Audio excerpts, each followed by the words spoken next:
Hey guys, welcome to Green Bean Fiction. So in today's video we are gonna see, what if Deku was the cursed hero and had harem? Part 1. Before starting, make sure to hit that like button and subscribe if you are interested in MHA fanfictions. This story is Izuku Okkotsu, the cursed hero by Demerisreal. Now without wasting any more time, let's dive in. Description. Once cherished by loving parents, a nurturing sister, and a devoted best friend, Izuku Yagi's life changes drastically after a visit from the quirk doctor. His days are marked by belittling, bullying, sabotage, neglect, and brutal beatings, all for aspiring to become a hero. But when the only light in his life was snuffed out from a car accident and turned into a cursed spirit that he held for the next 11 years, not all hope was lost. Personally, Izuku is a very timid, reserved, and polite boy who often overreacts to abnormal situations with exaggerated expressions. Having been a lonely boy who was frequently bullied while growing up, he struggled to connect with other people and lost all confidence in himself due to the trauma of Rika's car accident and her subsequent death haunting much of his early life.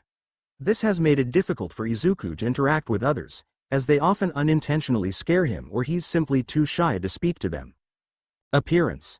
As a child, Izuku was somewhat short for his age. His round face is framed by a short mop of fluffy jet black hair with green highlights which curls up at odd angles around his head, casting noticeably dark shadows onto itself. His eyes are large and somewhat circular, and his irises are the shade of greenish blue, which at times are very watery, and are usually stretched quite wide, giving him an innocent, energized appearance. He has a set of 4 symmetrical freckles in diamond formations, one on each cheek. Izuku has often been described as plain-looking, or not standing out, by others. During his teenage years, Izuku's physical appearance hasn't undergone significant alterations. However, subtle changes are discernible, such as the appearance of slight bags under his eyes, subtly adding an air of maturity and fatigue to his visage, though they are not pronounced enough to be overly noticeable. In addition, his once neat and glossy hair has evolved into a spikier, more textured style. Lastly, his eyes, once a simple, ordinary shade, have undergone an intriguing metamorphosis since the unfortunate incident. His teal irises began to dim more and more as time passed. Upon his return to Musutafu, Japan, Izuku sported a new hairstyle, featuring curtain bangs that ended in a distinct point, while his natural, curly locks remained untouched. The prominent eye bags under his eyes were now a striking feature. The freckles, scattered across his face like stars, remained a constant aspect of his appearance. Hero outfit. Izuku's hero costume features a sleek, short black cloak made of fine silk, adorned with intricate silver and gray patterns that lend an air of sophistication and enigma. These patterns could symbolize constellations, arcane symbols, or ancient runes, adding an element of mystery to his attire. Accompanying the cloak are silver and gray metal bands that encircle his forearms, providing a contrast and enhancing the overall aesthetic. The hood of the cloak is designed to conceal his identity, with a midnight black cowl, half-mask that covers most of his face, leaving only his eyes visible. The top of the hood bears an emblem, which resembles a stylized bat, symbolizing rebirth, intuition, and transformation. Nestled discreetly within the lining of the cloak are pockets for practical storage of essential hero items. His boots are crafted from supple leather and equipped with silver buckles, offering both style and functionality suitable for his hero role. These boots are not only stylish but also practical, ensuring Izuku is well equipped for any mission that comes his way. Quirk. Cursed energy manipulation description. This quirk grants the ability to harness and control cursed energy. The user can direct this energy to boost their physical capabilities, construct barriers, or execute potent attacks. Abilities.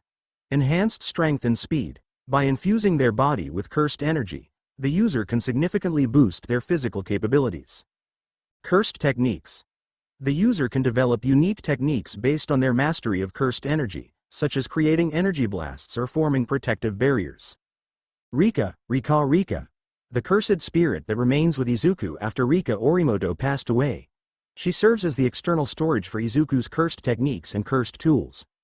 Izuku has much greater control over this version of Rika, but this curse maintains the same immature and protective nature as she did before. Rika can partially manifest and lash out at her to protect Izuku without him commanding her to do so. She normally acts on Izuku's commands, but she can act independently at a fair distance away from Izuku to perform separate tasks as well. It doesn't require Izuku to use any intense emotions to call Rika, and she can appear rather quickly, allowing Yuta to call her to his side at any moment's notice. Innate technique. Copy, Mohokopi. While connected to Rika, Izuku can copy innate techniques and use them. He can even use multiple different techniques that he's copied in quick succession. The conditions under which he can copy a technique are not fully known, but it is implied he gained the ability. Domain expansion. An advanced ability where the user creates a space where their cursed techniques are greatly enhanced. Authentic mutual love. Shinshin ni Seganai Sowai Shingen Sowai. Izuki's domain is a field of cross-like structures littered with countless katanas and encircled by ropes tied together in a fashion symbolic of love. Izuku can wield any of the katanas and activate copied cursed techniques without any restrictions. A copied cursed technique also serves as the sure hit effect of the domain. Cursed energy detection. The user can sense the presence of other beings with cursed energy, allowing them to track enemies or allies. Weaknesses. Energy drain. Using cursed energy extensively can be exhausting, and the user needs to manage their energy levels carefully. Emotional state. The effectiveness of cursed energy can be influenced by the user's emotional state, making it harder to control when they are distressed or angry. Weapons. Blade. The katana features a slightly curved blade with a visible pinkish-purple hamon line along the edge. The hamon indicates differential hardening of the steel, resulting in a sharp cutting edge. Handle. Suka. Wrapped in black ito, braid. The handle provides a comfortable grip. Golden accents on the fittings add elegance. Guard. Tsuba. The tsuba showcases a decorative design, possibly featuring silver-colored petals or leaves. It serves as both protection and an aesthetic element. Scabbard. Saya. The black saya has a glossy finish and metallic fittings at both ends. It complements the overall design. His tormentors. Inko Yagi Toshinori Yagi. Izumi Midoriya. Yagi Katsuki Bakugo. Katsumi Bakugo Shoto Todoroki Shoka Todoroki. Pairings. Maki Zenin Itsuka Kendo Setsuna Tokage. Mei Hatsune Najire Hato. A 16-year-old teenager stood in the dimly lit room, his eyes following the complex patterns of the talismans on the shelves. Each symbol felt both familiar and disconcerting, tugging at his consciousness. The air was laden with the aroma of incense and aged parchment, fostering an environment rich in mysticism. He ran a hand through his dark, messy hair, a few strands of green catching the faint light. His teal eyes, once bright with hope, now held a weariness that spoke of years of hardship and loss. The weight of his past pressed down on him, threatening to crush his very soul. Cursed, Izuku muttered, his voice barely above a whisper. The word echoed in his mind, a cruel reminder of the twists of fate that had befallen him. Cursed to be loved, cursed to amount to nothing, cursed to never find someone who truly cares. His fingers clenched into fists at his sides. And the most damning curse of all, to be powerless, unable to change my destiny or protect those I hold dear. As he examined the talismans, realizing they were designed to contain his overprotective feelings for his friend within his soul, Izuku turned to sit back down. The sudden creak of an opening door halted his movement, the sound cutting through the silence like a knife. A figure stepped into the room, his presence immediately commanding attention. Clad in a black jumpsuit that accentuated his athletic build, the newcomer moved with a fluid grace that spoke of years of training. Bandages covered his face, obscuring his eyes, but his snow-white hair stood in stark contrast to the dimness of the room. Despite his concealed gaze, the stranger exuded an aura of power and wisdom that sent a shiver down Izuku's spine. Each step was purposeful and deliberate, the soft rustle of his clothing mingling with the echo of his footsteps. As the man approached, Izuku felt an inexplicable pull, as if drawn by the stranger's sheer charisma. He came to a stop before Izuku, his posture controlled yet somehow inviting. Izuku Yagi, the man spoke, his voice a blend of authority and gentleness that caught Izuku off guard. We must talk. Izuku raised his weary eyes, dark circles beneath them a testament to his exhaustion. His gaze met the stranger's obscured face, a mix of apprehension and curiosity swirling within him. He unconsciously touched the necklace around his neck, the last memento of his departed friend, drawing strength from its familiar presence. Taking a deep breath, Izuku steadied himself. He thought about the name he had chosen for himself, a small act of rebellion against the life that had been forced upon him. My name is Izuku Okkotsu now, he thought, the words a silent affirmation of his new identity, formerly Izuku Yagi. He paused, gathering his thoughts before speaking. The weight of his experiences, and the strange circumstances that had led him to this place all swirled in his mind. With a mixture of resignation and determination, he met the stranger's gaze once more. And this? Izuku thought, his voice quiet but steady, this is my cursed story. 12 years ago. Age 4. Musutafu Hospital, Japan. Oka-chan, don't you think I might have a cool quirk? Izuku asked, his round face beaming with excitement. His fluffy, pure black hair streaked with vivid green danced around his head in wild, unrestrained waves. Yeah, Oka-chan. I hope I get an awesome quirk too. Izumi chimed in, her long, curly green locks bouncing as she shifted in her seat. The twins shared striking emerald eyes, their cheeks adorned with 3 freckles arranged like a delicate constellation. Their mother, Inko Yagi, smiled warmly at her children's enthusiasm. She was a slender woman with a gentle demeanor that instantly put others at ease. Her big, expressive eyes were a few shades deeper than her children's, reminiscent of lush forest foliage. Her straight, sleek hair cascaded past her shoulders in a shiny curtain of deep green, save for a small, spiky ponytail that bounced playfully at the base of her neck. I'm sure you both will develop amazing quirks, she reassured them, gently stroking Izuku's unruly hair. The family sat in the waiting room at Musutafu Hospital, the air thick with anticipation as they awaited the doctor's return with the results of the twins' quirk assessment. Izuku, slightly shorter than his sister, fidgeted restlessly, his mind racing with possibilities about the incredible power that might suddenly manifest within him. Izumi leaned forward, her crystal blue gaze sparkling with determination. I can't wait to find out, she whispered, her voice trembling with barely contained excitement. The twins exchanged knowing looks, their young minds painting vivid pictures of the great deeds and incredible talents that surely awaited them. In their burgeoning, curious imaginations, the world remained an open canvas to be colored by their individuality. The door creaked open, and the twins' heads swiveled towards it with sudden interest. Their eyes grew wide as the doctor himself entered. He was an elderly man with a kindly demeanor, his soft, wrinkled features radiating warmth. Despite the gentle sag of advanced age, he carried himself with a quiet dignity that commanded respect. His balding head gleamed under the fluorescent lights, a meticulously trimmed mustache twitching as he smiled. The white lab coat he wore bore faded stains, a testament to years of dedicated service. Peculiar goggles in the form of gears hung from his neck, hinting at an inventive mind and a keen eye for detail. His name tag, swaying gently with each measured step, read, Dr. Tsubasa. As he approached the family, his presence exuded calm authority. The corners of his eyes crinkled as he offered a warm smile, instantly putting the anxious twins at ease. Well, Mrs. Yagi, I have some news regarding the assessment of the children's quirks, Tsubasa began, his voice soft and low, tinged with a hint of solemnity. He paused, carefully weighing his words as he addressed the family waiting anxiously for his response. Inko's heart began to race as she instinctively reached out to squeeze her children's hands reassuringly. Izuku and Izumi both leaned forward, their emerald eyes wide with a mixture of excitement and apprehension. Tsubasa's sharp gaze softened as he met the twins' hopeful expressions. The good news is that your daughter, Izumi, has manifested an extraordinary quirk. A warm smile spread across his wrinkled features as he turned to address the young girl. Izumi, my dear, you possess the unique ability to attract objects with your mind. Azumi's eyes widened, her mouth forming a tiny O of surprise and delight. Really? She breathed, her voice barely above a whisper as she processed the incredible news. Tsubasa nodded encouragingly. Yes, indeed. With proper training and dedication, you could become a great hero. A beaming smile spread across Azumi's face, her freckles dancing animatedly with unrestrained happiness. Inko gazed at her daughter with pride, her eyes shining with unshed tears of joy.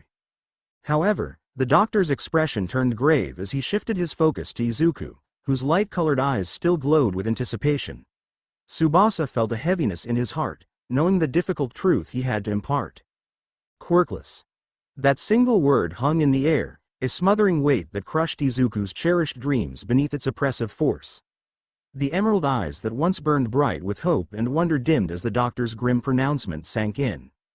Izuku's mind whirled, desperately grasping at every possibility that this was all just a terrible mistake. His mouth opened and closed, but no words came out. The silence that followed the doctor's devastating words was deafening. Beside him, Azumi's bright smile wavered, her brow furrowing in confusion as she struggled to understand the implications of her brother's lack of a quirk. Inko's hand shot to her mouth, stifling a gasp as her heart ached for her son. Dr. Tsubasa's face was a picture of compassion, his eyes sparkling with sincere sadness for the little boy whose dreams he had just shattered. "Izuku," he began, his voice gentle but heavy with solemnity, "I know this is hard to hear. But being quirkless doesn't mean your life is over. There are still many paths you can follow, many ways you can contribute to society." Inside Izuku's mind, a tornado of hopes and dreams lay in pieces. He had dreamed of being like the great heroes, using extraordinary powers for justice and protection. Now, that possibility seemed to slip through his fingers like sand, leaving him adrift in a sea of uncertainty. He felt tears pricking at the corners of his eyes but stubbornly refused to let them fall. Gritting his teeth, he struggled to keep his expression neutral. But I wanted to be a hero," he finally managed, his voice quavering with the weight of his broken dreams. Feeling his heartache for the young boy, Tsubasa gently patted Izuku's shoulder. "I know, my boy. You're young, and there's so much more to life than just being a hero. There are many careers out there where you can make a difference." "Thank you, Doctor," Inko said, her eyes clouded with a mix of sorrow and resignation. Her smile was small and tight-lipped, never quite reaching her eyes, betraying the turmoil within. Izuku's shoulders sagged, his gaze fixed on the floor as a single tear traced its way down his freckled cheek. His dreams of soaring through the skies and saving lives with incredible powers crumbled around him like shattered glass. Izumi looked from her brother to her mother, her brows knitted in confusion. "But Oka-chan, what about Izuku? Doesn't he get a quirk too?" she asked, her voice laced with concern. Inko's heart clenched at the raw disappointment etched across her son's face. She reached out, gently ruffling his green locks in a comforting gesture. "Sweetheart, sometimes. Not everyone gets a quirk. But that doesn't make you any less special or capable of achieving great things." Izuku's fists clenched at his sides, his nails digging into his palms as he fought to hold back the tears threatening to spill over. "But I wanted to be a hero, just like All Might," he whispered again, his voice trembling with barely contained emotion. Inko pulled Izuku into a warm embrace, her own heart breaking for her son whose dreams had been shattered. "I know, little hero," she murmured, pressing a tender kiss to the top of his head. "But there are so many ways to be a hero, quirk or not. You have a kind heart and a brave spirit, and that's the most important thing a true hero can have." "Thank you, Oka-chan," Izuku whispered, his voice cracking as hot tears finally streamed down his freckled cheeks. Inko stood, gathering her children close, and turned to face the doctor with a resolute nod. "Kids, let's go home." When they arrived home, Inko sat the twins down to explain what the hospital had revealed to their father, Toshinori. He was a tall, thin man with one of the kindest faces imaginable, his eyes crinkling at the edges when he smiled. He listened intently as Inko recounted the doctor's assessment. Toshinori beamed with pride as he learned about Azumi's telekinetic capabilities. He playfully ruffled the young girl's curly green locks. "That's my girl. With a quirk like that and the right training, you'll be an incredible hero one day." Izumi glowed under her father's praise, but when Toshinori's gaze fell on Izuku, his smile didn't quite reach his eyes. Izuku could sense the feigned cheer behind it, the undercurrent of pity that made his heart sink even further. "Although I was quite perceptive at the time, being quirkless hit me full force in our society. I remember at preschool how the other children would mob Izumi when her abilities first manifested. Their eyes shone with wonder and admiration, like she was some kind of living miracle. But then things very quickly changed the instant word spread that I was quirkless. Suddenly, I was the outcast, the target for all their ridicule and cruel whispers. I pushed on with the help of my parents and their friends at work, especially from my mother's unconditional love and encouragement. But this slowly started to change over the months. That extraordinary talent which Izumi had for her quirk gradually enthralled even my parents, and their focus started shifting away from me to cultivate her excellent nascent abilities. At first, it was small things. Extra training sessions and special outings designed to hone her skills.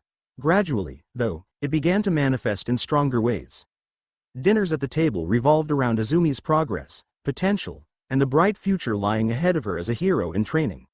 I'd sit there, pushing food around my plate, feeling more and more invisible with each passing day. I was trying not to let it get to me, but it was getting pretty impossible not to feel the isolation. Mom and Dad's faces would light up whenever Izumi did anything telekinetic. By the time their eyes shifted over to me, they were still just sort of dim. Like someone had turned down the brightness on their expressions. My mom, my old champion, seemed to have less and less time for me. Her attention now belonged to Izumi's training regime, researching the best methods to nurture her quirk, and planning out the inevitable choosing of some prestigious hero academy. I'd sometimes catch her looking at me with a mix of pity and disappointment, quickly masked when she realized I'd noticed. It wasn't intentional negligence, but rather a byproduct of their overwhelming pride and ambition for Izumi's success. She, in their eyes, was ordained for greatness, a hero in the making whose legend would be among stars. I was just there. A reminder of what could have been, perhaps. I became the afterthought, a shadow in the background, fading into obscurity as the spotlight shone brightly on my sister's extraordinary abilities. The once warm hugs became perfunctory, the proud smiles reserved for Izumi's achievements. I was drowning in a sea of indifference, and no one seemed to notice. My days turned into a blur of waking up early, getting ready for school, and suffering through the isolation that came with being quirkless. Izumi had blossomed in her abilities and classmates' regard. In turn, I was met with at best indifference, and at worst, downright distaste. The whispers in the hallways, the pointing fingers, the mocking laughter, they all became a constant backdrop to my school life. Some days were worse than others. On really bad days, Izumi's friends would crowd around her in a circle as she summoned her telekinesis powers to float some object, which would ostensibly levitate with just the flick of her wrist. And most days, well, I'll show you. Izuku lay crumpled on the grass, a sprawl of bruises and cuts all over his body. Blood oozed from his nose and the corner of his mouth, dropping onto the blades of grass beneath him, painting them crimson. His former friend, Katsuki, now one of the brainwashed followers of Izumi, sneered down at his battered form, his explosive quirk crackling menacingly at his fingertips. "Deku, you useless bastard," Katsuki spat, his crimson eyes burning with contempt. "You really think that a quirkless weakling like you can become a hero?" He let out a derisive laugh, and his cronies joined in with cruel guffaws that echoed across the schoolyard. Izuku winced, every bark of laughter a stiletto to the heart. He struggled to push himself up, his arms trembling with the effort, but Katsuki planted a foot on his back, holding him to the ground. The pressure sent a jolt of pain through Izuku's already battered body. "Stay down, Deku," Katsuki growled, his voice laced with poison. "You are nothing but a small rock in the pathway to greatness. People of our kind, gifted with wonderful quirks, will be the heroes. You're right there. Well, you're just a worthless speck clinging on to a dream that will never come true." Behind Katsuki stood his twin sister Katsumi, a spitting image of their mother, Mitsuki Bakugo. Her hands were on her hips, a smirk playing on her lips as she watched the scene unfold. Next to Izumi were the Todoroki twins, Shoto and Shoka, their heterochromatic eyes cold and indifferent to Izuku's plight. Tears pricked at Izuku's eyes as his vision began to blur, fighting against the weight Katsuki was applying with his foot. The grass tickled his cheek, a cruel contrast to the pain coursing through his body. I won't give up," he rasped, his voice hoarse from all the beatings. "I'll become a hero, no matter what it takes." Katsuki sneered, his expression twisting into a sadistic grin. "Oh yeah, and how do you plan on doing that, huh? You are about as useful as a pile of trash." He leaned down, his hot breath fanning across Izuku's face, smelling of nitroglycerin from his quirk. "Face it, Deku, you're nothing, and you'll never amount to anything." With a vicious push, Katsuki ground Izuku's face into the dirt, eliciting a muffled cry of pain from the green-haired boy. Katsuki then stepped back, laughing away with the rest of his former friends. The sound echoed in Izuku's ears, a haunting melody of cruelty and rejection. As the group walked away, Their laughter fading into the distance, Izuku remained on the ground, his body aching, his spirit crushed. Yet, somewhere deep inside, a spark of determination refused to be extinguished. It was small, barely a flicker, but it was there, a stubborn resolve to become a hero, no matter the cost. Why me? Why does it have to happen to me? Izuku whispered, his voice shaking with anguish as he collapsed onto the grass.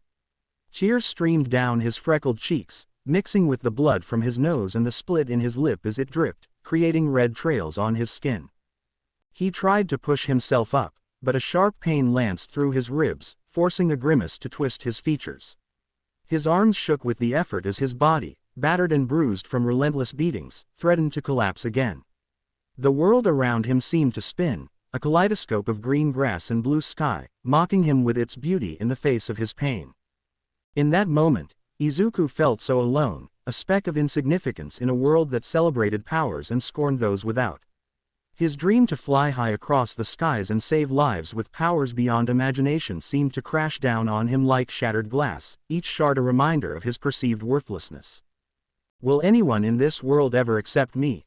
he whispered, his voice barely audible, a begging appeal to the universe that had forsaken him. The wind rustled through the leaves, carrying his words away, seemingly indifferent to his plea. It was as if his prayer had been answered when a soft rustle of fabric came through to him. Izuku lifted his gaze, his eyes widening as a slender figure materialized before him. There, standing before him, was a girl with cascading raven tresses all down her back. Soft eyes held concern and curiosity, resting on his features. Her peach-colored skin was smooth, except for a beauty mark just below her chin, like a small defect that only set off her wraith-like beauty. She was clad in a black, sleeveless dress with a white collar and small heart patterns, skinny, clinging onto her willowy frame. Her feet were shod in purple shoes, visible under the skirt of her dress, finishing off a whimsical yet endearing appearance. Izuku blinked, unsure if this vision standing before him was real or only the jolt of his battered imagination. He opened his mouth to speak, but the words caught in his throat like a tangled mess of emotions that refused to untangle. The girl slanted her head to the side, and her eyes sparkled with an unearthly quality as she gazed upon the broken boy lying before her. Her smile was soft at the corners, a silent promise of comfort and understanding in a world that had rejected him. Then, suddenly, a surge of hope came through Izuku's heart, a flame that would not quench, no matter the adversity wind. It was small, barely more than an ember, but it was there, a warmth he hadn't felt in what seemed like forever. She spoke with a soft and sweet voice, like a gentle breeze on a summer day. "Are you okay? Do you need help?" she asked, her eyes never leaving Izuku's beaten form. "No, I'm fine," Izuku replied, wincing as he tried to sit up. The girl's presence had startled him, but there was a gentleness in her demeanor that put him at ease. He couldn't help but feel a strange sense of comfort in her presence, as if she understood his pain without him having to explain. She tilted her head, her brown tresses cascading over her shoulders like a waterfall of chocolate. "Are you sure? You look pretty beaten up." Her voice was laced with genuine concern, something Izuku hadn't heard directed at him in a long time. Izuku's gaze fell, shame burning his cheeks. "It's nothing I can't handle," he mumbled, trying to sound stronger than he felt. But even as he said it, he could feel his resolve crumbling under her kind gaze. The girl's eyes softened with understanding. "Those boys were bullying you, weren't they?" When Izuku didn't respond, she sighed, a sound filled with empathy rather than pity. "I'm Rika, Orimoto Rika. Izuku Yagi," he mumbled, finally meeting her gentle gaze. Her eyes were a light brown and looked at him with curiosity and kindness. Rika's lips curved into a warm smile that seemed to light up the entire schoolyard. "It's nice to meet you, Izuku." She glanced around the empty space, then back at him. "Why don't you tell me what's going on? I'm a good listener." Izuku hesitated, unsure if he could trust this stranger. But as he studied her open expression, he felt a strange sense of kinship, as if she could understand his pain in a way others couldn't. It was like finding an oasis in the desert of his loneliness. "It's because I'm quirkless," he admitted, the words leaving a bitter taste in his mouth. "The other kids think I'm worthless because of it." He waited for the usual look of pity or disgust, but it never came. Rika's brows knitted together, her expression one of genuine concern rather than judgment. "That's terrible," she murmured. "Just because you don't have a quirk doesn't mean you're worthless. There's so much more to a person than their abilities." Warmth bloomed in Izuku's chest at her words, a feeling he hadn't experienced in a long time. It was like a ray of sunlight breaking through storm clouds. "You really think so?" he asked, his voice barely above a whisper, afraid to hope. "Of course." Rika's gaze sharpened with determination, a fire blazing in her brown eyes. "Izuku, do you want to be my friend?" she asked softly, extending a delicate hand to help him up. Izuku's eyes widened at the sudden offer, flicking from her offered hand to her soft smile, searching for any sign of trickery or mocking. Seeing neither, he placed his palm gingerly in hers, marveling at how warm and real it felt. She lifted him up to his feet with little apparent effort, steadying him when he swayed slightly. As he stood, Izuku winced, and the throbbing aches and pains of the earlier beating made themselves known once more. Rika's brow furrowed at his discomfort, her hand still holding his gently. Swallowing past the lump in his throat, Izuku met her gaze once more. I'd like that," he said quietly, "to be your friend, I mean." The words felt foreign on his tongue, but they brought with them a surge of hope he hadn't felt in years. The instant he said it, Rika's face lit up like the rising sun at dawn, her radiant smile seeming to dispel all lingering shadows of his torment. "Great," she exclaimed, her enthusiasm infectious. "We can start by patching you up. I know a quiet spot where we can rest for a bit." She took his arm, careful of his wounds, and turned to cross the schoolyard with him toward a more secluded corner beneath the drooping branches of a weeping willow. As they walked, Izuku studied her beside him, this strange, ethereal girl who had appeared from nowhere yet spoke with such compassion. She seemed to glow with an inner light, a beacon in the darkness that had become his life. A weird warmth crept up in his chest, and the tendrils curled around his bruised heart. Maybe, just maybe, he had finally found his way out of the dark, haunting loneliness that had taken over his life. With each step they took together, Izuku felt a little lighter, a little stronger. For the first time in what seemed to be forever, Izuku allowed himself to rekindle the most remote ember of hope within himself. With Rika by his side, he felt possibilities begin to unfurl, like the petals of a flower opening to the sun. As they settled beneath the willow tree, its leaves creating a curtain of privacy around them, Izuku realized that perhaps his story wasn't over yet. Perhaps it was just beginning. 4 years later, age 10, July 15th. The years seemed to flash by, a blend of sweetness and bitter loneliness. As Izumi continued to rise, basking in the adoration of our parents and peers, I found solace in Rika's steadfast companionship. She became my beacon in the darkness, a constant reminder that I wasn't alone in this world that seemed to have turned its back on me.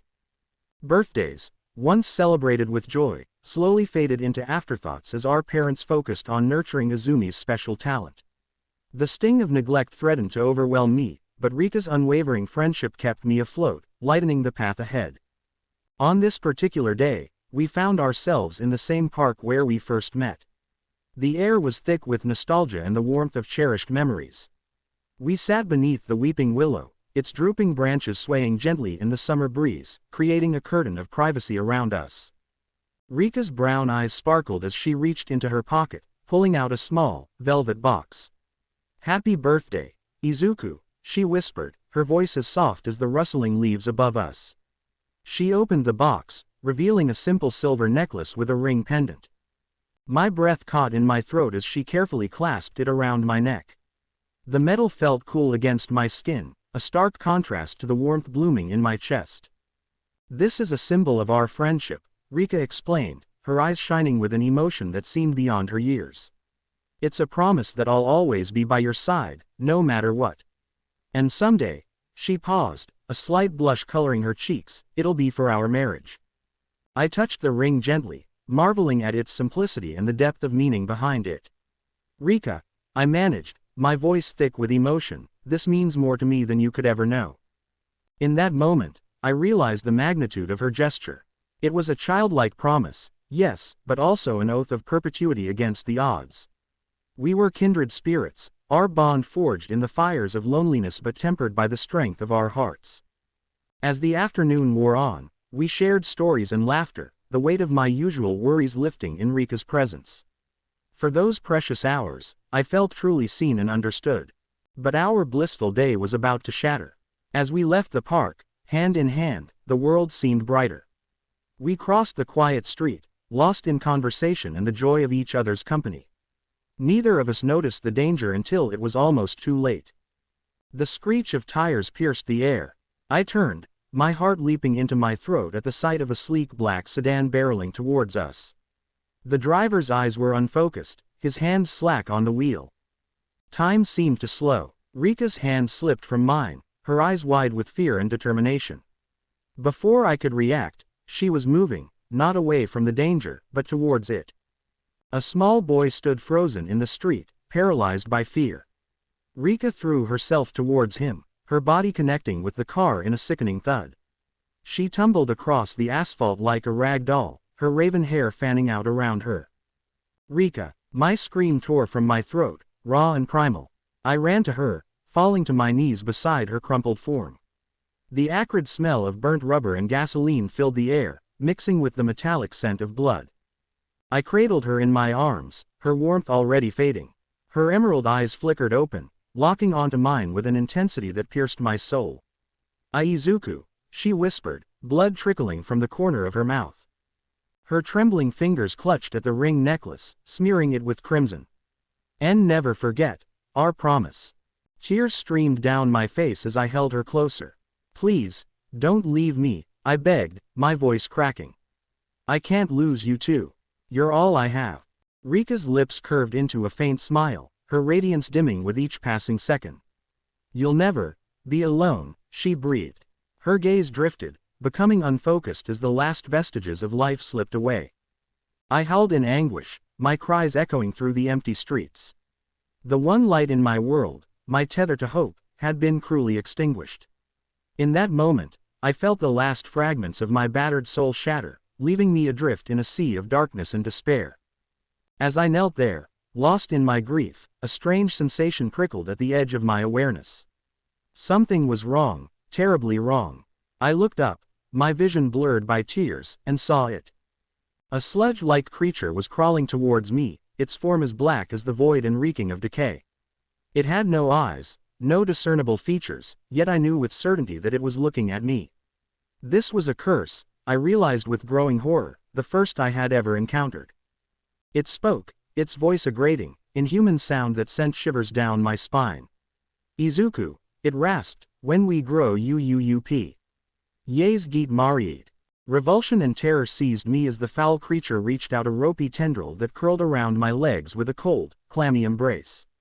My face contorted into an expression of abject horror, my whole being recoiled from this foul aberration. It's a promise, Izuku. Rika, I cried out, my voice raw with anguish. I sprinted towards her fallen form, my heart pounding in my chest. The acrid smell of gasoline and burnt rubber filled the air as I dropped to my knees beside her. Gently, I cradled Rika's limp body in my arms.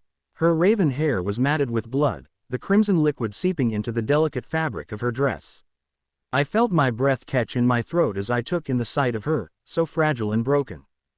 Her eyes fluttered open, those beautiful chocolate brown pools finding my teal pupils. Izuku, she whispered, her voice barely audible. A thin line of blood trickled from the corner of her mouth as she struggled to speak. With trembling hands, she reached for the ring necklace around her neck, smearing it with red. And never forget our promise. Tears streamed down my freckled cheeks, hot and relentless. I pulled her closer, desperately trying to share my warmth as I felt hers fading away. Please, don't leave me, I begged, my voice cracking under the weight of my sorrow. I can't lose you too.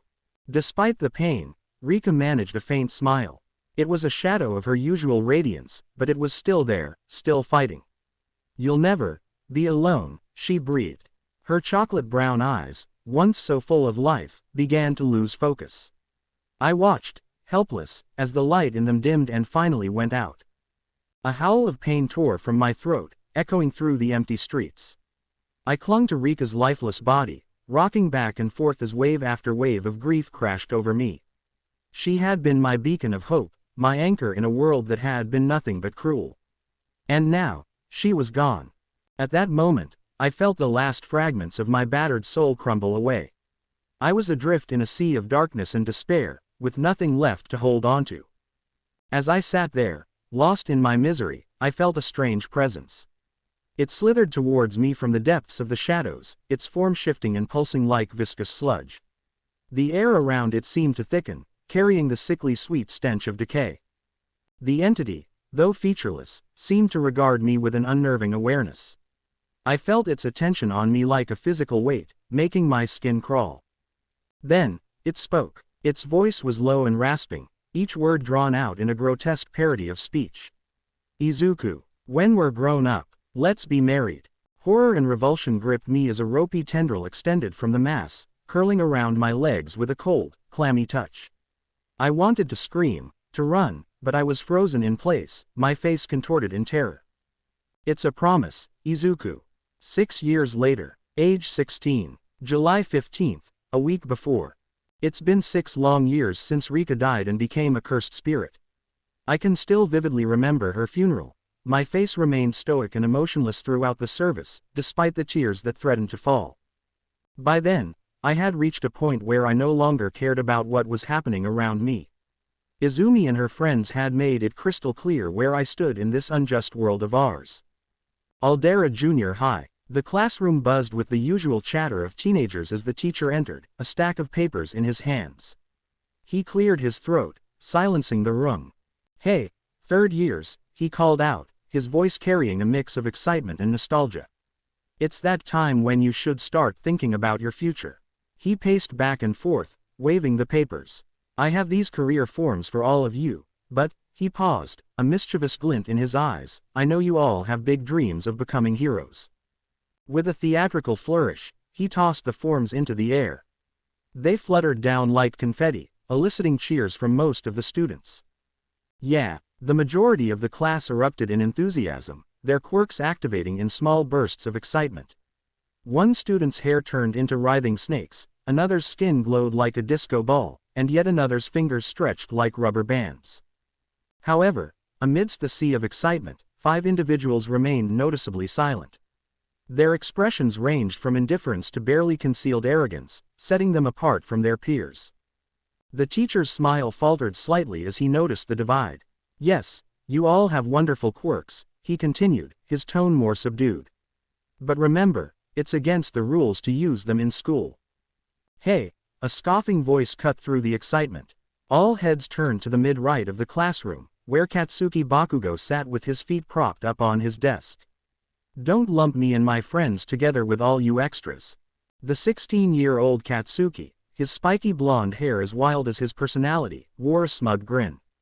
With their useless quirks, they should consider themselves lucky just to be some delisted sidekicks. Before he could continue his rant, another student interrupted. "Quit being so full of yourself, Katsuki." Katsuki's eyes flashed with cruel amusement or arrogance, tiny sparks dancing in his palms. "Shut it. Extras should know their place." The teacher, sensing the growing tension, quickly intervened. "Ah, Bakugo," he said, his eyes scanning the room before settling on a group of students. "I heard that you, Katsumi, the Todoroki twins, and Izumi are all aiming for Ua High School." The class's attention shifted to the mentioned students. Shoto and Shoka Todoroki sat side by side, their dual-colored hair a stark reminder of their powerful lineage. Shoka's hair had grown longer over the years, cascading down her back in a mesmerizing mix of red and white. Next to them, Katsumi Bakugo leaned back in her chair, a confident smirk playing on her lips. She had undergone quite a transformation since childhood. Her long blonde hair was styled uniquely, a spiky fringe framed her face, while 2 short pigtails at the back added a touch of playfulness to her fierce appearance. Her athletic build spoke of hours of dedicated training, and her presence commanded attention. Izumi, seated nearby, gave a subtle nod of acknowledgement. Her emerald eyes, once filled with childlike wonder, now held a determined spark. She had grown into a formidable young woman, her physique sculpted from years of rigorous training under All Might's guidance. The room buzzed with renewed chatter after the announcement. Katsuki, never one to miss an opportunity to boast, hopped onto his desk. "That's right," he declared, his voice brimming with confidence. We've either aced the mock exam or earned recommendations. UA is the only place deserving of elites like us. The other schools can have the leftovers. Katsumi rolled her eyes at her twin's words but didn't argue. We've been preparing for this our entire lives, she added, her voice carrying a similar assurance but with a hint of more composure. The Todoroki twins exchanged a glance but remained silent, their thoughts about UA concealed behind unreadable expressions. As the excitement began to die down, the teacher's eyes fell on a figure at the back of the class. "Oh, Yagi," he said, his voice tinged with surprise. "You're also going for UA, aren't you?" The classroom plunged into an eerie silence. It felt as if all the air had been sucked out, leaving a void of shock and disbelief. The background seemed to blur, leaving only the intense emotions at the center of the room. Bakugo's face contorted with a mix of shock and fury. His crimson eyes widened and then narrowed dangerously, his jaw clenched so hard it seemed on the verge of snapping. Veins bulged in his neck as he struggled to contain his explosive anger. Behind him, previously unnoticed, sat a boy who seemed to contrast the lively energy of the classroom. His jet black hair with streaks of emerald green was a stark reminder of what used to be. Until that moment, he had been slumped over his desk, seemingly asleep or lost in his own world. Upon hearing his name, Izuku Yagi slowly raised his head. His movements were deliberate, almost mechanical, as if each motion took immense effort.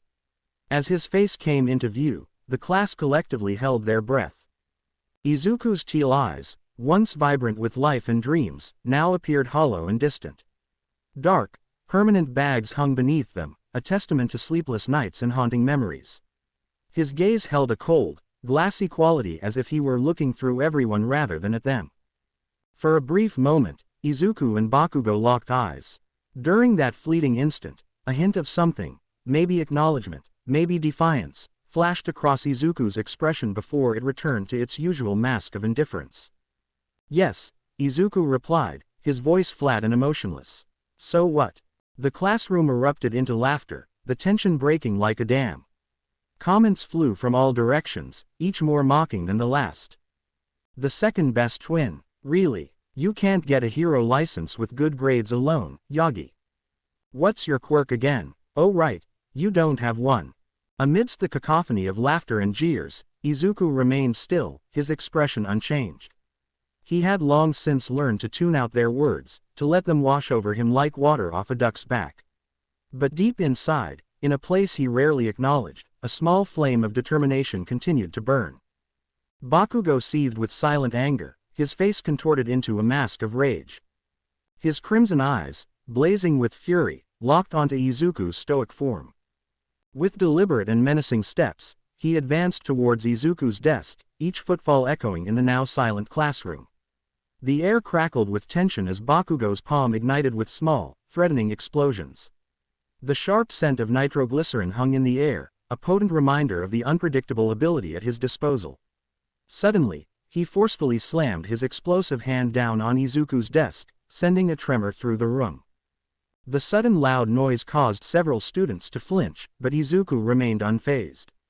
His emotionless teal eyes slowly rose to meet Bakugo's intense glare. The sharp contrast between Bakugo's explosive anger and Izuku's cold indifference created an almost tangible tension in the air. "Wow, Bakugo, I'm surprised you didn't do that earlier," Izuku remarked sardonically, his voice laced with a hint of boredom. "You think you're funny, Deku?"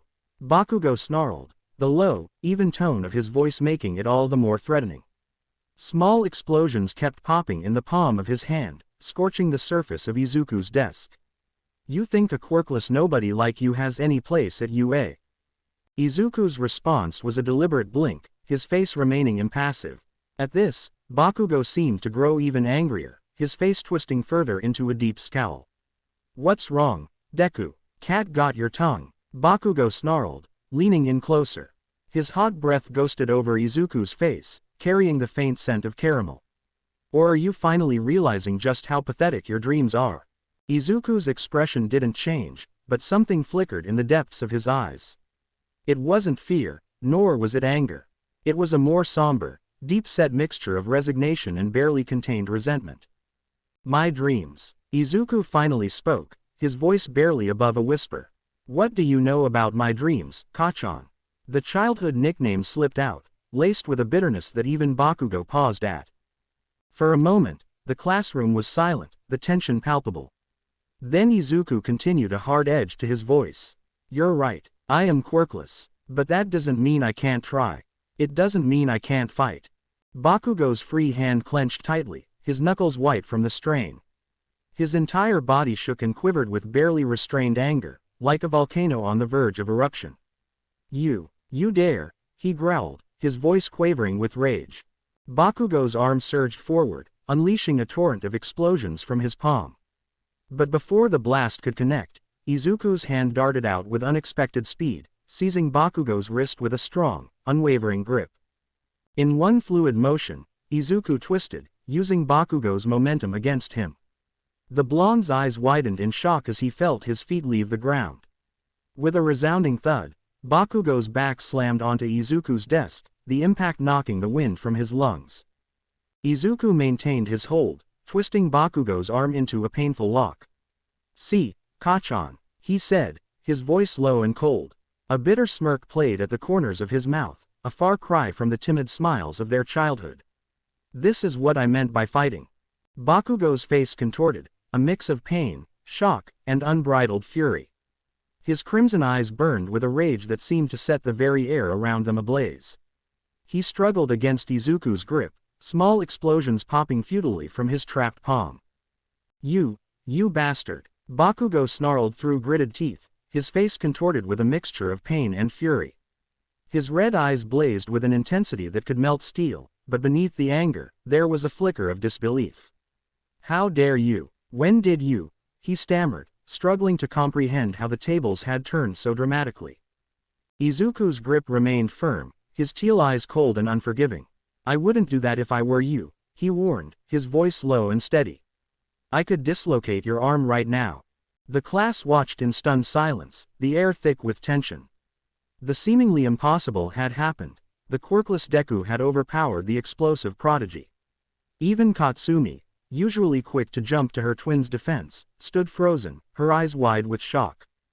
Bakugo's muscles tensed as he fought against Izuku's hold, small explosions crackling ineffectively from his trapped palm. Each pop and sizzle only seemed to emphasize his powerlessness in this situation. Let me go, Bakugo growled, each word dripping with venom. His free hand twitched, itching to unleash an explosion, but the awkward angle of his position left him at a disadvantage. Izuku leaned in closer, his breath ghosting over Bakugo's ear. Not so fun being on the other side, is it, Kachan? He whispered, the childhood nickname now a mockery of their shared past. For a moment, something flickered in Bakugo's eyes, a hint of recognition, perhaps even a touch of fear. But it was quickly consumed by the inferno of his rage. I'll kill you for this, Deku, he spat, renewing his struggles.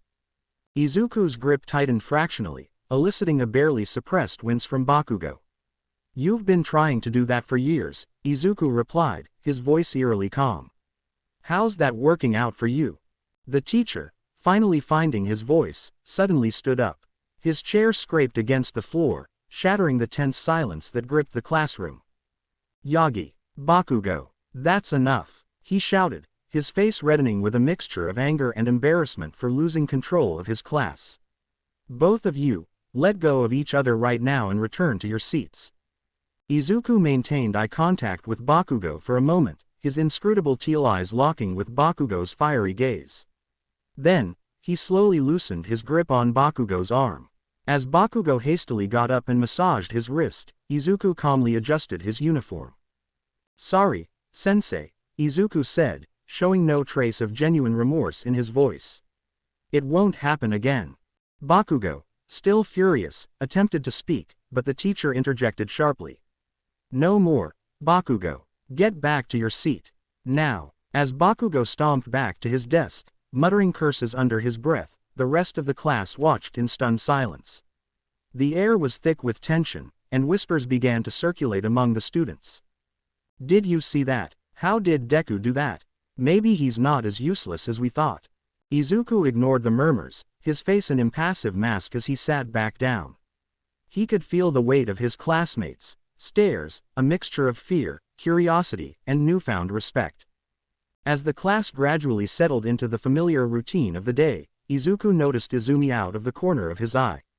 His sister's gaze held a mix of surprise, concern, and something else he couldn't quite identify. Their eyes briefly connected, and Izuku felt a moment of something indescribable. But he swiftly pushed it aside, refocusing his attention on the teacher's monotonous voice. Time skip. As the final bell rang, signaling the end of another grueling school day, Izuku began to pack up his belongings. The classroom buzzed with the usual chatter and movement of students eager to leave, but Izuku remained focused on his task, his movements mechanical and precise. He reached for his hero analysis journal, number 13 in a long series that documented his tireless observations of heroes and their quirks. The worn notebook was a testament to his unwavering dedication, despite the constant ridicule and discouragement he faced. Its cover was adorned with carefully drawn hero emblems, each one a reminder of the dream he refused to let go. Just as his fingers grazed the cover, a hand swooped in and snatched the journal away. Izuku's eyes followed the movement, his expression unchanging despite the familiar pang of frustration that coursed through him. Well, what do we have here?" A mocking voice rang out. Izuku looked up to see Bakugo standing over him, the stolen journal dangling from his fingertips. The blonde's face was twisted into a sneer, his earlier humiliation clearly still fresh in his mind. His red eyes glinted with malice, a stark contrast to the fading afternoon light filtering through the classroom windows. "Give it back, Kachan," Izuku said, his voice low and controlled. He stood up slowly, his teal eyes never leaving Bakugo's face. The tension between them was palpable, like a taut wire ready to snap at any moment. Bakugo's sneer deepened, revealing teeth clenched in anger. "Or what, Deku? You'll flip me again?" He waved the journal tauntingly, his movements exaggerated and mocking. "Let's see what kind of useless crap you've been scribbling in here." As Bakugo began to flip through the pages, his expression shifted from mockery to something else, a mix of surprise and grudging admiration. The detailed sketches and meticulous notes were far more comprehensive than he had expected. Each page was filled with intricate diagrams, precise calculations, and insightful observations that spoke volumes of Izuku's analytical skills.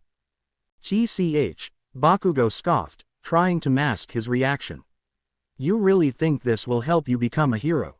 Pathetic." His voice wavered slightly, betraying a hint of uncertainty that he quickly tried to suppress. Izuku remained silent, his eyes fixed on his journal.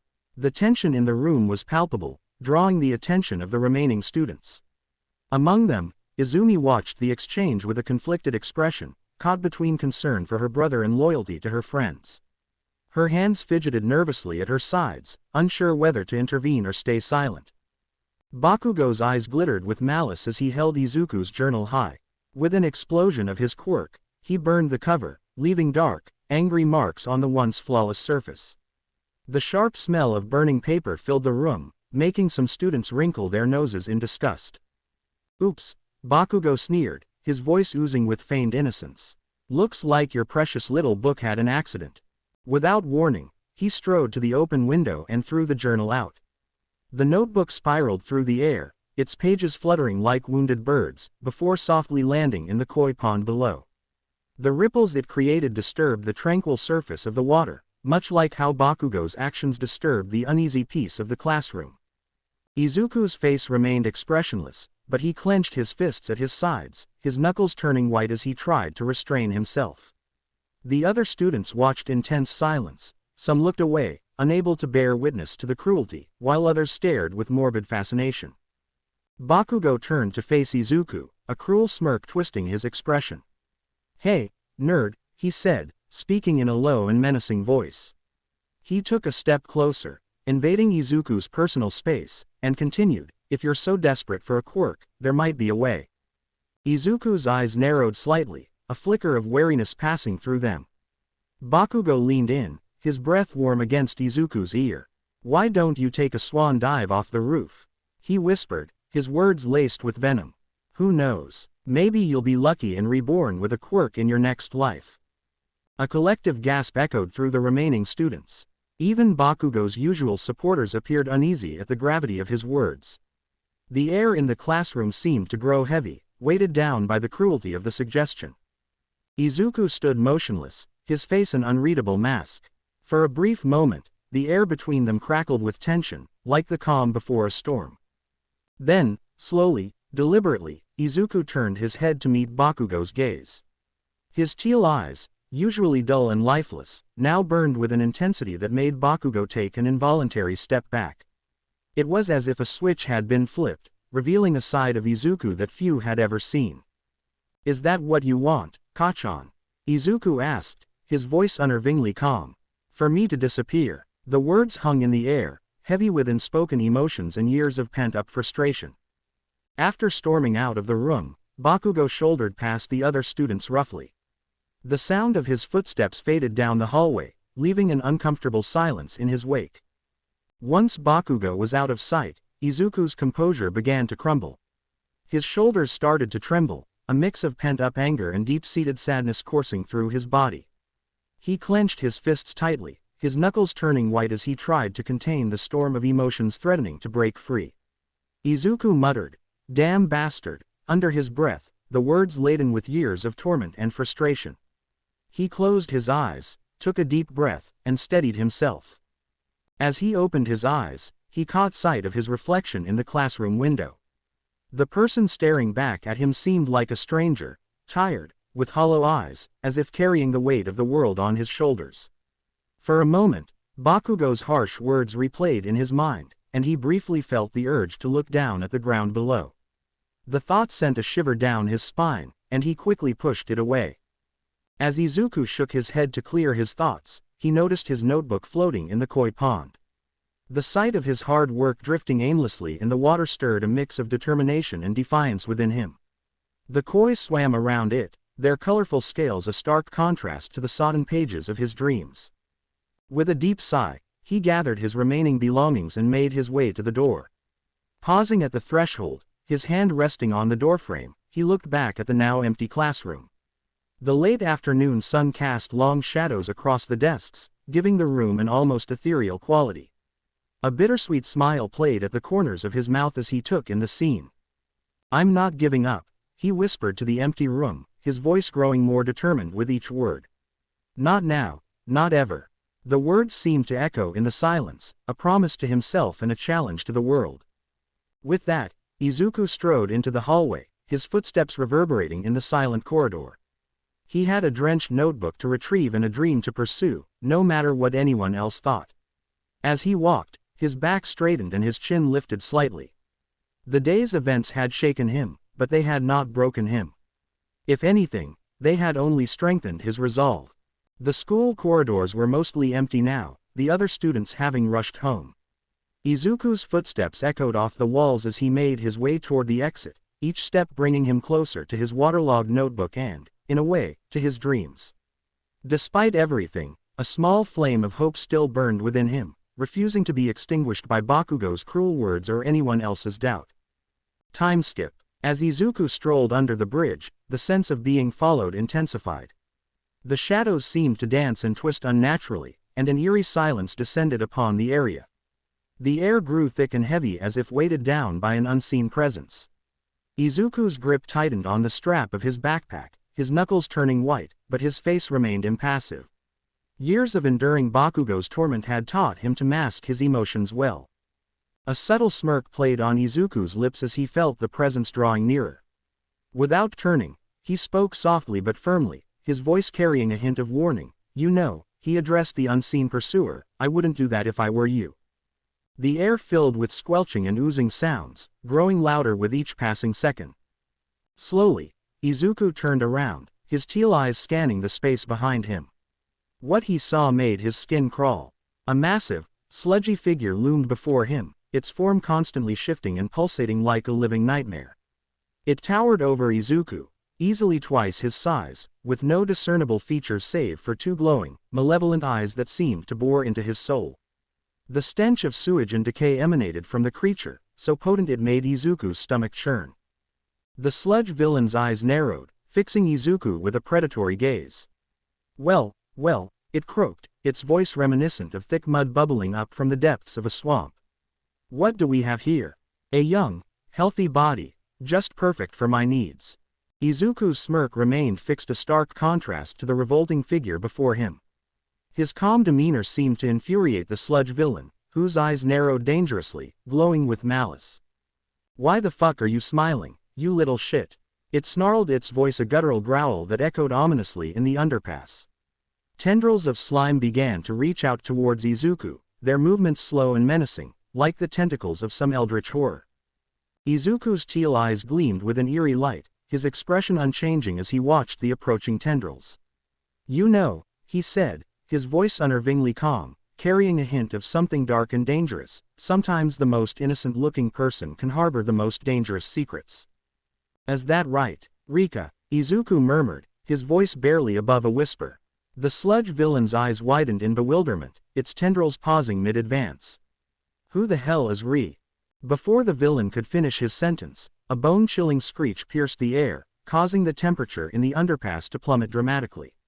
An overwhelming sense of dread engulfed them as the sludge villain's form quivered, its eyes darting around frantically, searching for the source of the terrifying sound. Behind the villain, a dark figure materialized out of thin air. It was a sight that defied description, a grotesque and otherworldly being that seemed to be a twisted amalgamation of a young girl and something far more sinister. Long, lank hair covered a face that was half human, half monstrous. Empty eye sockets stared out from beneath a cracked skull, with a deep silt running down the middle of its forehead. Its elongated arms ended in razor-sharp claws that reached out hungrily, eager to tear into flesh.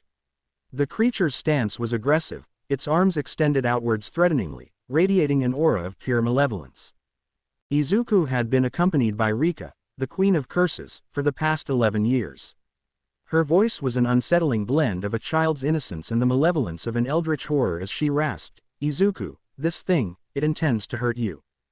The sludge villain, now caught between Izuku and the terrifying apparition, started to tremble violently. Its liquid form quivered with fear, its eyes frantically shifting between the two threats. What's happening?" It stuttered, all of its earlier confidence evaporating in an instant. "What kind of quirk?" Izuku cut in, his teal eyes glowing with an eerie light, interrupting the villain mid-sentence. A humorless smile played on his lips as he observed the growing panic in the villain's eyes. "Rika is something far beyond what you can understand. It's not just a quirk. She's something else entirely." Rika's form grew larger, her presence filling the underpass with a suffocating sense of dread. Her extended claws inched closer to the sludge villain, the air around them seeming to distort with her power. "Izuku," the echoing, distorted voice of Rika asked, a mix of childlike curiosity and inhuman malevolence, "shall I tear it apart?" Izuku shut his eyes for a moment, considering. When he opened them again, they were cold with determination, a stark contrast to the chaos unfolding around him. "No, Rika," he whispered, his voice carrying a weight of authority that belied his years. "Incapacitate it." Rika's twisted figure appeared to tremble with excitement, her claws flexing eagerly at the command. "Okay, Izuku," she said, her voice a chilling mix of childlike delight and sinister malevolence that sent shivers down the spine. In an instant, Rika's ghostly form surged forward, moving faster than the naked eye could follow. Her razor-sharp claws sliced through the air, cold as the void itself. The villainous sludge didn't even have time to comprehend what was happening before Rika's assault began. With surgical precision, Rika's claws tore into the villain's liquid form, shredding it into smaller and smaller pieces. The villain's agonized screams reverberated through the underpass, an echoing symphony of pain and terror that seemed to go on forever. When the cacophony finally died down, an eerie silence fell over the underpass. Izuku surveyed the scene before him, his teal eyes taking in every grotesque detail. The once clean concrete was now covered in a thick layer of green sludge, splattered across the walls and pooling on the ground like some macabre artwork. Rika hovered nearby, her form still pulsing with malevolent energy. Izuku could feel her satisfaction radiating through their connection, a twisted sense of pride at a job well done. He allowed himself a small, grim smile before his expression returned to its usual stoic mask.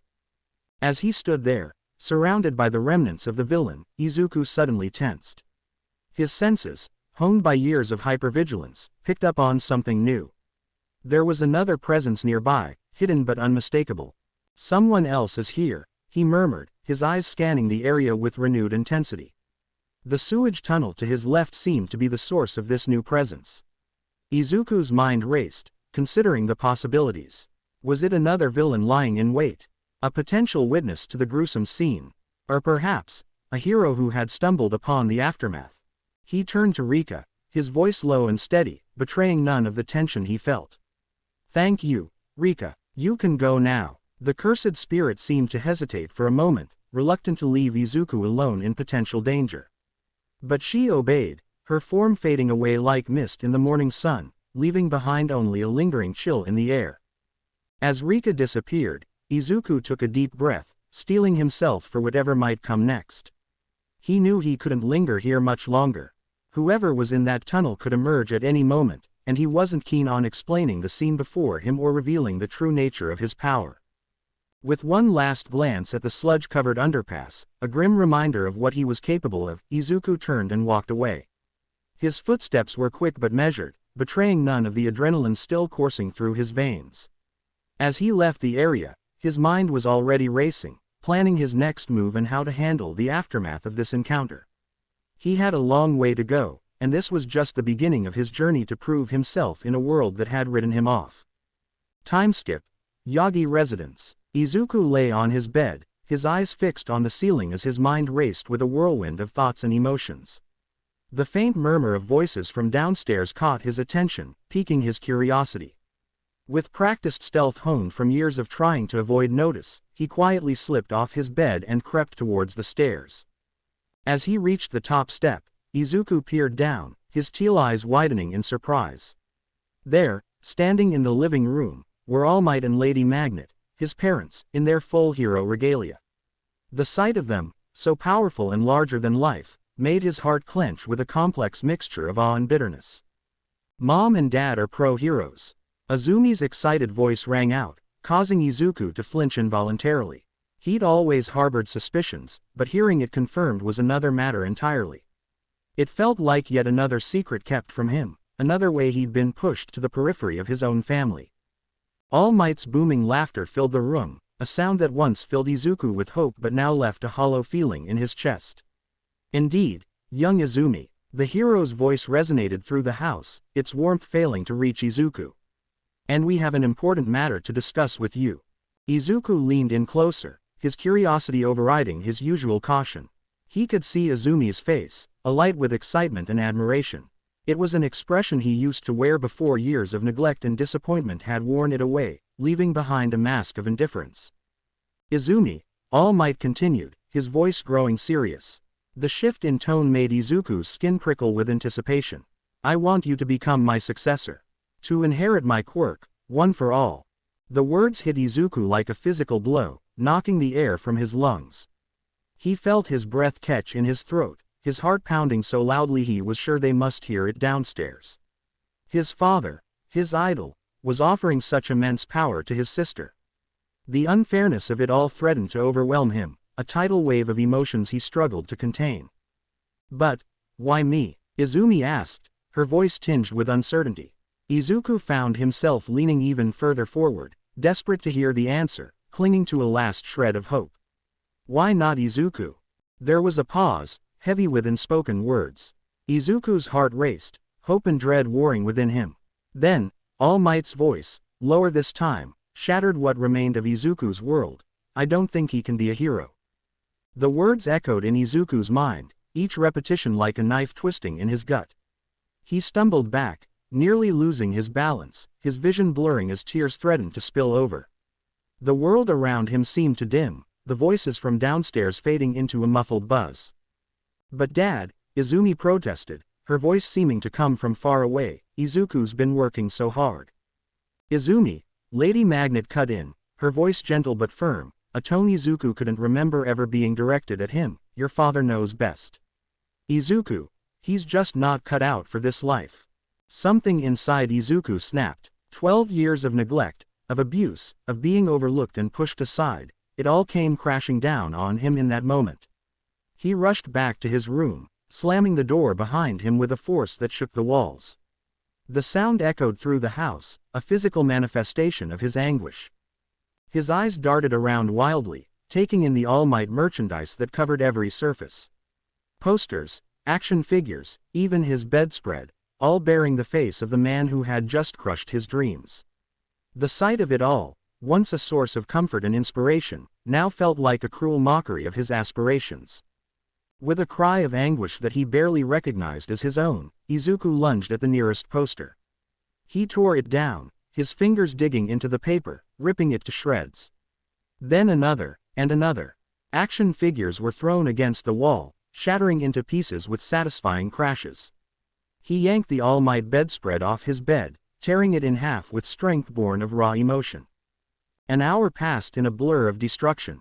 When Izuku finally came back to himself, he was sitting in the middle of his ruined room, panting heavily. Torn posters and broken figures littered the floor around him, a physical manifestation of his shattered dreams. The room, once a shrine to his hero, now looked like a battlefield. As his breathing slowed, a strange calm settled over him. The initial storm of emotion had passed, leaving behind a cold, hard resolve. An idea began to form in his mind, crystallizing with each passing moment. "If they don't want me," he muttered, his voice low and determined, "then I'll make it to Ua, my own way."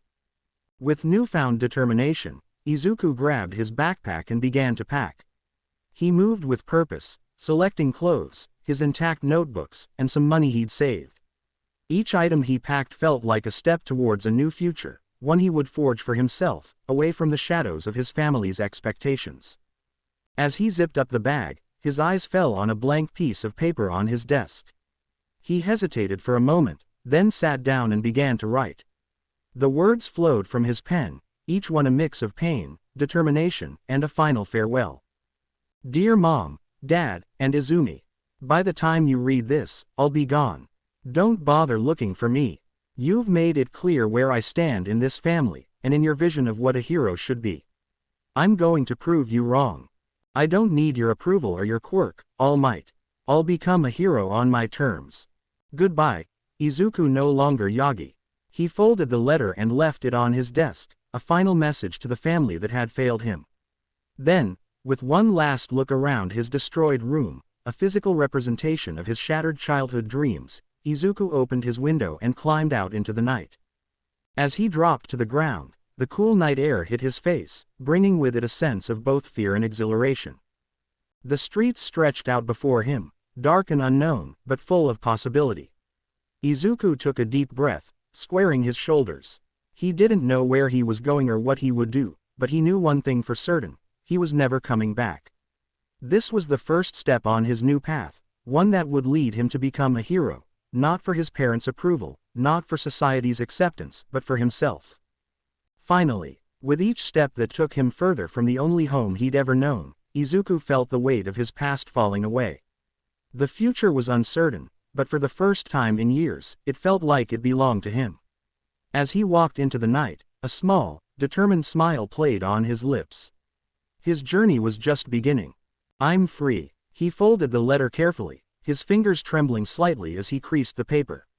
With a soft sigh, he placed it on his desk, a final message to the family that had failed him. The weight of his words, of his decision, hung heavy in the air. Izuku turned, his teal eyes scanning the chaos of his room. Torn posters of heroes littered the floor, shredded notebooks spilled their contents across the carpet, and broken action figures lay scattered like fallen soldiers. It was a battlefield of broken dreams and shattered aspirations. Each piece of debris told a story of hope crushed under the weight of disappointment and neglect. He walked to the window, his footsteps muffled by the debris. The cool night air whispered through the gap as he eased it open, carrying with it the promise of freedom. For a moment, he hesitated, his hand gripping the windowsill tightly. The familiar confines of his room, despite everything, still held the comfort of the known. But that comfort had become a cage, suffocating his spirit and dimming his light. With a deep breath, Izuku swung his legs over the sill and dropped to the ground below. The impact sent a jolt through his body, grounding him in the reality of his decision. He was really doing this. He was leaving. The street stretched out before him, a ribbon of asphalt disappearing into the shadows. Streetlights cast pools of amber light, creating islands of illumination in the sea of darkness. The night air was crisp, carrying the scent of possibility and the faint echo of distant city life. Izuku took a step forward, then another. Each movement took him further from the only home he'd known, from the life that had become a prison of expectations and disappointments. With each step, he felt a piece of that old life fall away, like shedding an old, ill-fitting skin. Fear and exhilaration warred within him, sending his heart racing. The unknown loomed large, full of potential dangers but also brimming with possibilities. He didn't know where he was going or what challenges lay ahead, but for the first time in years, the future felt like it belonged to him. As he walked, memories flickered through his mind. The sting of his mother's indifference, the burn of his father's disappointment, the acidic bite of his sister's betrayal. But with each step, those memories seemed to lose their power over him. They were part of a past he was leaving behind. Finally, the word escaped his lips in a whisper, carried away by the night breeze. It held within it years of pent-up frustration, of dreams deferred, of a spirit nearly broken but now, at last, breaking free. The streets of the sleeping city became his new world. Each corner held the promise of a new adventure, each alley a potential hiding place, each stranger a possible ally or enemy. Izuku's senses were alive, drinking in every detail of this newfound freedom. As he walked into the night, a small, determined smile played on his lips. It wasn't the wide, innocent grin of his childhood, but something harder, tempered by years of adversity. This smile spoke of resilience, of a spirit bent but not broken, of hope that refused to die. "I'm free," he murmured, tasting the words on his tongue. They felt right, they felt true. For the first time in years, Izuku felt the spark of genuine excitement for what the future might hold. Izumi-pa, Mom, Dad, and I were returning from an outing for my birthday. The car ride was filled with laughter and chatter, the radio playing softly in the background. I gazed out the window, watching the city lights blur past, a smile playing on my lips. Yet, a nagging thought kept tugging at the back of my mind, like a persistent itch I couldn't scratch. It was Izuku's birthday too, yet he wasn't with us. I pushed the guilt aside, focusing on the warmth of the family around me, the way Dad's eyes crinkled when he laughed, and Mom's gentle hand on my shoulder. As we pulled into our driveway, I noticed an unusual stillness about the house. The porch light was off, and no welcoming glow came from the windows. A shiver ran down my spine, though I couldn't explain why. Climbing the stairs, my footsteps echoed in the quiet hallway, each creak of the floorboards seeming unnaturally loud. When I reached the top, I saw Izuku's bedroom door slightly ajar, a thin slice of darkness visible through the gap. A sense of unease crept over me as I approached, my heart beginning to race. I pushed the door open, wincing at the loud creak that broke the silence. My breath caught in my throat as I took in the scene before me. The room was in shambles, clothes strewn about like discarded skins, books torn and scattered like fallen leaves, and the All Might poster that once proudly adorned the wall now lay in tatters on the floor, the hero's smile now a grotesque grimace. "What the hell happened?" I whispered, my voice trembling. The words hung in the air, unanswered. My eyes darted around the room, trying to make sense of the chaos. That's when I spotted it, a folded piece of paper on Izuku's desk, stark white against the dark wood. With shaking hands, I picked it up, the paper feeling unnaturally heavy. I unfolded it, my eyes scanning the words written in Izuku's familiar, messy scrawl. "Dear Mom, Dad, and Izumi, by the time you read this, I'll be gone. Don't bother looking for me. You've made it clear where I stand in this family, and in your vision of what a hero should be. I'm going to prove you wrong. I don't need your approval or your quirk, All Might. I'll become a hero on my terms. Goodbye, Izuku no longer Yagi." The words blurred as tears welled up in my eyes. One drop fell onto the paper, smudging the ink, distorting the last "goodbye" into a watery mess. The weight of my actions, or rather, my inaction, over the years crashed down on me like a physical blow. Memories flooded back. The times I'd laughed along with others who mocked him, the moments I'd chosen to stay silent when I should have spoken up, the countless occasions I'd put my own comfort above his needs. My legs gave out, and I sank to the floor, clutching the letter to my chest. The carpet was rough against my knees, but I barely noticed. The realization of what we'd done, what I'd done, hit me like a punch to the gut. At that moment, I saw clearly the part I'd played in driving my own brother away. Izuku, I screamed, my voice raw with anguish and regret. The sound echoed through the empty room, bouncing off the bare walls and coming back to me, a stark reminder of the absence it now held. As I knelt there, surrounded by the remnants of Izuku's shattered dreams, I couldn't help but wonder. How had we let things come to this? The All Might figurines that used to stand proudly on his shelves now lay broken on the floor, a metaphor for our fractured family. And more importantly, was it too late to make things right? The silence of the room seemed to mock me, offering no answers, only the crushing weight of guilt and regret. Japan was filled with ancient mysticism before people knew about quirks and the luminescent baby. Jujutsu sorcerers, who used a special power called cursed energy, lived among the people, and they were both admired and feared. These sorcerers protected society from evil curses while controlling their powers. As the sorcerers gained more influence, dark forces grew alongside them. Cursed spirits, created from human negativity, became more common and dangerous. The line between protector and threat blurred, putting the world of Jujutsu sorcery in a fragile state. Negative emotions cursed one child after a friend's death. People wondered how this new world of heroes would react to a child affected by ancient curses. Would they accept this powerful but risky individual, or would fear to lead them to reject what they didn't understand? This set the stage for a clash of beliefs, testing humanity's ability to accept differences and marking a crucial moment for both Jujutsu sorcery and the emerging world of heroes. A couple of minutes earlier, the evening calm at the Yagi household was shattered by the sudden, unexpected ring of the doorbell. Inko, her green hair tied back in a loose ponytail, wiped her hands on her apron and made her way to the front door, curiosity piqued by the late-night visitor. As she reached for the doorknob, a booming, "Happy birthday, young listeners!"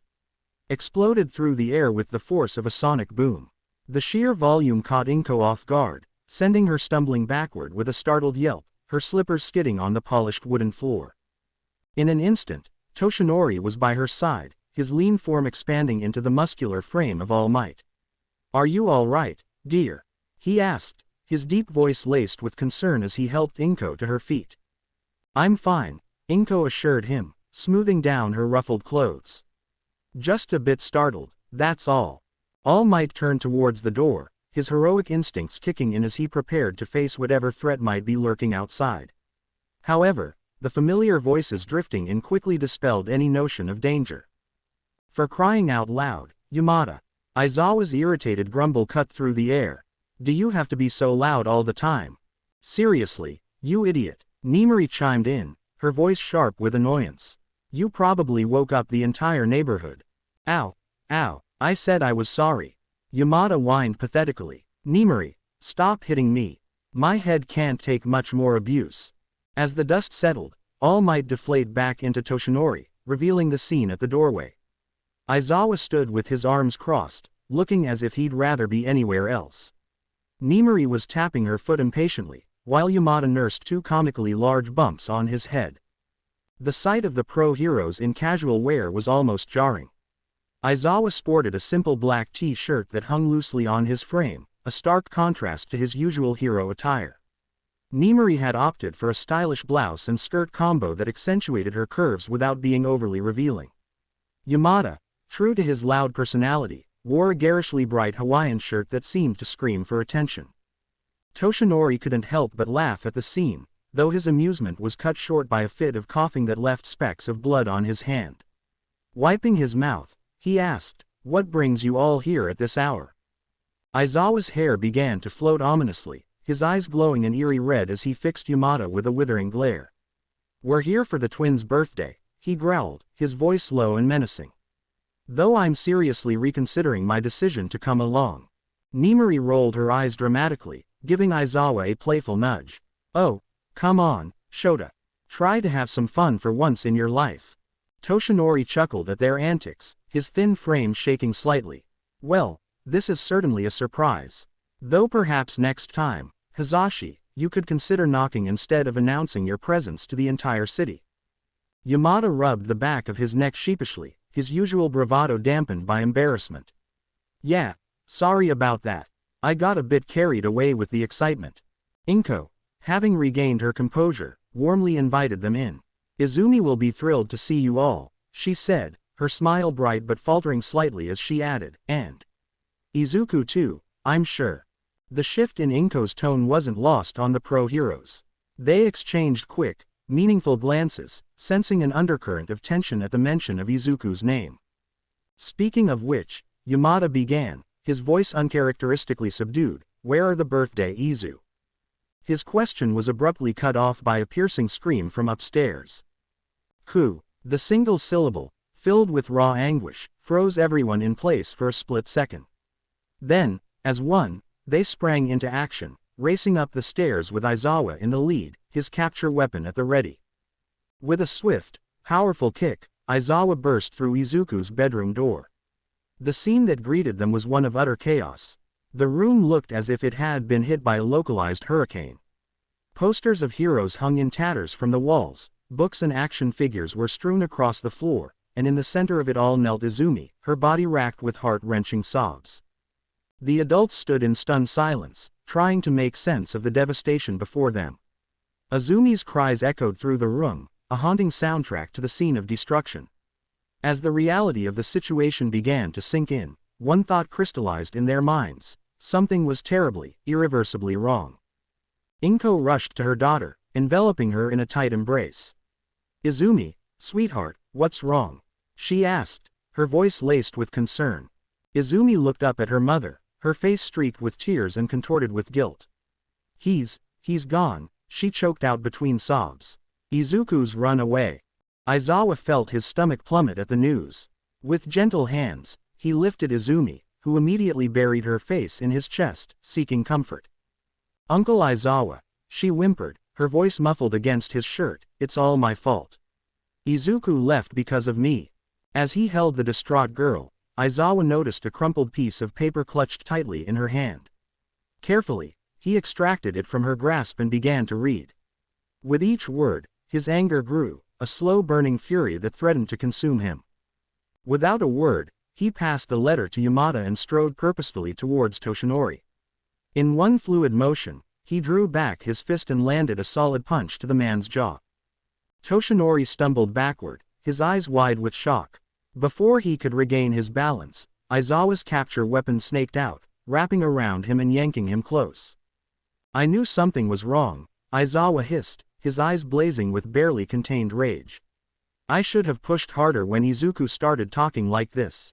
The kid wanted to keep it secret, but I should have known better." He tightened his grip on the capture weapon, his voice dropping to a menacing whisper. "If anything happens to my nephew, my student, because of your neglect, you'll answer to me. And believe me, you don't want that." The room fell into a tense silence, broken only by Izumi's muffled sobs. Everyone stood frozen, the air thick with unspoken accusations and mounting dread. "Wait a minute," Yamada said, breaking the oppressive quiet. He turned to Izumi, his expression a mix of worry and confusion. "What did you mean when you said it was your fault?" All eyes in the room swiveled to Izumi. She sniffled, trying to compose herself as she wiped away her tears. I need to tell you all something," she said, her voice barely above a whisper. "But it's not just about me. We need to call the Bakugos and the Todorokis too. And Principal Nezu. They all need to hear this." The heroes exchanged worried glances. Whatever this was, it was clearly bigger than they had initially thought. Aizawa tightened his embrace around Izumi. "Are you sure about this, problem child?" he asked, his gruff voice tinged with concern. Izumi nodded, her eyes shining with determination despite the tears that still clung to her lashes. "Yes, it's time everyone knew the truth. About Izuku, about me, about everything." Toshinori felt a chill run down his spine. What could possibly be so serious that it involved all these people? Nimari stepped forward, placing a comforting hand on Izumi's shoulder. "All right, sweetheart, we'll make the calls, but first, let's get you some tea to calm your nerves." As they made their way downstairs, Inko spoke up, her voice trembling with a mixture of fear and confusion. "Izumi, honey, what's going on? What haven't you told us?" Izumi looked at her mother, her eyes a storm of guilt and resolve. "Mom, there's a lot you don't know. About Izuku, about me, about what's been happening at school." I promise I'll explain everything. Just, not yet, not until everyone's here. They descended the stairs, the air heavy with unasked questions and mounting tension. As Yamada reached for his phone to make the necessary calls, one thing was abundantly clear: whatever Izumi had to say was going to change everything. The foundations of their world were about to be shaken, and nothing would ever be the same again. Meanwhile, somewhere in Musudafu, as the night descended upon Musudafu, Izuku Yagi found himself wandering the city streets, his heart heavy with the weight of his decision. The familiar buildings and landmarks that had once been comforting now seemed to loom over him, silent witnesses to his departure. The cool night air nipped at his skin, sending a shiver down his spine that had nothing to do with the temperature. His backpack, hastily stuffed with whatever essentials he could grab in the moment of his flight, hung heavy on his shoulders. Each step he took seemed to echo in the quiet streets, a constant reminder of the solitude he now faced. The city, usually bustling with life, felt eerily empty at this late hour, mirroring the hollowness in Izuku's chest.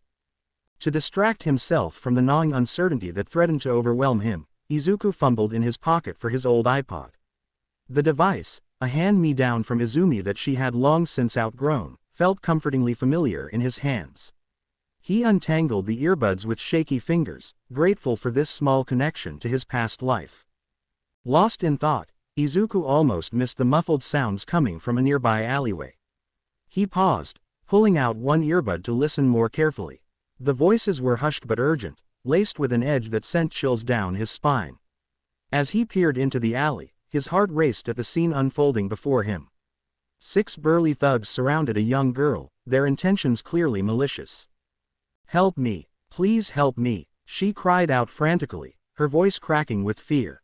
The leading thug snarled at her, then smirked maliciously. "Don't worry, I won't bite," he taunted, his voice dripping with contempt. "Unless you're willing to give me a good time." He leered at her, his grimy hands reaching out to unbutton her top until her bra was clearly visible. The girl, despite her predicament, caught Izuku's attention. She appeared to be around his age, with striking teal eyes that seemed to glow even in the dim light of the alley. Her long orange hair was tied in a high ponytail on the left side of her head, with bangs split into 3 clumps framing her face. Even in her casual wear, a simple white t-shirt and jeans, she possessed a certain grace that made Izuku's breath catch in his throat. However, the girl's beauty was overshadowed by the immediate danger she was in. The thugs had knocked her to the ground, their leering faces and wandering hands making their intentions clear. The concrete beneath her scraped against her skin as she struggled, leaving angry red marks. Damned bastards, Izuku thought, silently seething with rage. He felt a surge of anger unlike anything he'd experienced before, his blood boiling in his veins. Without a second thought, he reached into his backpack and pulled out a simple mask he'd packed on impulse, a plain black domino mask that covered the area around his eyes. As he slipped the mask over his face, Izuku felt a strange sensation wash over him. It was as if a dam had broken inside him, releasing a flood of energy he never knew he possessed. Unbeknownst to him, a soft pink aura began to shimmer around his body, barely visible in the dim light of the alley. Acting on pure instinct, he dashed forward with surprising speed, aiming for the leader who had pinned the girl to the concrete. His feet barely seemed to touch the ground as he moved, propelled by a force he couldn't explain. Time slowed down as Izuku ran. So, Rika, he thought, reminiscing on her sacrifice to protect that poor boy all those years ago. This is how it was for you, right? Your body just moved on its own. And never forget our promise, Izuku. Rika's voice echoed in his head as he ran. He saw a forced ghost of Rika, not in her curse form, but as the young girl he remembered. Beside her stood his younger self, still at the age of 6, wide-eyed and innocent.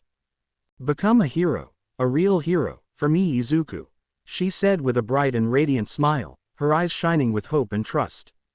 "Thank you, Rika," he replied in his head, a bittersweet smile crossing his face.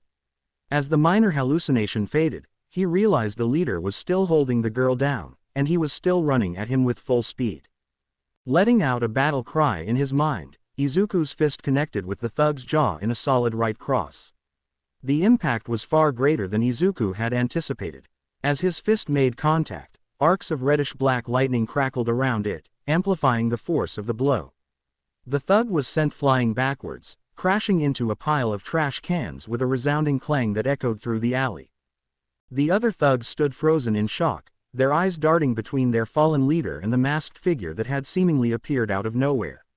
Izuku himself was momentarily stunned by the power of his own attack, staring at his fist in disbelief as the last sparks of strange lightning faded away. What the hell was that? Izuku wondered, flexing his fingers as the pink aura around him pulsed. This pink aura, it's never happened before, even when I was training with Aizawa-sensei.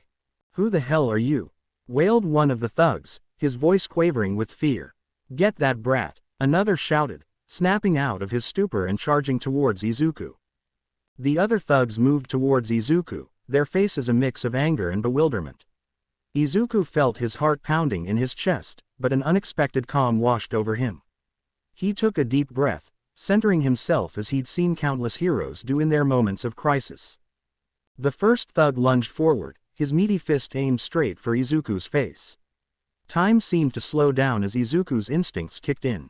He sidestepped the punch with surprising agility, feeling the rush of air as it missed him by mere inches.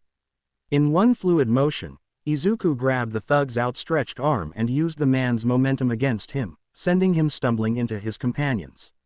The satisfying sound of bodies colliding filled the alley. As the thugs regrouped, Izuku quickly assessed his surroundings. The alley was narrow, lined with dumpsters and discarded cardboard boxes. The limited space would restrict his movement, but it also meant his attackers would have to come at him in smaller groups. His eyes darted around, searching for anything he could use to his advantage. They landed on a discarded metal pipe lying nearby, its dull surface glinting in the dim light. Without hesitation, he snatched it up, the cool metal grounding him in the moment and providing a reassuring weight in his hands. Two more thugs charged at him simultaneously, their faces contorted with rage. Izuku ducked under one swing, feeling the whoosh of air above his head. He blocked another attack with the pipe, the impact sending vibrations up his arm. The metallic clang echoed off the alley walls. Seizing the moment, Izuku countered with a swift kick to one thug's knee, aiming for the vulnerable joint. The man crumpled with a howl of pain that reverberated through the narrow space. The other received a sharp jab from the pipe to his solar plexus, leaving him gasping for air and clutching his midsection. Who's next? Izuku asked, his voice steady despite the adrenaline coursing through his veins. The remaining thugs exchanged wary glances, their confidence visibly shaken by the unexpected resistance from this masked stranger. The alley fell silent for a moment, save for the labored breathing of the injured men. The two thugs Izuku had knocked down earlier struggled to their feet, groaning and rubbing their sore spots. Their once crisp clothes were now dirty and disheveled, a testament to their unexpected tumble. The leader, nursing his jaw where Izuku's punch had landed, stepped forward with a menacing glare. A thin trickle of blood ran from the corner of his mouth, which he wiped away with the back of his hand. That hurt, you little brat, he snarled, his earlier smirk replaced by a grimace of pain and anger. His eyes narrowed dangerously as he spat out his next words. You're dead now. As if on cue, all six thugs began to close in on Izuku, forming a tight circle around him. Their eyes gleamed with malice in the dim light of the alley, reminding Izuku of a pack of hungry wolves circling their prey. The tension in the air was palpable, thick enough to cut with a knife.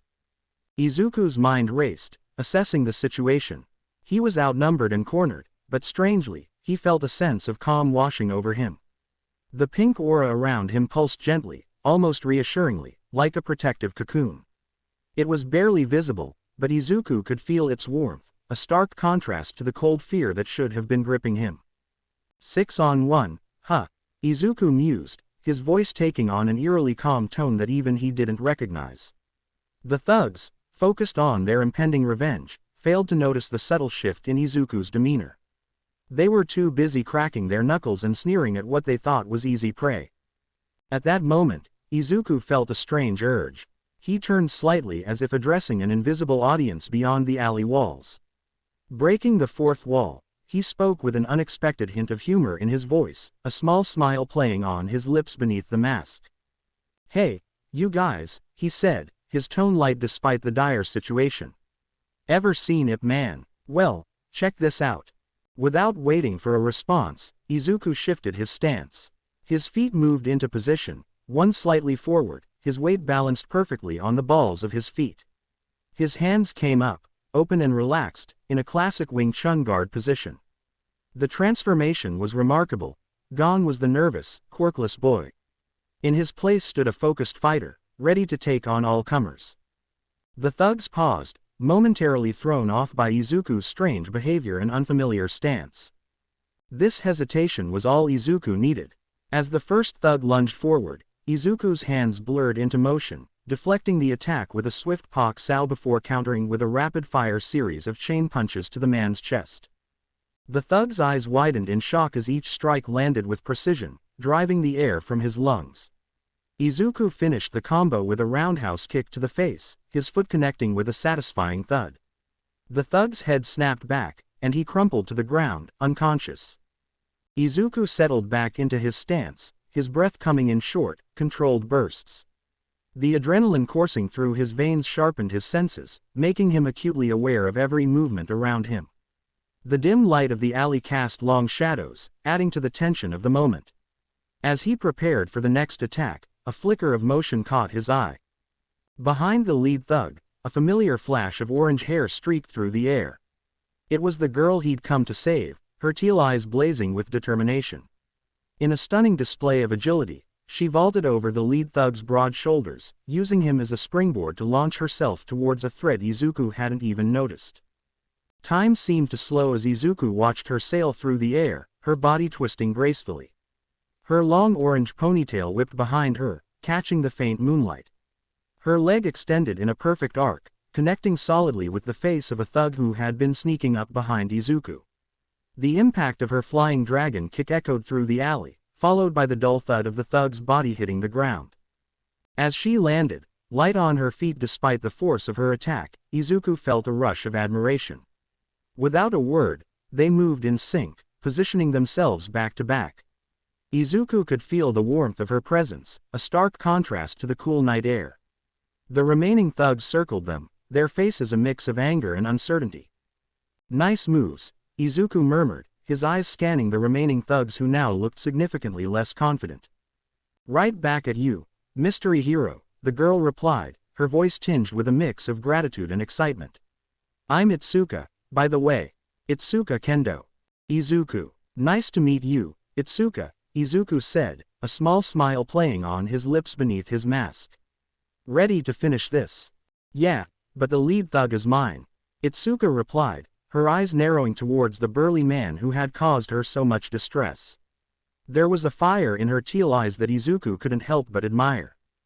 With that declaration, the two of them moved in perfect synergy, as if they had been training together for years. Izuku ducked under a wild haymaker, feeling the whoosh of air above his head. On the other side, Itsuka gracefully sidestepped a clumsy kick. In a flash, she grabbed the extended leg, her fingers wrapping around the attacker's ankle. With a strength that belied her slender frame, she brutally smashed her elbow onto the guy's kneecap. The sickening crack that followed made even Izuku wince. The thug howled in pain, his leg now useless. But Itsuka wasn't done. As he swung his arm in a desperate attempt to hit her, she ducked under, her orange ponytail whipping through the air. In one fluid motion, she locked the thug into a suplex, using his momentum against him. The impact as he hit the ground knocked the wind out of him, the sound echoing off the alley walls. Itsuka smoothly transitioned to a top mount position, her face a mask of controlled fury. She rained down a few vicious strikes, her fists connecting with precision. The thug's attempts to block became weaker with each hit, his arms flailing uselessly. Finally, Itsuka raised her elbow high, the moonlight glinting off her determined eyes, and brought it down in a devastating ground elbow smash. The thug's head snapped back, and he went limp, knocked out cold. Meanwhile, Izuku was dealing with his opponent. He clapped his hand against the thug's throat, causing the man to gasp and stumble back, eyes bulging. Seizing the opportunity, Izuku switched stances, his footwork impeccable as he transitioned into a boxing combination. Left jab, right cross, left hook, each punch landed with increasing force, driving the thug back. The sound of fist meeting flesh echoed in the narrow alley. The thug, dazed but still standing, didn't see the spinning back coming. Izuku's foot connected solidly with the man's solar plexus, sending him flying. He crashed into the alley wall with a dull thud, sliding down to the ground in a heap, leaving a smear of dirt on the grimy bricks. But the fight wasn't over. The last thug, seeing his companions fall, charged at Izuku from behind with a roar of rage.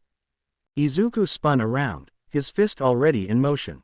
As it connected with the thug's jaw, that strange reddish-black lightning crackled around his hand once more, illuminating the alley with an eerie glow. The impact was tremendous, lifting the thug off his feet and sending him soaring through the air before crashing into a pile of garbage bags. The bags burst on impact, scattering trash across the alley. Just as Izuku thought it was over, movement caught his eye. The lead thug, bruised and battered, had pulled out a gun. His hand shaking with pain and anger, he aimed it at Itsuka, who was still catching her breath after her last fight. The metallic click of the gun's safety being removed seemed to echo in the sudden silence. Time seemed to slow down. Izuku's eyes darted around, looking for anything he could use. He spotted a metal pipe lying nearby, knocked loose during the scuffle. Without hesitation, he scooped it up and hurled it with all his might. The pipe whistled through the air, spinning end over end. It struck the thug's gun arm with pinpoint accuracy, eliciting a cry of pain as the weapon clattered to the ground. The sound of metal hitting concrete rang out, followed by the thug's pained groan. Itsuka, alerted by the noise, spun around. Seeing the fallen gun and the thug's pained expression, she didn't hesitate. With a grimace of determination, she delivered a powerful kick right between the thug's legs. The man's eyes bulged, and he let out a high-pitched wheeze before collapsing to his knees. Itsuka stood over him, her chest heaving with exertion but her eyes still blazing with righteous anger. The alley fell silent, save for the groans of the defeated thugs and the heavy breathing of Izuku and Itsuka. That, she spat, her voice trembling with a mix of anger and relief, was for earlier, you creep. Izuku nodded, a grim satisfaction settling over him as he surveyed the scene. The alley was a battlefield of groaning bodies and scattered debris, testament to the fierce fight that had just unfolded. Adrenaline still coursed through his veins, making his hands tremble slightly. The cool night air carried the acrid scent of sweat and fear, mingling with the metallic tang of blood. Let's leave these fools for the cops, Izuku said, his voice low and steady despite the turmoil of emotions swirling inside him. He reached for his phone, intending to make an anonymous call to the authorities. Before he could dial, Itsuka suddenly wrapped her arms around him tightly. The unexpected contact made Izuku stiffen, unsure how to react. He could feel her body shaking against his, her face pressed into his shoulder.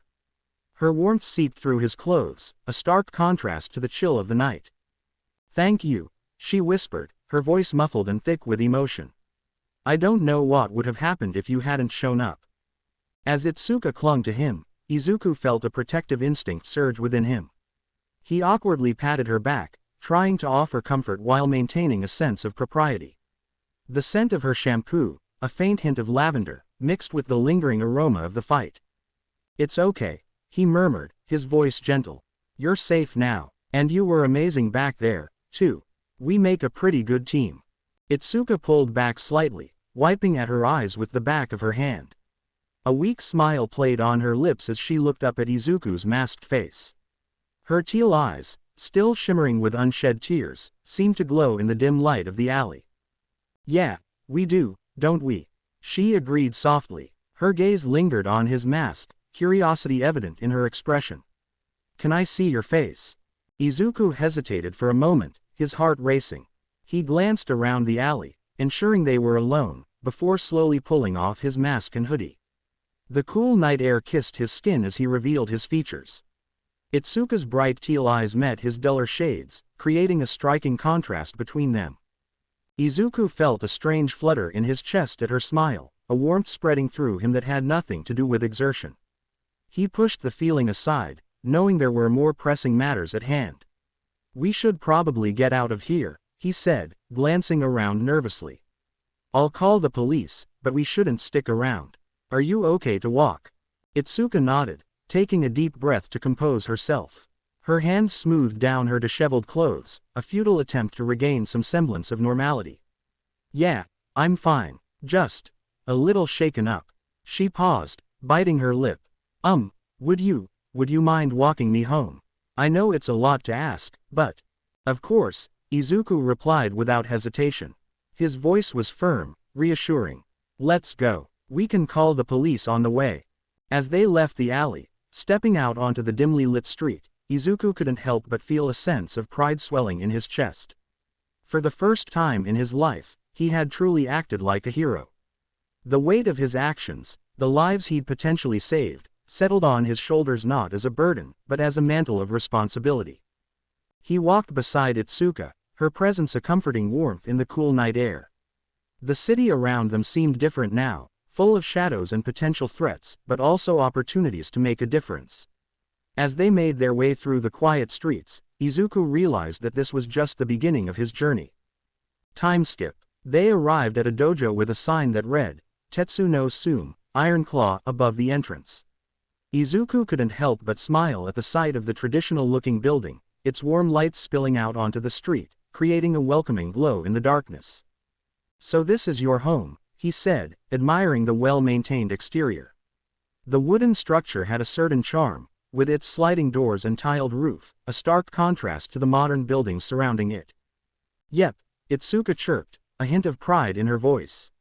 She approached the door and knocked lightly, her knuckles rapping a familiar pattern. Okazen, Otosan, I'm home. The door slid open quickly, the sound of wood against wood accompanied by a gust of warm air from inside. An athletic woman with fiery red hair tied back in a messy ponytail and piercing green eyes appeared. She wore a red Hanton jacket over white sweatpants, looking ready for action even at this late hour. There you are, Squirt, she exclaimed, her voice a mix of relief and excitement. She pulled Itsuka into a bear hug, lifting the girl off her feet. I was about to send out a search party. Itsuka squirmed out of the hug, rolling her eyes but unable to hide her smile. Mom, I'm fine. Oh, and I brought someone with me. Itsuka's mom finally noticed Izuku, who was awkwardly shifting from foot to foot. He bowed deeply, feeling like he was under a microscope as her sharp eyes assessed him. Hideo, she called over her shoulder, excitement creeping into her voice. Our little Itsuka brought a boy home. She turned back to Izuku, her eyes twinkling with curiosity and a hint of mischief. What's your name, kiddo? Izuku, ma'am, he replied, still bowing, his voice slightly muffled by his position. Oh, none of that formal stuff. Call me Akane, she said, gently nudging him to stand up straight. She was giving him a once-over, like she was trying to figure him out. Her eyes lingered on his scruffy clothes and the way he held himself, a mix of curiosity and concern flashing across her face. Just then, heavy footsteps approached from inside, each step resonating through the wooden floor. A mountain of a man appeared in the doorway, ducking slightly to fit through. He had Itsuka's orange hair, but his kind brown eyes seemed out of place on such an intimidating figure. His muscular frame filled the doorway, and Izuku had to crane his neck to look up at him. This is my husband, Hideo, Akane said, sounding pretty proud, patting the giant man's arm affectionately. Hideo moved forward with surprising grace for such a big guy. He looked from Itsuka to Izuku, his eyebrows raised in a silent question. So, he rumbled, his voice deep as thunder but not unkind, what brings you to our doorstep at this hour, young man? Izuku took a deep breath, steeling himself. He started explaining what happened, his words tumbling out faster as he recounted the events. As he talked about the thugs in the alley and how he and Itsuka fought them off, the atmosphere in the small entryway grew tense. Hideo listened with his arms crossed, his expression a mix of worry and pride. Itsuka stood tall next to Izuku, nodding along to confirm his story, occasionally adding details he missed. Akane's mood did a complete 180.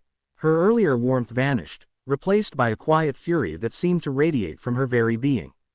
Her red hair started floating, defying gravity as if it had a mind of its own. A red aura shimmered around her, making the air waver like heat rising from pavement on a hot day. When Izuku described what the lead thug tried to do to Itsuka, Akane's eyes disappeared under her bangs, shadowed by her fury. Her fists clenched so tight her knuckles went white, small tremors running through her arms. The red aura got stronger, with little sparks of energy crackling around her like miniature lightning bolts. "Those bastards," Akane growled, her voice low and dangerous, barely containing her rage. "How dare they touch my baby girl?" Hideo put a hand on his wife's shoulder, though he looked pretty angry too. His jaw was clenched, a vein pulsing in his temple. "Easy, love," he murmured, his deep voice a soothing rumble. "Our girl's safe, thanks to this young man." Izuku, feeling the tension crackling in the air, quickly added, "Itsuka was amazing too. We fought side by side. She's really tough." He glanced at Itsuka, hoping his words would help calm her parents. Itsuka nodded, putting a hand on her mom's arm. "It's true, Mom. Izuku saved me, but I used everything you and Dad taught me. Those guys didn't know what hit them." Akane's aura slowly faded, her hair settling back down like a retreating tide. She took a deep breath, visibly trying to calm herself. When she looked up, her eyes were a mix of fierce pride and lingering anger. "Thank you, Izuku," she said, her voice thick with emotion. She turned to Itsuka, cupping her face gently. "And you, my brave girl. I'm so proud of you." Hideo nodded, his massive hand resting on Itsuka's shoulder. "You've both shown real guts tonight," he said, his deep voice full of approval. "Izuku, we owe you one. Come on in. I think we've got a lot to talk about, and you look like you could use a rest."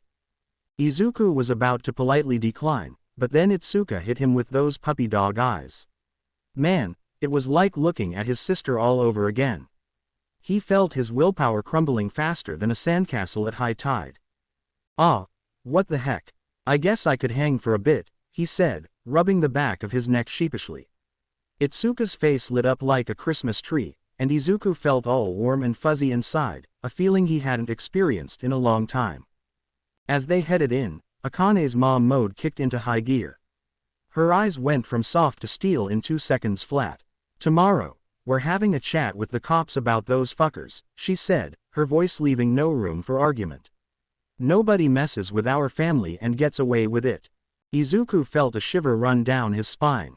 Mama Bear was not to be messed with, that's for sure. He made a mental note never to get on Akane's bad side. "Actually," Izuku piped up, feeling a bit nervous about correcting an adult, "I already called the cops. Like, half an hour ago. Right after we kicked those guys' asses." Hideo's eyebrows shot up so high they almost left his face. "You called the police?" he asked, sounding impressed and a little surprised. Izuku nodded, fidgeting a bit under the sudden attention. "Yeah, anonymous tip. Figured it was best to let the pros handle it from there. Didn't want to cause any more trouble, you know." Itsuka beamed at him like he'd just won the Nobel Prize. "See, told you he was awesome," she said, elbowing her dad playfully. Akane's fierce look melted into a smile, her eyes softening as she looked at Izuku. Well, looks like we've got a smart cookie here," she said, sounding pretty pleased. "Quick thinking and responsible, I like it." Izuku let out a yawn big enough to swallow Tokyo, his exhaustion finally catching up with him. "Hey, Hideo-san. Got a spare bed lying around?" he asked, rubbing his eyes tiredly. Before Hideo could answer, Akane jumped in with a mischievous grin. "Oh, I'm sure Itsuka wouldn't mind sharing her room," she said, winking at the teens. Itsuka's face went redder than a stop sign, her freckles standing out against her flushed skin. "Mom," she squeaked, mortified. Izuku wasn't doing much better, his face hot enough to fry an egg, the tips of his ears turning bright red. Hideo chuckled, shaking his head at his wife's antics. All right, let's not torture the poor kids," he said, trying not to laugh but failing miserably. "We've got a guest futon in storage," Hideo told Izuku, his eyes twinkling with amusement. "How about we set you up in Itsuka's room next to her bed? Separate, of course," he added with a wink. Izuku nodded, relief washing over him like a cool breeze. "That'd be great, thanks," he said, fighting another yawn. Itsuka, still blushing, nudged Izuku. "Sorry about my mom," she whispered, her breath tickling his ear. "She's always joking around like this." Akane grinned, "Not sorry at all. Hey, can't blame a mom for dreaming," she laughed, her eyes dancing with mirth. You two are just too cute together. Okazen. Itsuka groaned, hiding her face in her hands. Izuku just stood there, wishing he could turn invisible or sink into the floor. I'm going to take a shower, Itsuka groaned, her cheeks still pink from her mom's teasing. She shuffled to her room, grabbed some comfy clothes, and headed for the bathroom, shooting Izuku an apologetic look over her shoulder. Okay, honey, Akane called after her, a hint of amusement still in her voice. She turned to Izuku with a wink. Now, let's get you set up, shall we? Izuku nodded, trying not to yawn again. He followed Akane and Hideo into Itsuka's room, feeling a bit awkward about invading her space. The room was cozy, with martial arts posters lining the walls and a few stuffed animals peeking out from the bed. A small desk in the corner was covered in school books and hero magazines, a testament to Itsuka's interests. The air smelled faintly of lavender and something uniquely Itsuka. All right, kiddo, let's make you a comfy nest, Hideo said, pulling out the futon from a closet. He glanced at Izuku with a grin. Hope you don't mind a bit of snoring. Itsuka gets it from her mom. I do not snore, Akane protested, whacking her husband playfully with a pillow. The pillow made a soft, whump, against Hideo's broad chest, hardly moving the big man. Izuku couldn't help but chuckle at their antics. It felt nice, warm, like a real family, something he hadn't experienced in a long time. As they set up the futon, laying out soft blankets and fluffing pillows, Akane kept sneaking glances at Izuku. Finally, she couldn't hold back anymore. So, Izuku, got any plans for the future? Thinking about being a pro hero? Izuku froze for a second, his hands stilling on the blanket he was smoothing out. Then he shrugged, trying to appear nonchalant. Maybe, I haven't thought about it much, he lied, not wanting to get into his complicated history. Hideo raised an eyebrow, his expression skeptical but kind. Really, with moves like what you pulled off tonight? Kid, you've got potential written all over you. Izuku felt a warmth spread through his chest at the praise. It was so different from what he was used to hearing. Thanks, he mumbled, not sure how to respond, a small smile tugging at the corners of his mouth. As they finished setting up, they heard the bathroom door open. All yours, Izuku, Itsuka called out, her voice echoing slightly in the hallway. There's a spare toothbrush under the sink if you need it. Izuku grabbed his backpack and headed to the bathroom, grateful for a moment alone to collect his thoughts. What a crazy night it had been. And now here he was, about to sleep in a stranger's house, being treated like he belonged. He splashed some water on his face, staring at his reflection in the slightly steamy mirror. For the first time in a long while, he didn't hate what he saw looking back at him. His green eyes seemed a little brighter, his shoulders a little straighter. Maybe, just maybe, things were looking up. As he brushed his teeth with the spare toothbrush, Izuku couldn't help but wonder what tomorrow would bring. For once, he found himself looking forward to finding out. Break. After his shower, Izuku sprawled out on the futon, his body clean but his mind racing. The night's events played on repeat in his head, each replay more vivid than the last. The rush of adrenaline, the fear, the exhilaration, it all swirled together, making sleep seem like a distant impossibility. An hour ticked by, marked only by the soft ticking of a clock and Izuku's restless shifting. Suddenly, a soft whimper pierced the silence. Izuku sat up, his eyes straining through the darkness towards Itsuka's bed. He could make out her form tossing and turning, clearly caught in the grip of a nightmare. Izuku hesitated, torn between the desire to help and the fear of overstepping. Another whimper, this one more distressed, made the decision for him. He rose quietly, padding across the room on bare feet. Itsuka, he whispered, reaching out to gently shake her shoulder. Hey, it's okay, you're safe now. Itsuka's eyes snapped open, wide and unfocused. For a heart-stopping moment, she looked at Izuku as if he were a stranger, fear clouding her features. Then, recognition dawned, and with a choked sob, she launched herself into his arms. Izuku, she stammered, her voice muffled against his chest. They were back. The alley. I couldn't. I was so scared. Izuku awkwardly patted her back, his own heart racing at the unexpected closeness. Shish, it's all right, he murmured, trying to sound reassuring. It was just a bad dream. Remember how we handled those guys earlier? We're a pretty good team, right? Itsuka nodded against him, her breathing gradually slowing. She pulled back slightly, her cheeks flushed with embarrassment in the dim light. Sorry, she mumbled, not quite meeting his eyes. I didn't mean to freak out on you like that. Izuku shook his head, offering a small smile. No need to apologize. After everything that happened tonight, anyone would be shaken up. They sat in companionable silence for a moment, the quiet broken only by the distant sounds of the city night. Then, Itsuka spoke, her voice small and hesitant. Would you, maybe stay? Just until I fall asleep. Izuku felt heat rise to his face, grateful for the darkness that hid his blush. He nodded, managing to keep his voice steady. Yeah, of course, if it'll help you feel better. He settled next to her on the bed, careful to stay on top of the covers. Itsuka curled up against him, her head finding a spot on his shoulder. Within minutes, her breathing evened out, sleep claiming her once more. Izuku had every intention of sneaking back to his futon once Itsuka was soundly asleep. But the warmth of her beside him, combined with the exhaustion from their eventful day, proved too powerful a lullaby. Before he knew it, his own eyes had drifted shut, soft snores escaping him. In the doorway, Hideo and Akane stood silently, having been drawn by the earlier sounds of distress. They shared a tender smile at the sight of the two teenagers, peacefully asleep and finding comfort in each other's presence. Should we let him stay just one night? Hideo whispered, his voice barely audible in the stillness of the dojo.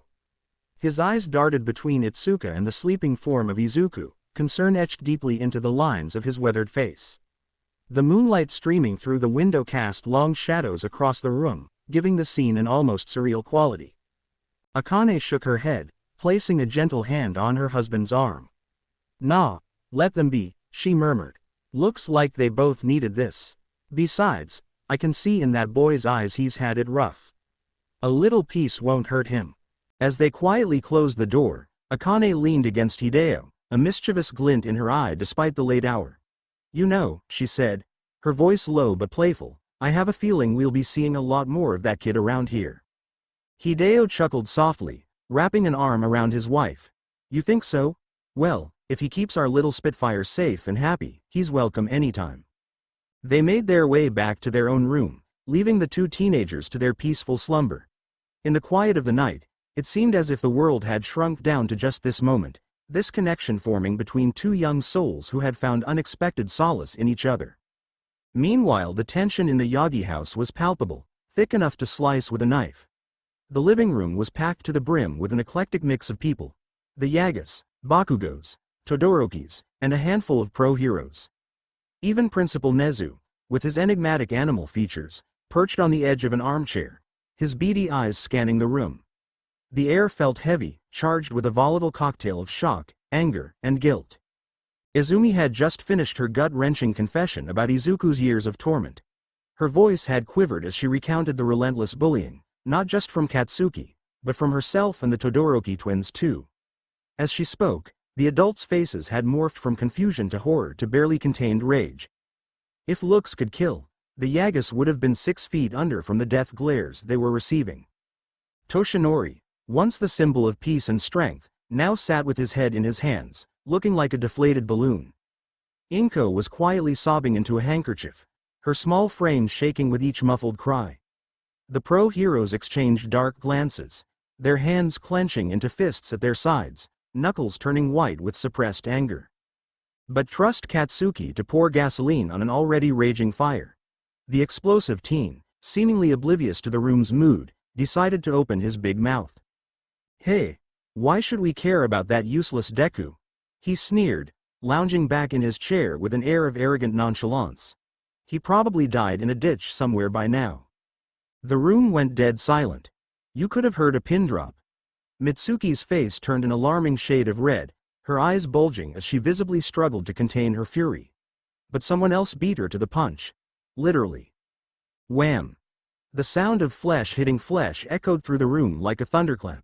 Everyone's jaws hit the floor as they watched mild-mannered Masaru Bakugo, of all people, deck his son.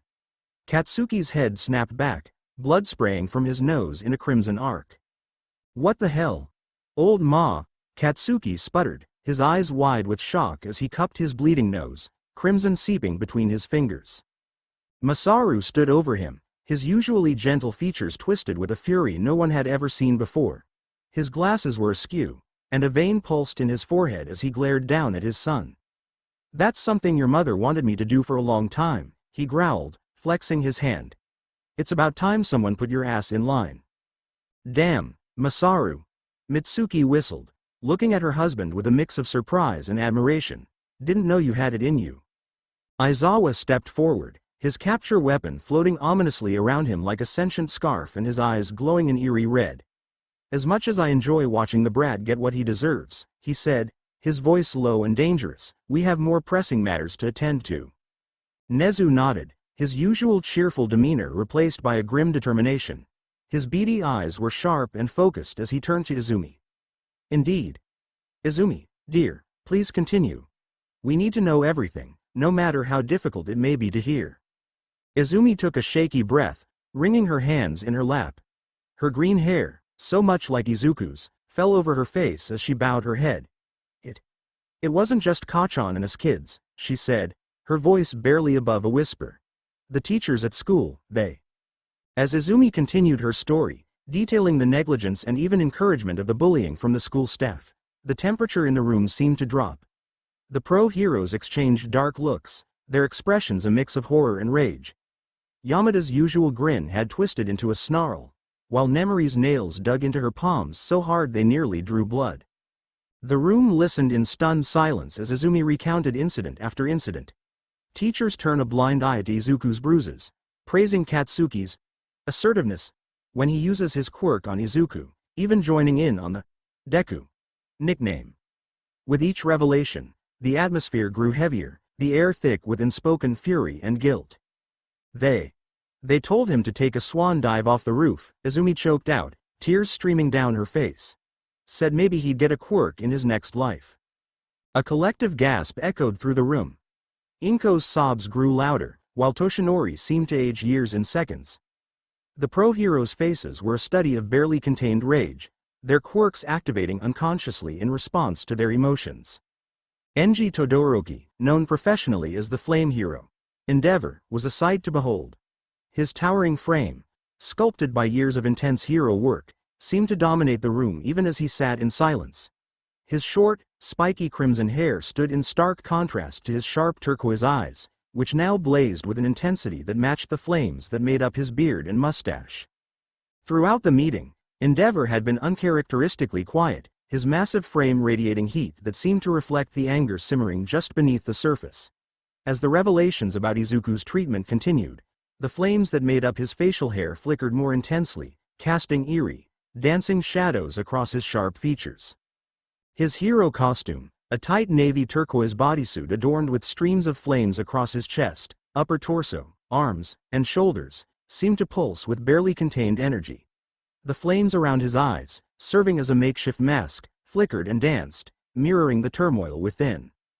Suddenly, unable to contain his rage any longer, Endeavor stood up. His chair scraped loudly against the floor, the harsh sound cutting through the tense atmosphere like a knife. The room fell into an immediate, heavy silence as all eyes turned to the number 2 hero. Flames danced around his clenched fists, the heat emanating from him causing the air to shimmer. His turquoise eyes, usually cool and calculating, now blazed with a fury that made even the bravest heroes in the room flinch. "I'm going to burn that cursed school to the ground," he growled, his voice low and dangerous, reminiscent of the rumble before an avalanche. The temperature in the room seemed to rise several degrees as his quirk responded to his anger, the air becoming thick and oppressive. Then, with a swiftness that belied his massive frame, he turned his gaze to his children, Shoto and Shoka. The twins, despite their own formidable quirks, visibly flinched under their father's intense stare. A mixture of anger and disappointment was evident in his eyes, the flames of his beard casting flickering shadows across their faces. "I'm ashamed of you too," Endeavor said, his voice barely above a whisper but carrying the weight of a thunderclap. The words hung in the air, heavy with years of complicated history and unspoken emotions. Shoto, his heterochromatic eyes flashing with defiance, crossed his arms and scoffed. "Hey. Like you care, shitty father." His voice dripped with disdain, years of resentment packed into those few words. "Nei-chan!" Shoka exclaimed, her eyes wide with shock at her brother's boldness. Unlike her twin, she seemed torn between fear of her father's reaction and a desire to defuse the situation. In a flash that left everyone gasping, Endeavor's hand shot out, grabbing Shoto's shirt collar. The fabric began to smoke as the hero's flames intensified, licking at his son's clothes. The air crackled with tension and the smell of singed fabric. "Listen here, you little shit," Endeavor snarled, his face inches from Shoto's. The flames of his beard roared higher, the heat becoming almost unbearable for those nearby. "I know you, Shoka, and Natsuo hate me. But I'm trying, damn it. I'm trying to be a better father for you all." His voice cracked slightly, a rare show of vulnerability from the usually stoic hero. The flames around his face flickered, momentarily revealing the man beneath the inferno. "I failed so many times. Toya. Rei. Fuyumi." He trailed off, pain flashing across his face before his anger returned to full force. With a roar of frustration, he whirled to face Toshinori, his flames roaring higher, licking at the ceiling. "I spent so much trying to surpass this bastard who was nothing but disappointment." The room was thick with tension, the other heroes shifting uncomfortably, unsure whether to intervene. The heat from Endeavor's quirk was becoming oppressive, causing sweat to bead on everyone's foreheads. It was Nezu who finally broke the standoff, his calm voice cutting through the crackling of Endeavor's flames like a cool breeze. "Enji, stop using your quirk," the principal said firmly, his small frame seeming to grow with authority. "Before we resort to arson, and also, put your son down." Despite his diminutive stature, Nezu's voice carried an edge of steel that even the flame hero couldn't ignore. His beady eyes fixed on Endeavor with an intensity that matched the hero's own. "I believe we need to address the root of the problem. And that starts right here, in this room." Slowly, reluctantly, Endeavor released Shoto and extinguished his flames. The sudden absence of the fire's heat left the room feeling cold and empty, a stark contrast to the inferno of moments before. As he sat back down, his chair creaking under his weight, the other occupants of the room couldn't help but feel that a significant shift had occurred. Nezu's beady eyes swept across the room, his gaze piercing through the tense atmosphere. The fluorescent lights above cast harsh shadows on his fur, making him appear almost ominous despite his small stature. He took a deep breath, his tiny paws clasped together on the polished table. "Toshinori and Inko Yagi," he began, his voice calm but carrying a weight that made everyone in the room sit up straighter. "You have failed in your most fundamental duty as parents.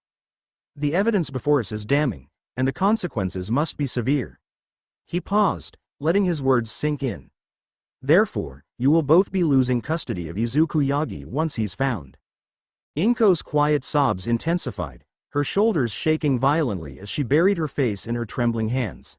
The sound of her grief was a stark contrast to the sterile silence of the room.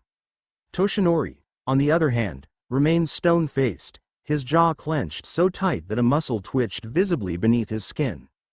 Nezu's gaze fixed on Toshinori, his eyes narrowing slightly.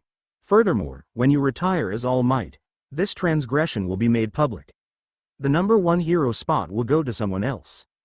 At this, Toshinori's carefully constructed facade cracked. His fists clenched at his sides, knuckles turning white, the veins in his forearms bulging with the strain. The other heroes in the room shifted uncomfortably, almost feeling the waves of anger radiating off him. It was clear to everyone present that it wasn't the loss of his son that fueled his rage. It was the threat to his legacy, his precious #1 spot. Turning to the younger generation, Nezu's voice grew even sterner, his beady eyes narrowing as he addressed them. The temperature in the room seemed to drop a few degrees. "As for Izumi, the Bakugo and Todoroki twins, your actions have consequences. You will be blacklisted from all hero schools except UA should you fail the entrance exam. No recommendations will be accepted. Your path to becoming heroes ends here." The room fell into a stunned silence as the weight of Nezu's words sank in. Azumi's face paled, the color draining from her cheeks as her hands began to tremble visibly. Katsuki's jaw clenched, a vein pulsing prominently in his forehead as he struggled to contain his rage, his red eyes blazing with fury. The Todoroki twins exchanged worried glances, their heterochromatic eyes wide with the sudden realization of the gravity of their situation. Nezu then turned his attention to Izumi, his voice softening slightly but still carrying an undercurrent of steel. "And Izumi, I forbid you to use one for all until Sir Night-Eye has a chance to speak with you and Izuku's half-sister about potentially transferring it to her." Izumi's eyes widened in shock, her mouth opening and closing like a fish out of water as she tried to process this new information. "Half-sister?" she whispered, her voice barely audible, cracking with disbelief. Inko, who had been quietly sobbing, suddenly went still. Her tear-stained face slowly lifted, her puffy red eyes locking onto Toshinori with a mixture of disbelief and fury. The room seemed to hold its breath as she stood up, her small frame shaking with emotion. The tension in the room reached its breaking point with a resounding crack that shattered the stunned silence. Inko's palm connected with Toshinori's cheek, the force of the slap so powerful it whipped his head to the side. A bright red mark bloomed on his skin, stark against his pale complexion. "How long?" Inko demanded, her voice a trembling mix of fury and anguish. Her usually neatly styled green hair was now disheveled, framing her face like a wild halo. Her eyes, normally soft and kind, blazed with a mixture of hurt and anger that seemed to bore into Toshinori's very soul. Toshinori, the #1 pro-hero known as All Might, the symbol of peace and strength, suddenly appeared small and vulnerable. His usual larger-than-life presence seemed to shrink, his broad shoulders hunching as if under an invisible weight. The confident smile that usually adorned his face had vanished, replaced by a look of uncertainty and fear. What do you mean by that?" he managed to choke out, his voice barely above a whisper. The stutter in his speech was a stark contrast to his usual eloquence, betraying the turmoil within. Sweat beaded on his forehead, and he swallowed hard, his Adam's apple bobbing visibly. His feeble attempt at evasion only served to stoke the flames of Inko's rage. "Don't play coy with me, damn it," she shouted, her usually gentle demeanor completely shattered. Her voice rose to a pitch that made everyone in the room wince and instinctively lean back in their chairs. The raw emotion in her words seemed to vibrate in the air, making the atmosphere thick and suffocating. "How long have you been cheating on me?" The question hung in the air like a guillotine blade, poised to fall and change everything. The other occupants of the room held their breath, frozen in place by the intensity of the moment. They were unwilling spectators to this deeply personal confrontation, unable to look away yet feeling like intruders in a private tragedy. Toshinori's eyes darted around the room, desperate for an escape from the accusation that hung in the air like a toxic cloud. His gaze flitted from face to face, finding no solace in the stern expressions of his colleagues or the hurt etched into Inko's features. The walls of the conference room seemed to close in on him, trapping him with the weight of his secrets. There was nowhere to run, nowhere to hide from the truth that was about to come crashing down. His broad shoulders, usually held high with the confidence of the symbol of peace, now slumped in defeat. The fight drained from him, leaving behind a shell of the man he pretended to be. As the silence stretched on, Toshinori's appearance seemed to age before their eyes. The lines on his face deepened, etching the weight of his secrets into every crevice. His usually vibrant blonde hair seemed duller as if the very life was being sucked out of him by the impending confession. He swallowed hard again, his Adam's apple bobbing visibly. His hands, capable of delivering earth-shattering punches, now trembled slightly as he clasped them together on the table. When he finally spoke, his voice was barely above a whisper, cracking with the strain of his admission. "Since you were pregnant with Izuku and Izumi," he said, the words tumbling out like stones, heavy and irretrievable. He couldn't bring himself to meet Inko's gaze, instead focusing on a spot on the table, as if it held the answers to fix this mess he had created. The silence that followed was deafening, a heavy blanket of tension settling over the room. Inko stood there, frozen, her eyes wide and unblinking as the full weight of Toshinori's confession crashed down upon her. The color drained from her face, leaving her complexion ashen and sickly. Her hands, which had been clenched into tight fists at her sides, now trembled visibly. For what felt like an eternity, the only sound in the room was the soft ticking of the wall clock, each second stretching out painfully. Then, Inko took a deep breath, her chest rising and falling slowly as she gathered her strength. When she finally spoke, her voice was eerily calm, a stark contrast to the storm of emotions raging behind her eyes. "After this meeting is over," she said, each word carefully measured and deliberate, "you and I are getting a divorce. I'm done with you, Toshinori Yagi. The finality in her tone left no room for argument or plea. It was as if she had drawn a line in the sand, separating her past life from the future she now faced alone. Mitsuki, who had been watching her friend with growing concern, immediately sprang into action. She rushed to Inko's side, her movements quick and purposeful. Gently, she wrapped her arms around Inko's shaking form, offering silent support and comfort. As Mitsuki guided Inko back to her seat, she turned her head to fix Toshinori with a glare so intense it could have melted steel. Her red eyes, usually warm and full of life, now flashed with a mixture of contempt and righteous anger. The look spoke volumes, conveying without words the depth of her disgust and disappointment in the man she had once respected. Inko allowed herself to be led, her steps unsteady as the shock began to give way to a bone-deep weariness. As she sank into her chair, the reality of her situation seemed to crash over her anew. Her shoulders slumped, and for a moment, she looked small and vulnerable, a far cry from the strong, nurturing mother she had always been. Mitsuki kept a protective arm around her friend, her presence a silent promise of support in the difficult days to come. The room remained silent, the air thick with unspoken words and shattered trust. Toshinori sat there, his face a mask of fury, his fists clenched at his sides, knuckles turning white as he silently seethed. "Damn you, little shit," he cursed mentally, his thoughts turning to Izuku and the mess his disappearance had caused. The vein in his forehead pulsed dangerously, his teeth gritted so hard they seemed in danger of cracking. Meanwhile, Katsuki and Shoto were lost in their world of rage. Their faces were contorted with fury, fists clenched so tight their nails dug into their palms, leaving crescent-shaped marks. Though they remained silent, their thoughts were in perfect, vengeful sync. "When I find that damn Deku, I'll kill him." The air around Katsuki crackled with small explosions, while the temperature around Shoto fluctuated wildly between freezing and scorching. Mitsuki broke the tense silence, her voice uncharacteristically quiet, a stark contrast to her usual boisterous demeanor. "What about Izuku? What are we doing to find him?" Nezu's ears twitched a subtle movement that drew all eyes to him. "I already have somebody looking for him. Every available hero will be on the lookout." He paused, his small frame seeming to deflate slightly, the weight of the situation evident in the slump of his shoulders. "But," he continued, his voice heavy with implication, "given the circumstances, we must prepare ourselves for the possibility that Izuku may not want to be found." A collective shudder ran through the room at the implications of Nezu's words. The weight of their actions, the years of neglect and abuse, settled heavily on their shoulders like a physical burden. The silence that followed was thick with guilt, regret, and the dawning realization of the magnitude of their failures.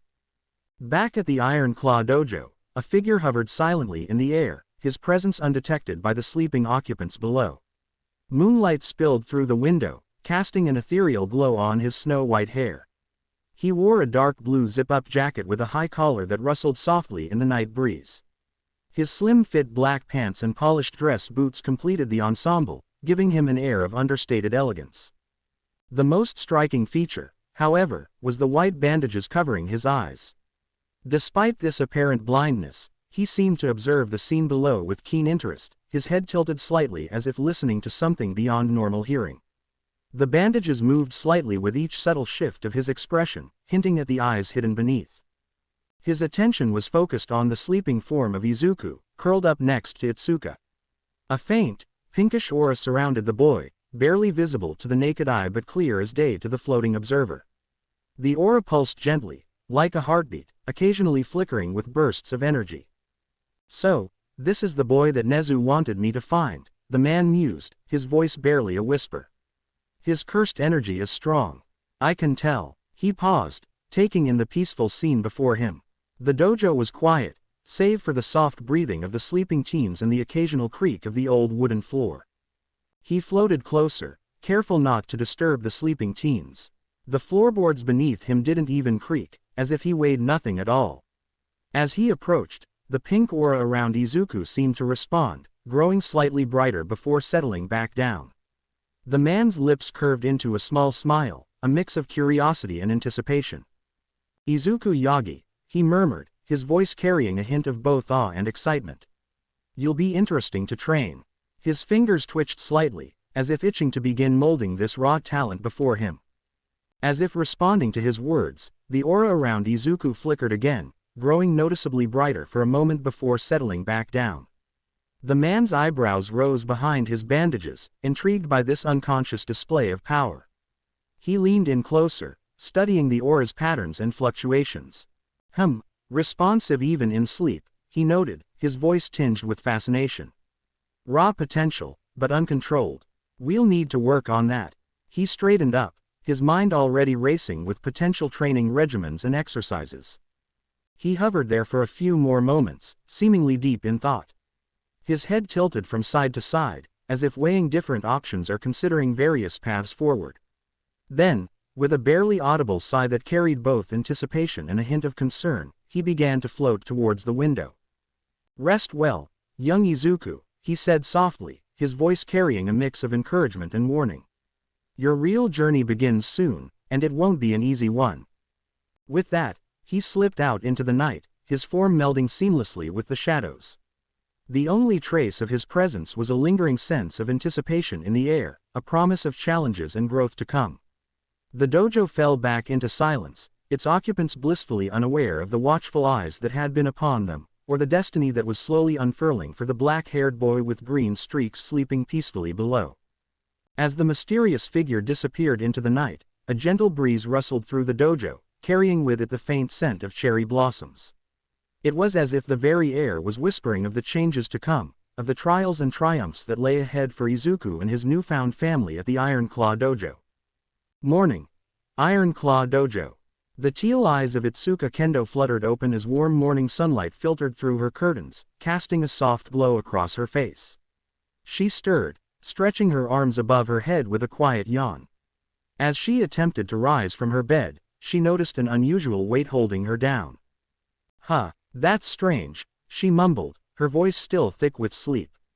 "The blankets weren't this heavy last night." Puzzled, Itsuka tugged at the covers, revealing a mop of messy, jet-black hair resting on her pillow. Her eyes widened as she pulled the blanket back, exposing Izuku's sleeping form beside her. A deep blush rapidly spread across her cheeks as she let out a startled squeak, quickly covering her mouth to stifle the sound. "Why is he in my bed?" she thought, her heart racing. Then, like a flood, memories of the previous night washed over her. The nightmare that had jolted her awake, the paralyzing fear, and Izuku's comforting presence. "Oh, right," she realized, her blush fading slightly as understanding dawned. Deciding it was time to get up, Itsuka carefully attempted to extricate herself from the bed without disturbing Izuku. She gingerly swung one leg over his body, trying to climb over him. However, her movements caused the bed to shift, and Izuku began to stir. Itsuka froze, caught in an awkward position straddling Izuku just as his eyes slowly opened. Their gazes locked, teal meeting emerald, and time seemed to stand still for a moment. Then, as if on cue, both faces flushed bright red. Before either of them could react or speak, fate intervened. The door to Itsuka's room creaked open, and Akane poked her head inside. Her eyes took in the scene before her, Itsuka awkwardly positioned over Izuku, both teenagers red-faced and wide-eyed. Instead of the shock or anger they might have expected, Akane's lips quirked into a small, knowing smile. "Breakfast is ready for you two," she said calmly, as if finding her daughter in such a compromising position with their new houseguest was an everyday occurrence. Without another word, she closed the door, leaving Izuku and Itsuka alone once more. The silence that followed was deafening. Itsuka and Izuku stared at each other, mortified and unsure of what to say. Finally, Izuku cleared his throat. I should probably get up now," he managed to say, his voice cracking slightly. Itsuka nodded vigorously, scrambling off him and nearly tumbling to the floor in her haste. "Why yes, of course. I'll just go first and, see you at breakfast." She dashed to the bathroom, leaving a bewildered Izuku behind. Leaning against the closed door, Itsuka groaned softly. "I want to die," she whispered, her face burning with embarrassment. But underneath the mortification, there was a fluttery feeling in her chest she couldn't quite place. Meanwhile, Izuku sat up slowly, his mind reeling. He glanced at the warm spot where Itsuka had been, a mix of confusion and something softer swirling in his chest. What just happened? He wondered aloud, running a hand through his messy hair. As he got up, his foot caught on the blanket, causing him to trip. With a yelp, he tumbled to the floor, landing with a thud. Ow, he grumbled, rubbing his elbow. What a great start to the day, Izuku. From downstairs, Akane's voice called up, everything okay up there?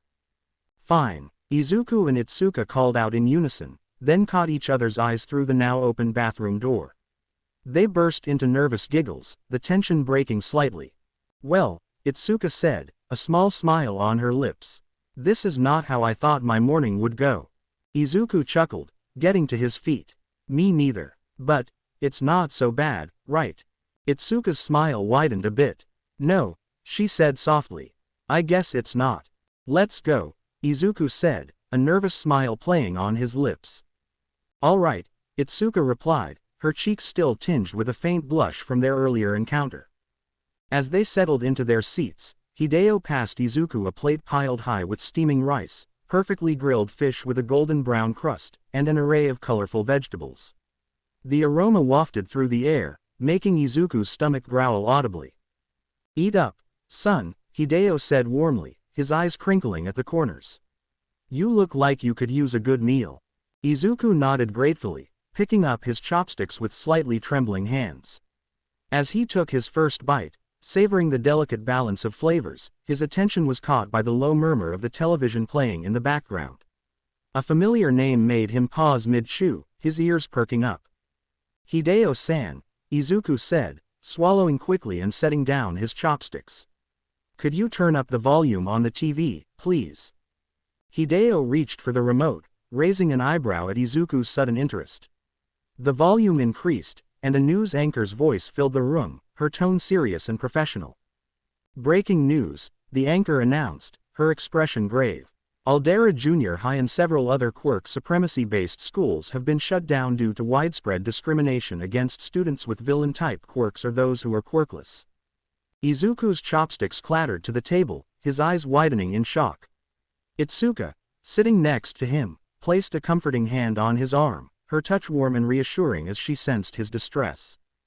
The anchor continued, her voice steady but tinged with a hint of disbelief. In related news, the parents of a 16-year-old girl with a villain-type quirk have been arrested on multiple charges.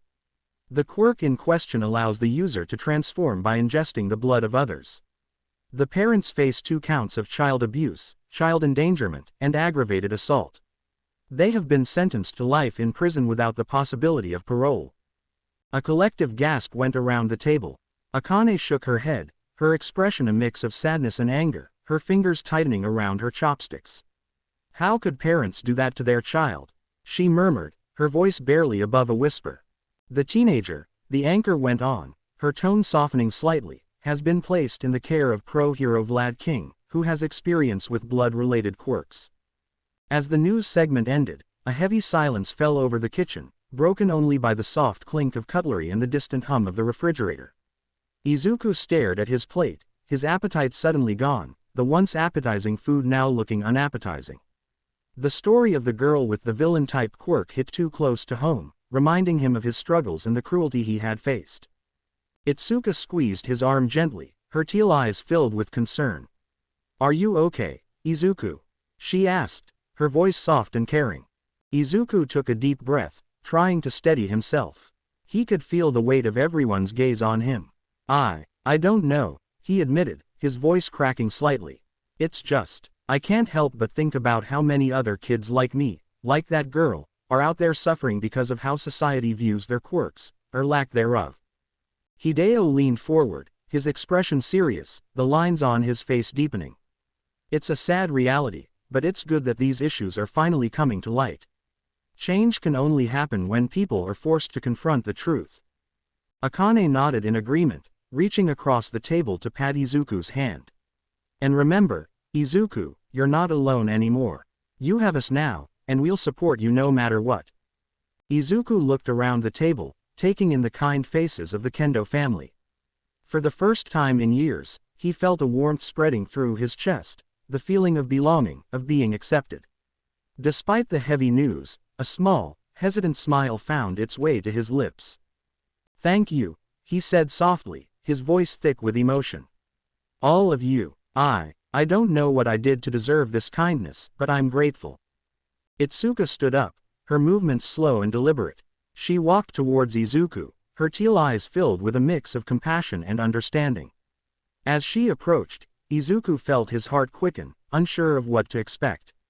Without hesitation, Itsuka wrapped her arms around him in a warm embrace. The hug caught Izuku off guard. For a moment, he sat rigid, unused to such physical affection. But as Itsuka held him, he felt the tension in his body slowly melt away. Her warmth seemed to seep into him, filling the cold, empty spaces that years of loneliness had carved out. "You were alone mostly all your life," Itsuka murmured, her breath tickling his ear. She pulled back slightly, her hands resting gently on his shoulders as she looked into his eyes. "I'd say that you are deserving of love, Izuku. More than you know." Izuku felt a lump form in his throat, overwhelmed by the sincerity in Itsuka's words and the kindness in her eyes. He opened his mouth to speak, but no words came out. Instead, he found himself leaning into her embrace once more, his arms hesitantly wrapping around her waist. As they hugged, Izuku felt something warm and wet on his cheek. It took him a moment to realize he was crying, silent tears sliding down his face. But for once, these weren't tears of sadness or frustration. They were tears of relief, of gratitude, of a burden slowly being lifted. Akane and Hideo exchanged a glance, their eyes soft as they watched the scene unfold. They knew that healing would take time, but this moment, this simple act of kindness and acceptance, was a crucial first step. As the conversation shifted to lighter topics, Izuku found himself able to eat again, the knot in his stomach slowly loosening. He couldn't shake the feeling that this news was just the beginning of something bigger, changes that would ripple through society and perhaps, just perhaps, make the world a little fairer for people like him. After breakfast, Hideo clapped his hands together, his eyes twinkling with excitement. "All right, kids," he exclaimed, pushing back his chair. "Time to work off those calories. To the dojo." Izuku and Itsuka exchanged eager glances, a mix of anticipation and nervousness flickering across their faces. They quickly changed into workout clothes, Izuku borrowing a spare set from Hideo that hung loosely on his lean frame, and Itsuka donning her well-worn gi, the fabric soft from years of use. As they entered the family dojo, the familiar scent of polished wood and sweat greeted them. Sunlight streamed through the high windows, illuminating the gleaming wooden floor and the array of training equipment lining the walls. The air hummed with quiet energy as if the room itself was anticipating the upcoming session. Hideo stood in the center of the dojo, his presence commanding yet approachable. The wooden floorboards creaked softly under his feet as he shifted his weight, his eyes scanning the eager faces of Izuku and Itsuka. Sunlight streamed through the high windows, casting long shadows across the room and highlighting the dust motes dancing in the air. "Today," Hideo announced, his voice carrying a mix of excitement and authority, "we're diving into Muay Thai and Jujutsu." He turned to Izuku, curiosity glinting in his eyes. "Izuku, have you ever tried these before?" Izuku shook his head, a determined look settling on his freckled face. His teal eyes sparkled with anticipation as he replied, "No, sir. But I'm eager to learn." "That's the spirit," Hideo grinned, clapping Izuku on the shoulder. The boy stumbled slightly under the friendly pat, unused to such casual physical contact. "Let's start with some basic Muay Thai stances. Watch closely, both of you." For the next hour, the dojo was filled with the rhythmic sounds of controlled breathing and bare feet shifting on the mat. The air grew thick with the scent of exertion as Hideo guided them through punches, kicks, and elbow strikes. His keen eyes caught every misstep, offering corrections with patience and encouragement. Izuku, to everyone's surprise, including his own, was a quick learner. His movements, initially awkward and hesitant, became more fluid with each repetition. He found himself lost in the rhythm of the strikes, his mind clearing all thoughts except the next move, the next stance. "Nice job, Izuku," Itsuka cheered, wiping sweat from her brow with the back of her hand. Her ginger hair, tied back in a ponytail, was damp with perspiration. She couldn't help but feel impressed by his progress, a hint of competitive spirit rising within her. Izuku smiled shyly, his face flushed from exertion and the unexpected praise. "Thanks, Itsuka, you're amazing too." He marveled at how natural the movements felt to her, her body flowing from one stance to another with practiced ease. As they transitioned to Jujutsu, the atmosphere in the dojo shifted. The mat beneath their feet felt different, softer yet more unyielding. Hideo demonstrated various holds and escapes, his movements precise and controlled. Izuku found this more challenging, his lack of experience showing as Itsuka easily pinned him several times. But with each failure, Izuku's determination only grew stronger. He paid close attention to Hideo's instructions, his mind working overtime to memorize every detail. The feel of the mat against his back, the pressure of Itsuka's hold, the way his own body responded to each movement, he absorbed it all, storing it away for future use. "All right," Hideo announced, a glint in his eye that made both teens straighten up. "Time for some sparring. Izuku, Itsuka, you're up." The two faced each other in the center of the mat, nervous grins mirroring each other. Itsuka bounced lightly on her toes, her body coiled with anticipation. Izuku took a deep breath, trying to remember everything he'd just learned, his hands slightly shaky as he raised them into a defensive position. "Don't hold back," Hideo called out from the sidelines, his voice echoing in the now silent dojo. "Show me what you've got." Itsuka made the first move, her fist cutting through the air with precision. Izuku's eyes widened as he barely managed to twist his body, the punch grazing his cheek. The rush of air against his skin sent a jolt of adrenaline through his system. Instinctively, he dropped low, his leg sweeping out in a kick that surprised both of them with its speed and accuracy. Itsuka jumped back, a grin spreading across her face. "Not bad, Izuku." Her voice held a mix of surprise and approval. They circled each other, eyes locked, bodies tense. The wooden floor creaked beneath their feet, the sound mixing with their heavy breathing. Itsuka feinted left, then struck right, her fist connecting with Izuku's shoulder. He stumbled but used the momentum to spin, his elbow nearly catching Itsuka's chin. The dojo echoed with the sound of their rapid movements, feet shuffling on the mat, fists and legs cutting through the air. Izuku's inexperience showed in his sometimes awkward stance, but his quick reflexes and unpredictable style kept Itsuka on her toes. She found herself having to think 2 steps ahead, never quite sure where Izuku's next move would come from. Suddenly, Itsuka saw her chance. She dropped low, her legs sweeping out in a smooth arc. Izuku felt his feet leave the ground, his world tilting as he fell. But something inside him surged, a hidden instinct taking over. In a move that left everyone watching in awe, Izuku's hand shot out, fingers splayed against the mat. His body coiled like a spring, muscles tensing in perfect synchronization. Then, in one fluid motion, he pushed off with his hand, his body twisting in midair. Time seemed to slow as he completed a full backflip, the world spinning around him in a blur of colors.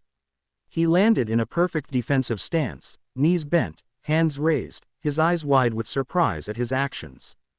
"Whoa," Itsuka exclaimed, her eyes wide with amazement. Where did that come from?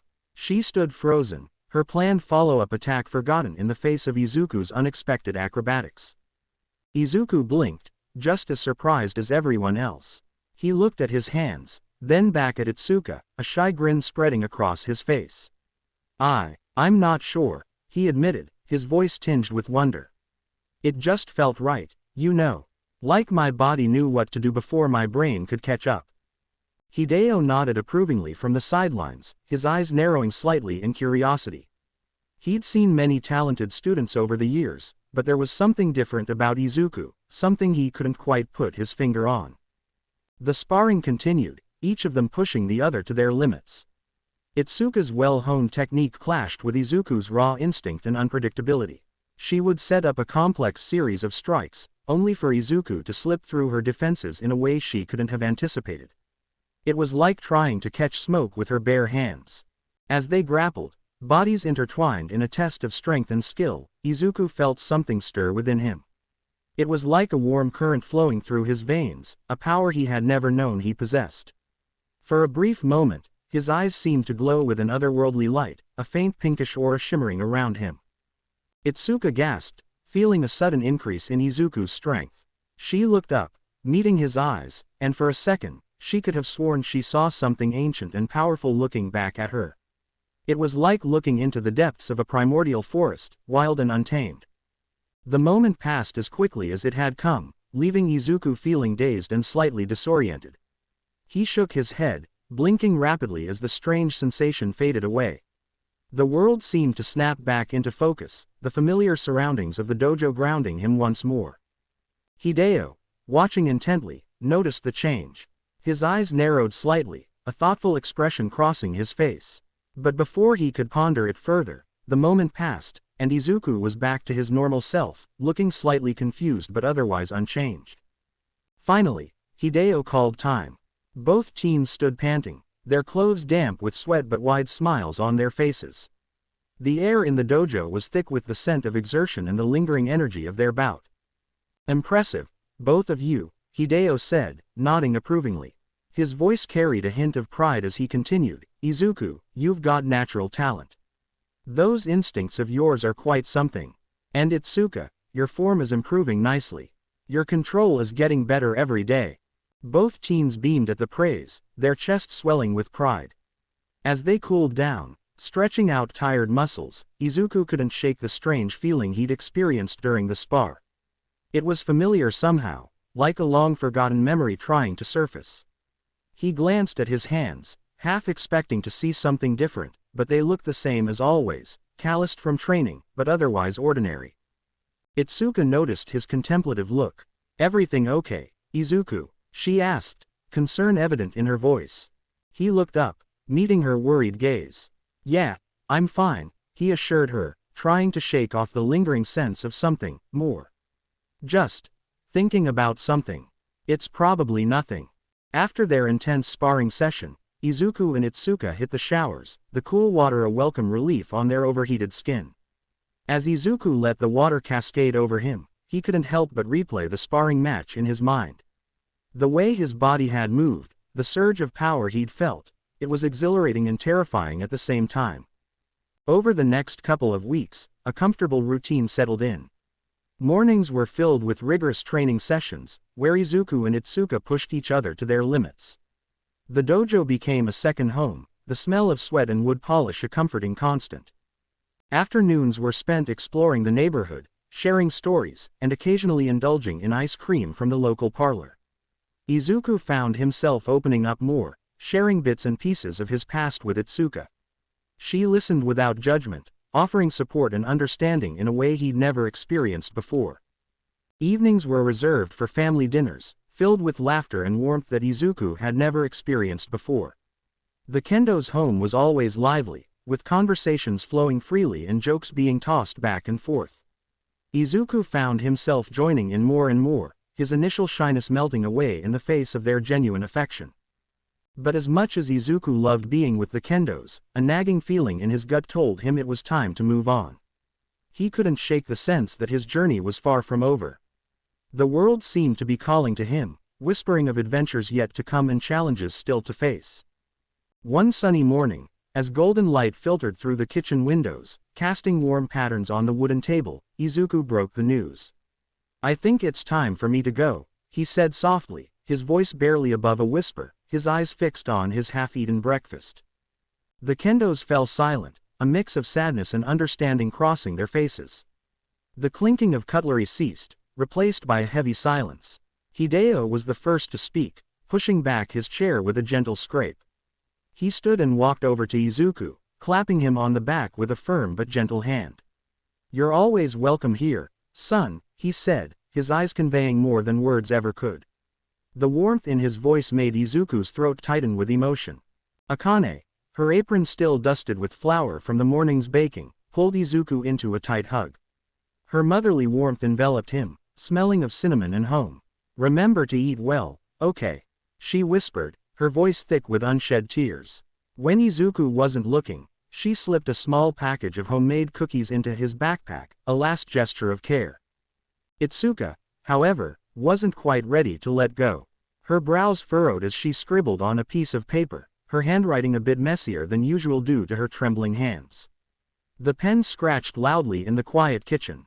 "Here," she said, thrusting the paper towards Izuku, her eyes shining with determination and a hint of something more.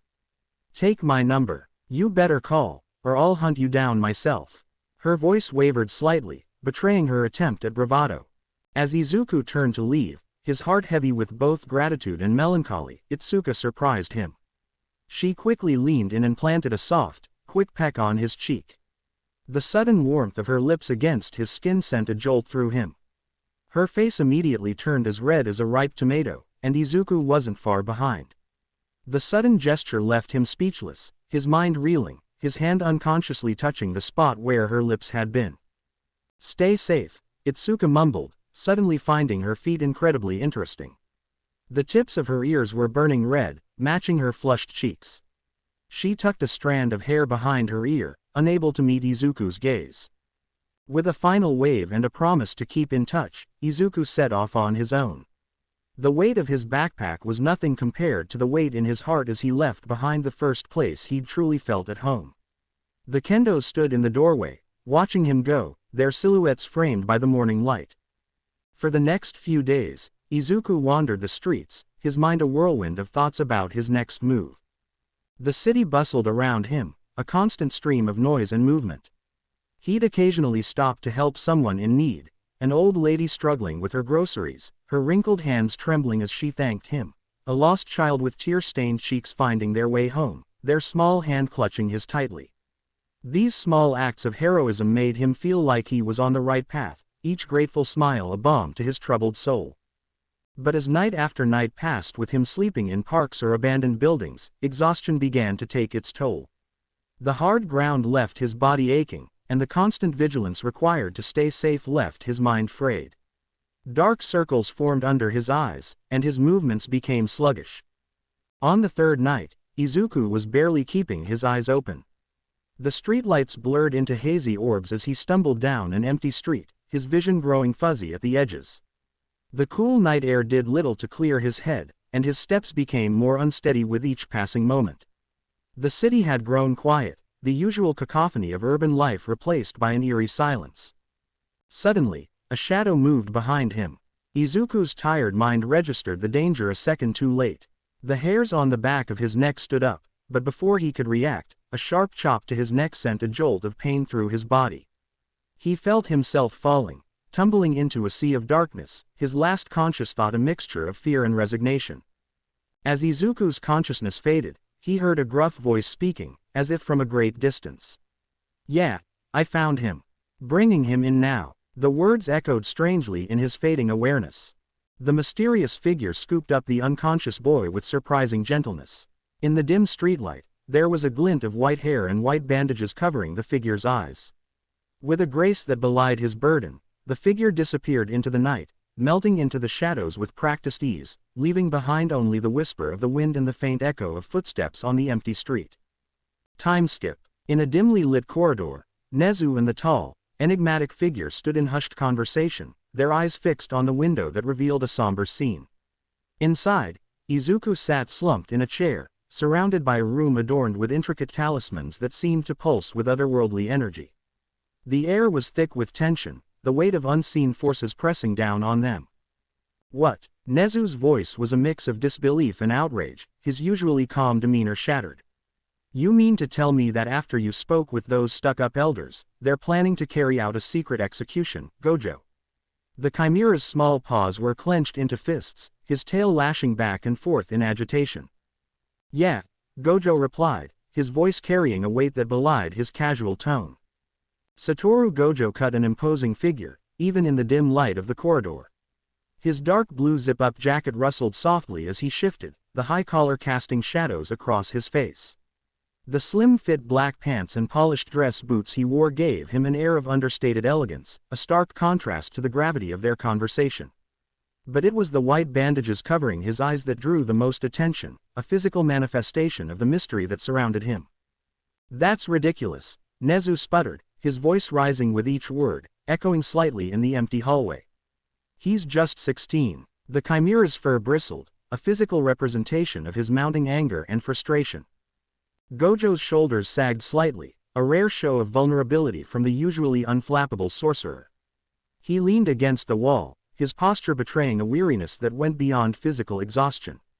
"I know," he said, his voice tinged with a mix of frustration and concern. But the truly concerning part is, he's okay with it. Nezu's eyes widened in shock, his voice barely above a whisper as he asked, "What do you mean?" The question hung in the air, heavy with implications.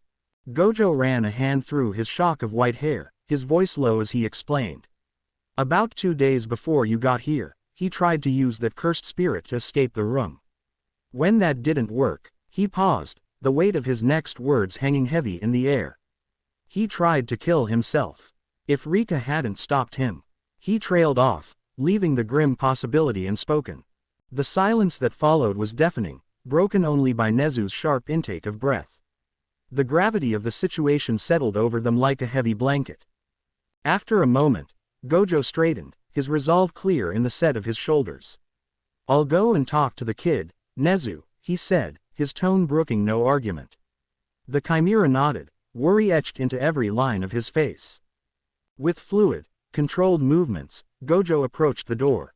He paused for a moment, his hand on the handle, taking a deep breath as if steeling himself for what lay ahead. Then, with a determined push, he opened the door and stepped inside. The room was thick with an oppressive energy, the talismans on the walls seeming to writhe in the dim light. Shadows danced in the corners, and the air felt heavy, almost difficult to breathe. In the center sat Izuku, his legs drawn up to his chest, arms crossed tightly as if holding himself together. His head was bowed, green curls obscuring his face, his entire posture a picture of defeat. At the sound of the door, Izuku's head snapped up, his gaze locking onto Gojo. The boy's teal eyes were dulled with fatigue, dark circles etched beneath them speaking of relentless exhaustion. There was something else there too, a flickering ember of defiance, buried deep beneath layers of pain and resignation. It was a spark that refused to be extinguished, despite everything. Gojo moved forward, each step measured and deliberate. The floorboards creaked softly under his weight, the sound oddly loud in the oppressive silence. He came to a halt before Izuku, his towering presence filling the room. Despite the bandages covering his eyes, his gaze seemed to burn into Izuku's very soul, penetrating and intense. When Gojo spoke, his voice was low and intense, carrying the weight of unspoken truths. "Izuku Yagi," he said, the name rolling off his tongue with a sense of significance that made Izuku sit up straighter. "We must talk." Tokyo Metropolitan Curse Technical School. Morning. The warm rays of the morning sun bathed the courtyard of Tokyo Metropolitan Curse Technical School in a golden glow. 3 distinctive figures stood out against the backdrop of the pristine campus. 2 students in crisp, dark uniforms, and, oddly enough, a living, breathing panda. The sight was so surreal that it almost seemed like a fever dream. The panda, his black and white fur glistening in the sunlight, turned to his human companions with an excited glint in his round eyes. "Did you hear about the transfer student starting today?" he asked, his voice surprisingly articulate for a bear. He unknowingly helped All Might stop that sludge villain. The male student, a tall boy with messy hair and a perpetually bored expression, merely shrugged. "Tuna mayo," he muttered, his mind more focused on his favorite sandwich than the topic at hand. The female student, a bespectacled fiery tomboy with sharp eyes and an intimidating aura, scoffed at the panda's words. She cracked her knuckles, a mischievous smirk playing on her lips. "So if the kid thinks he's a hot shot, I'll rough him up a bit," she declared, her tone a mix of excitement and challenge. "Fish flakes," the second male added as an afterthought, playing along with her male companion's food-themed responses. The atmosphere was charged with anticipation as they waited for the new student to arrive. Flashback. Meanwhile, with Gojo. In a dimly lit room, Gojo held up a knife, its blade noticeably dented from repeated use. He tilted his head, his bandaged eyes somehow still conveying curiosity. "That was a knife, Izuku Yagi," he said, his voice a mix of amusement and intrigue. Izuku's eyes flashed angrily, his hands clenching into fists at his sides. The air around him seemed to crackle with tension. "First of all, don't call me Yagi," he growled, his voice low and filled with a pain that seemed to go far beyond his years. He looked up at the bandage-eyed man, his gaze sharp enough to cut. "Besides," Izuku continued, his voice growing bitter, "I know you have files on me. And you know about my failed suicide attempt." The words hung heavy in the air, a stark reminder of the darkness that had consumed him. Gojo's demeanor shifted slightly, a hint of concern seeping through his carefree facade. He let the knife drop to the floor with a clatter. "Yikes, that's one way to do an introduction," he said, his tone softer than before. "And on your first day at your new school, no less." Izuku's hair fell forward, shadowing his eyes. His shoulders slumped, the weight of his past bearing down on him. "I'm not going," he muttered, his voice barely above a whisper. Gojo paused, studying the boy before him. He could sense the turmoil roiling beneath Izuku's surface, the pain and loneliness that threatened to consume him. "But, you'll be lonely," Gojo said gently, his words more of an observation than a question. Izuku's head snapped up, his eyes blazing with defiance and despair. "Lonely," he scoffed, his voice cracking slightly. "I've been lonely my entire life. What's one more day? There's only one person. No, one family that I care about," Izuku thought, his mind drifting to Itsuka and the Kendo family. Their warm smiles and kind gestures flashed through his memory, a stark contrast to the cold emptiness he felt now. He could almost feel the ghost of Itsuka's kiss on his cheek, a bittersweet reminder of what he had left behind. Gojo observed the subtle shift in Izuku's expression, sensing the conflict within him. He leaned forward, his voice taking on a more serious tone. "Listen, Izuku," he said, emphasizing the boy's first name. "The curse attached to you, it's not just a burden. Depending on how it's used, it can be a tool, a way to help people." Izuku's eyes widened slightly, a flicker of interest breaking through his despondent facade. Gojo continued, his words measured and deliberate. "Learn to control its power. Master it. It won't be easy, but nothing worth doing ever is." The white-haired man paused, letting his words sink in. Then, with a gentleness that belied his eccentric appearance, he added, "Once you've done that, then you can decide whether throwing it all away is worth it. But give yourself a chance first.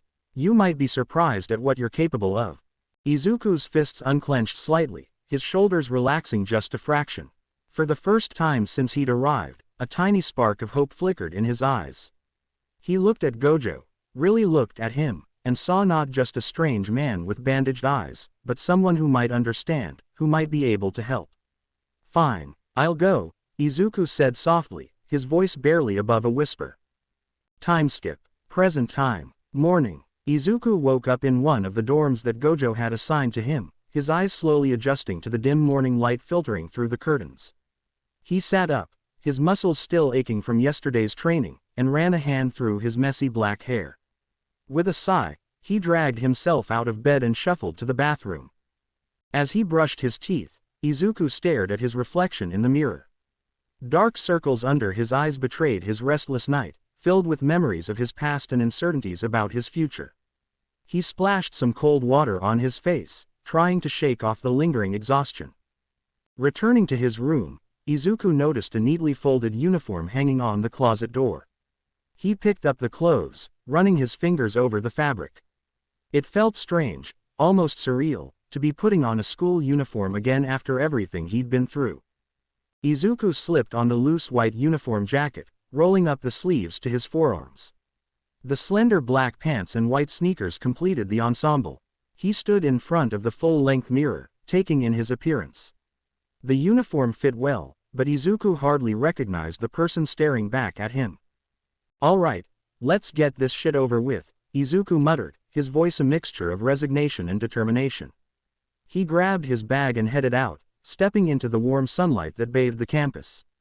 As Izuku walked towards the main building, he couldn't help but feel a twinge of anxiety.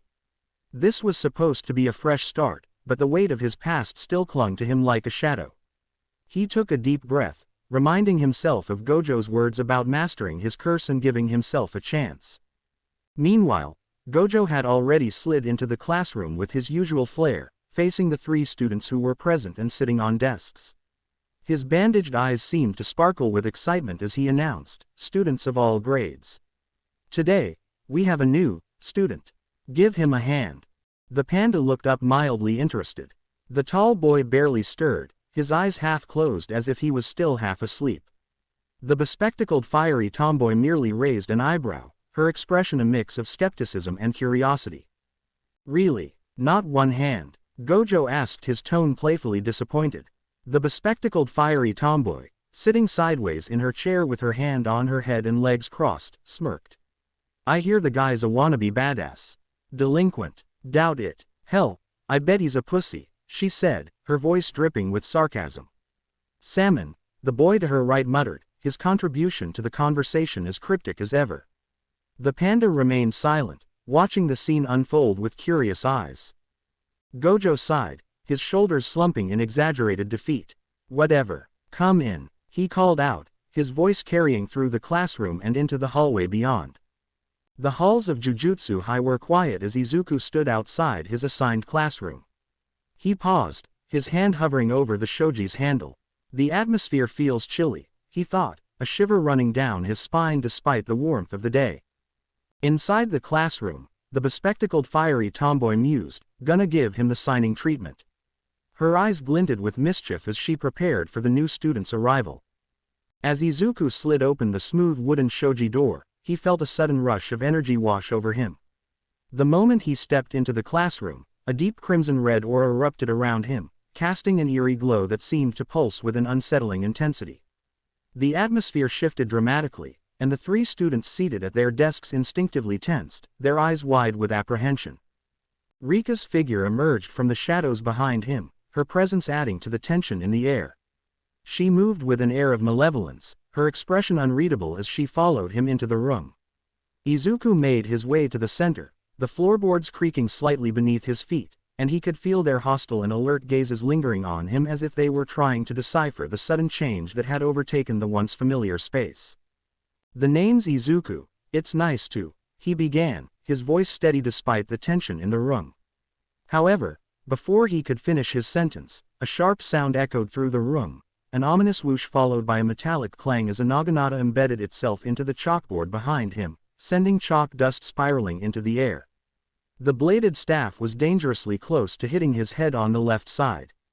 The abrupt interruption caught everyone's attention, and the atmosphere shifted instantly from casual to tense. With a steadying breath and an unwavering tone, Izuku calmly resumed, "Meet you." His demeanor remained composed, showing that he wasn't easily shaken by the sudden disruption. "Hey, you," the tomboy called out to Izuku, her voice cutting through the tense atmosphere. Her golden eyes narrowed behind her glasses as she studied him. "Don't you know you're cursed? This is a place to learn about curses, not for people who are cursed themselves."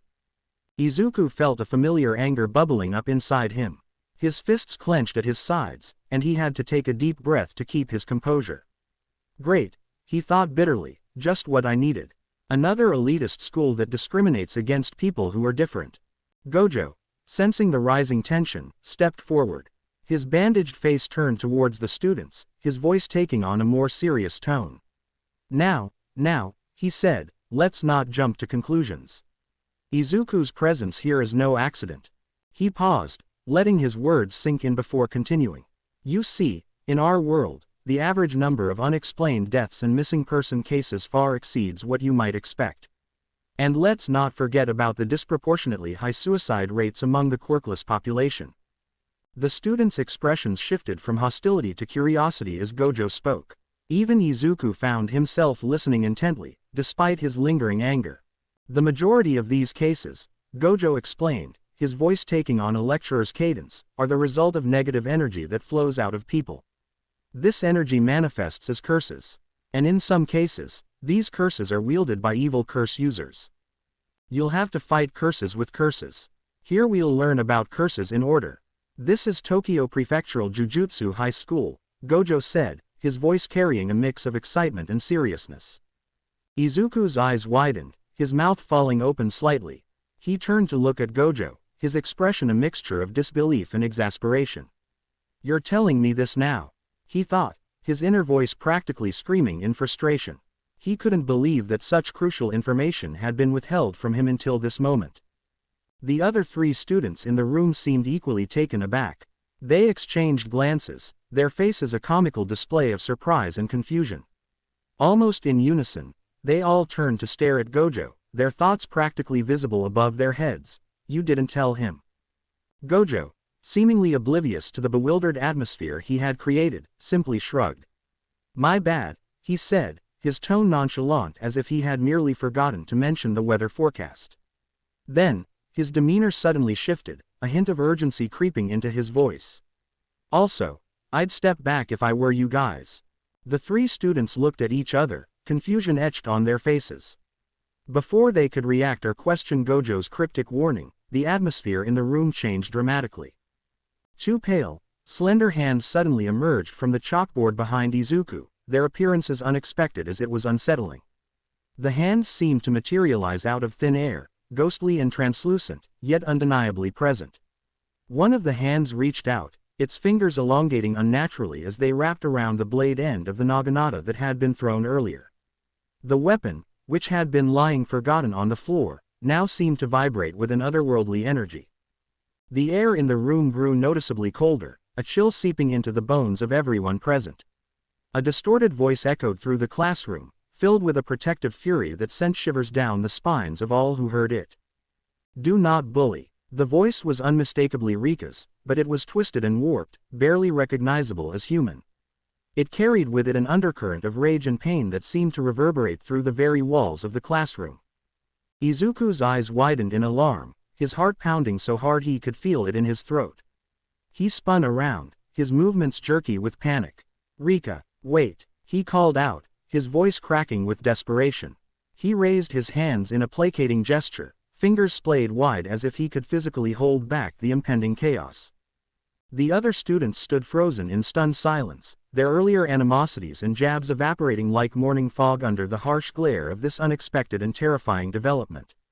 Eyes that had once been filled with derision were now wide with a mix of fear and reluctant intrigue. Mouths that had been curved in sneers now hung open in shock. Among them, the bespectacled fiery tom girl, who had mocked and belittled only moments ago, now watched with a palpable tension etched across her features.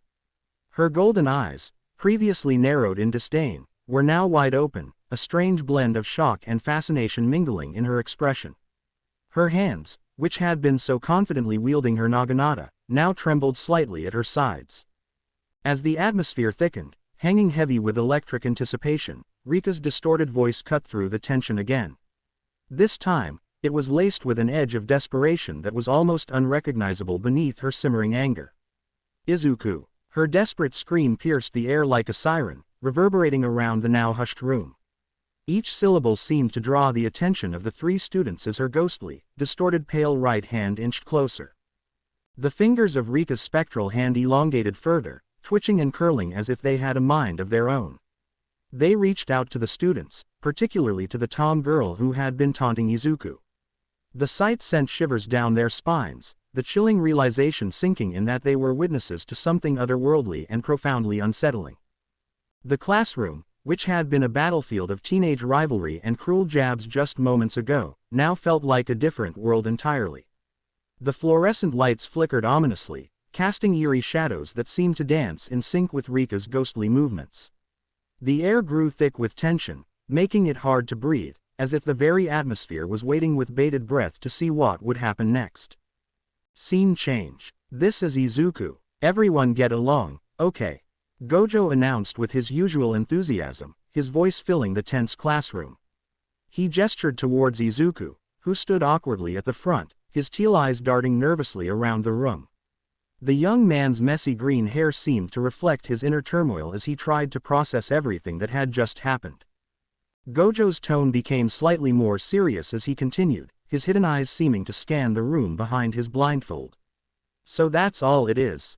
He's cursed by Rika, a girl that adores him. He paused, letting the weight of his words settle over the class. Attacking Izuku may or may not activate Rika's curse. Anyway, just be careful. His voice took on a hint of amusement as he added, we don't want any more incidents.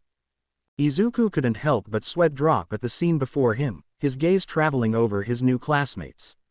The fiery tom girl, who had been so quick to judge him earlier, now sported white bandages on her face, stark against her flushed skin. She sat with her arms crossed tightly over her chest, a deep frown etched on her features. Her golden eyes, still visible behind her glasses, seemed to burn with a mix of anger and embarrassment. To her right, the tall boy who had barely stirred earlier now had a comically large knot on the top of his head, with wisps of steam visibly rising from it. His eyes were slightly unfocused, and he swayed gently in his seat as if still trying to process what had just happened. His long, lanky frame seemed even more awkward as he attempted to maintain his balance. Even the panda, which Izuku was still trying to wrap his head around, a talking panda in a school uniform, hadn't escaped unscathed. White bandages were wrapped around the top of its head, creating a stark contrast against its black and white fur. Steam rose from beneath the bandages, giving the surreal impression of a sentient stuffed animal that had somehow been injured. "They're going through a rebellious phase, so I'll just make some quick introductions," Gojo said, his voice carrying a mix of amusement and exasperation. He gestured towards the fiery tom girl with the glasses, who was still clutching the naginata.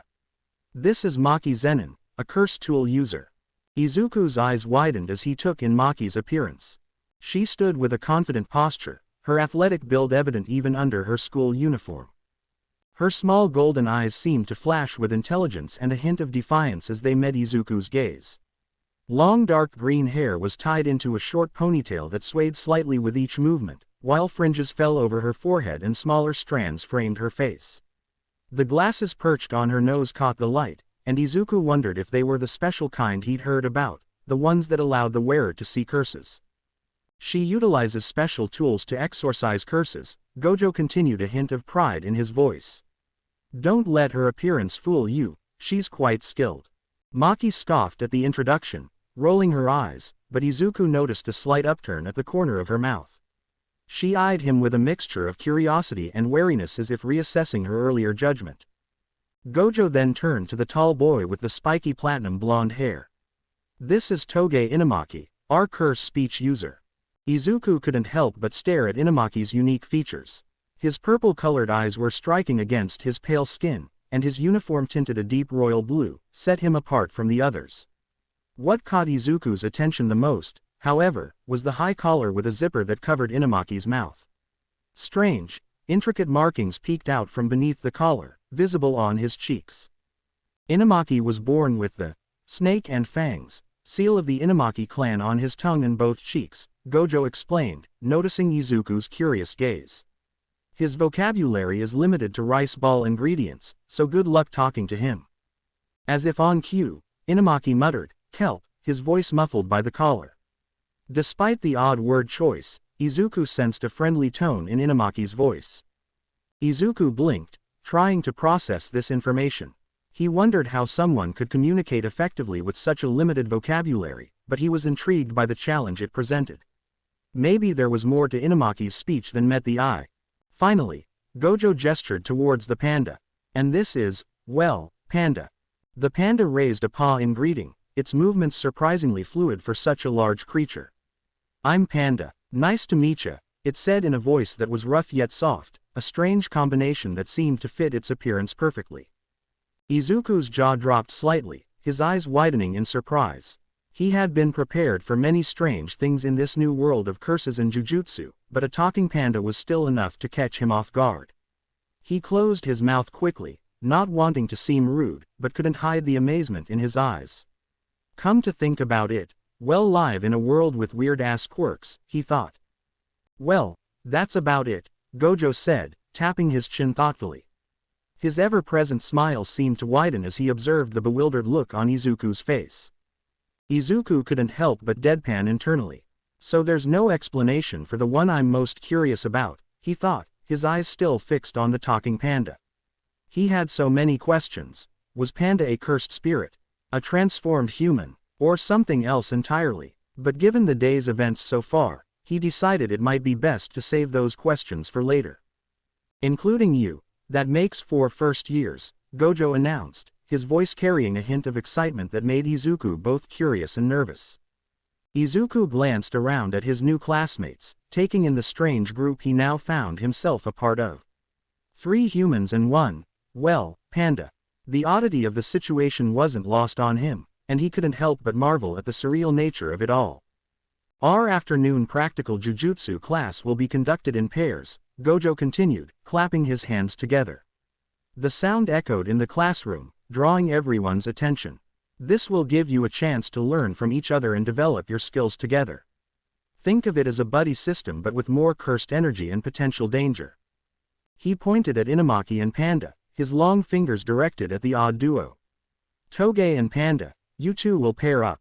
Inumaki nodded silently, then muttered, salmon, under his breath. Izuku wasn't sure if that was an agreement or just Inumaki's usual way of speaking.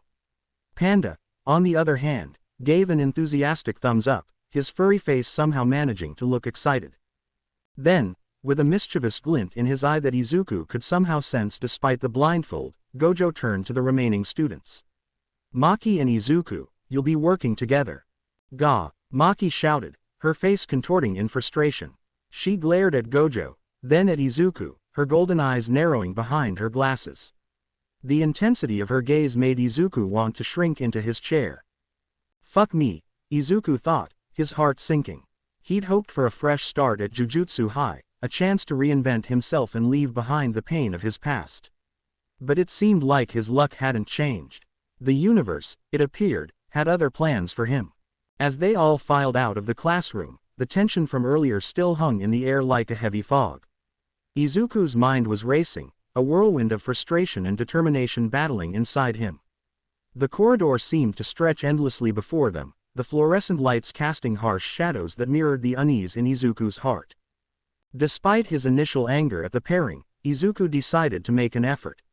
After all, wasn't this what he had come here for? To face challenges head-on and become stronger.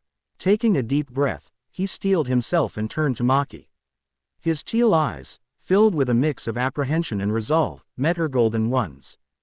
I'm looking forward to working with you, Izuku said, his voice steady despite the inner turmoil he felt. His teal eyes met Maki's golden ones, searching for any sign of friendliness. Maki's piercing gaze locked onto Izuku, studying him intently. Her eyes narrowed behind her glasses as if she were trying to see through him. The fluorescent lights of the hallway cast harsh shadows across her face, accentuating her sharp features. After a moment that felt like an eternity, she spoke, her voice laced with a mix of curiosity and disdain. You were bullied, weren't you?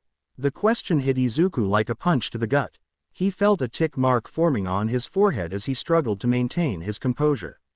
Any hope of camaraderie vanished in an instant. The hallway suddenly felt too small, too confining, as if the walls were closing in on him. The chatter of other students faded into the background, leaving only the sound of his heartbeat pounding in his ears. Thought so, Maki continued, a smirk playing on her lips. She twirled her naginata casually, the weapon glinting menacingly in the fluorescent lights of the hallway. The smooth motion of the blade through the air seemed to cut through the tension. I'd totally pick on you too. You're being protected, so why play the victim? I wonder if it's because of the curse. You act like a good person, but it feels fake. It's gross. I bet you've been passive your whole life, without any goals. Jujutsu High ain't that easy. Izuku felt multiple tick marks appearing now, his teeth gritting as he fought to keep his anger in check. His hands clenched into fists at his sides, knuckles turning white. The fabric of his uniform crinkled under the pressure. Yup, I hate this bitch already, he thought bitterly, the words echoing in his mind. The tension in the air was palpable as Izuku and Maki glared at each other, their eyes locked in a silent battle of wills. Izuku's teal eyes blazed with a mix of frustration and determination, while Maki's golden orbs sparkled with defiance behind her glasses. The atmosphere in the hallway crackled with unspoken hostility, so thick you could almost cut it with a knife. Panda and Inumaki exchanged worried glances, sensing the brewing storm between their new classmates. Panda's fur bristled slightly, while Inumaki's fingers twitched nervously at his sides. The standoff might have continued indefinitely if not for their intervention. Panda, his large furry form surprisingly agile, stepped between the two. He placed a gentle but firm paw on Izuku's shoulder, carefully pulling him back from the confrontation. That's enough, Maki, Panda said sternly, his gruff voice carrying a note of exasperation. He turned his head, looking between Izuku and Maki with his round, expressive eyes. We're all classmates here. Let's try to get along, okay? His words were calm, but there was an underlying firmness that suggested he wouldn't tolerate any more hostility. Inumaki, who had been observing the exchange with growing concern, decided to add his thoughts. Fish flakes, he exclaimed, his words muffled by his high collar but his tone disapproving. His purple eyes darted between Maki and Izuku, silently urging them to calm down. Despite the odd choice of words, his meaning was clear: this conflict needed to end. Maki held her glare for a moment longer, her grip on the naginata tightening. The weapon seemed to hum with energy, reflecting its wielder's tension. Then, as if a switch had been flipped, she let out a frustrated sigh. She reached up and scratched her hair, mussing her neat ponytail slightly. "Fine, whatever," she grumbled, crossing her arms over her chest as she kept walking. Despite her words, there was a flicker of something in her eyes, perhaps curiosity, or a grudging respect for Izuku's refusal to back down. As Maki walked away, the tension in the hallway slowly dissipated. Izuku's shoulders relaxed slightly, but his mind was still racing. He couldn't shake the feeling that this encounter was just the beginning of a complicated relationship with his new classmate. As they continued down the hallway, the tension slowly dissipated. Panda, his large furry form surprisingly graceful, fell into step beside Izuku. "Sorry about that," he said, his voice a low, comforting rumble. "Maki can be a little harsh sometimes. Don't take it personally, okay?" Izuku's shoulders slumped slightly, the fight draining out of him. He glanced at Maki's retreating back, her ponytail swaying with each determined step, then back at Panda's concerned eyes. "It's fine," he said quietly, a hint of resignation in his voice. "She's not wrong, you know. I've been through a lot." Panda nodded sympathetically, placing a gentle paw on Izuku's shoulder. "We all have our struggles, Izuku. What matters is how we choose to face them." Time skip. Abandoned elementary school. The sun was setting as Izuku and Maki approached the dilapidated entrance of the abandoned school. The building loomed before them, its once cheerful facade now a haunting reminder of better days. Paint peeled from the walls in long, curling strips, and cracked windows stared out like hollow eyes. "Is this really the place?" Izuku asked Gojo, his voice tinged with disbelief and a hint of apprehension. The eerie silence that surrounded the building sent a shiver down his spine. Gojo's voice carried its usual mischievous tone as he replied, a smirk playing on his lips, "It's just a normal elementary school. An ordinary school, where children go missing." His words hung in the air, heavy with implication. "Go missing," Izuku screamed, his eyes widening in shock. His heart raced as he imagined the terror those children must have felt, lost and alone in this decaying structure. Gojo nodded, his expression hidden behind his blindfold. "A school is just a school. So, the disappearances are most likely due to a naturally formed curse." Izuku swallowed hard, his mind racing with possibilities. "So, you're saying the kids were abducted by a curse?" he asked, his voice barely above a whisper, as if afraid the very walls might be listening. "Yep, 2 of them," Gojo replied, his casual tone a stark contrast to the gravity of the situation. He stood there, hands in his pockets, as if discussing the weather rather than missing children. Maki, who had been silently observing their surroundings, spoke up. Her golden eyes scanned the building, alert for any signs of danger. "Places with a lot of memories tend to be hotbeds for curses," she said matter-of-factly, adjusting the case that held her naginata. The weapon seemed to hum with anticipation. Gojo nodded, his silver hair catching the dim light of the setting sun. "Schools and hospitals are frequently thought of. Each time, they absorb negative emotions." He paused, letting his words sink in. "As these emotions accumulate, curses form, as happened here." Suddenly, Gojo's demeanor changed. His voice took on a solemn tone as he began to chant, the words seeming to vibrate in the air around them. "That which frightens more than darkness itself, that which is darker than black, purify this defilement." Izuku felt a chill run down his spine, goosebumps rising on his arms. "Is it just me or is it getting darker?" he asked, his voice trembling slightly. As if in response to his question, an inky barrier of black energy began to form around the school, enveloping it in an otherworldly shroud. The air grew thick and heavy, pressing down on them. "This is the veil," Gojo explained, placing a reassuring hand on Izuku's shoulder. "It makes the school invisible from the outside and causes curses to appear inside. Think of it as a stage for your test." Izuku's heart pounded in his chest as the reality of their situation began to sink in. Gojo's next words did little to calm his nerves. Solve the problem from within, it should be manageable, Gojo said as he walked back towards the entrance, his footsteps echoing in the eerie silence. The veil continued to close around them, the outside world fading from view. Just before the veil closed completely, Gojo turned back to them with a grin that seemed to glow in the growing darkness. All right then, I genuinely hope you don't die. Die, sensei, Izuku shouted, panic evident in his voice. But it was too late. The veil closed with a soft whoosh, sealing Izuku and Maki inside the cursed school. The air inside felt different, charged with an energy that made the hairs on the back of Izuku's neck stand on end. Maki's voice cut through Izuku's panic, sharp and focused.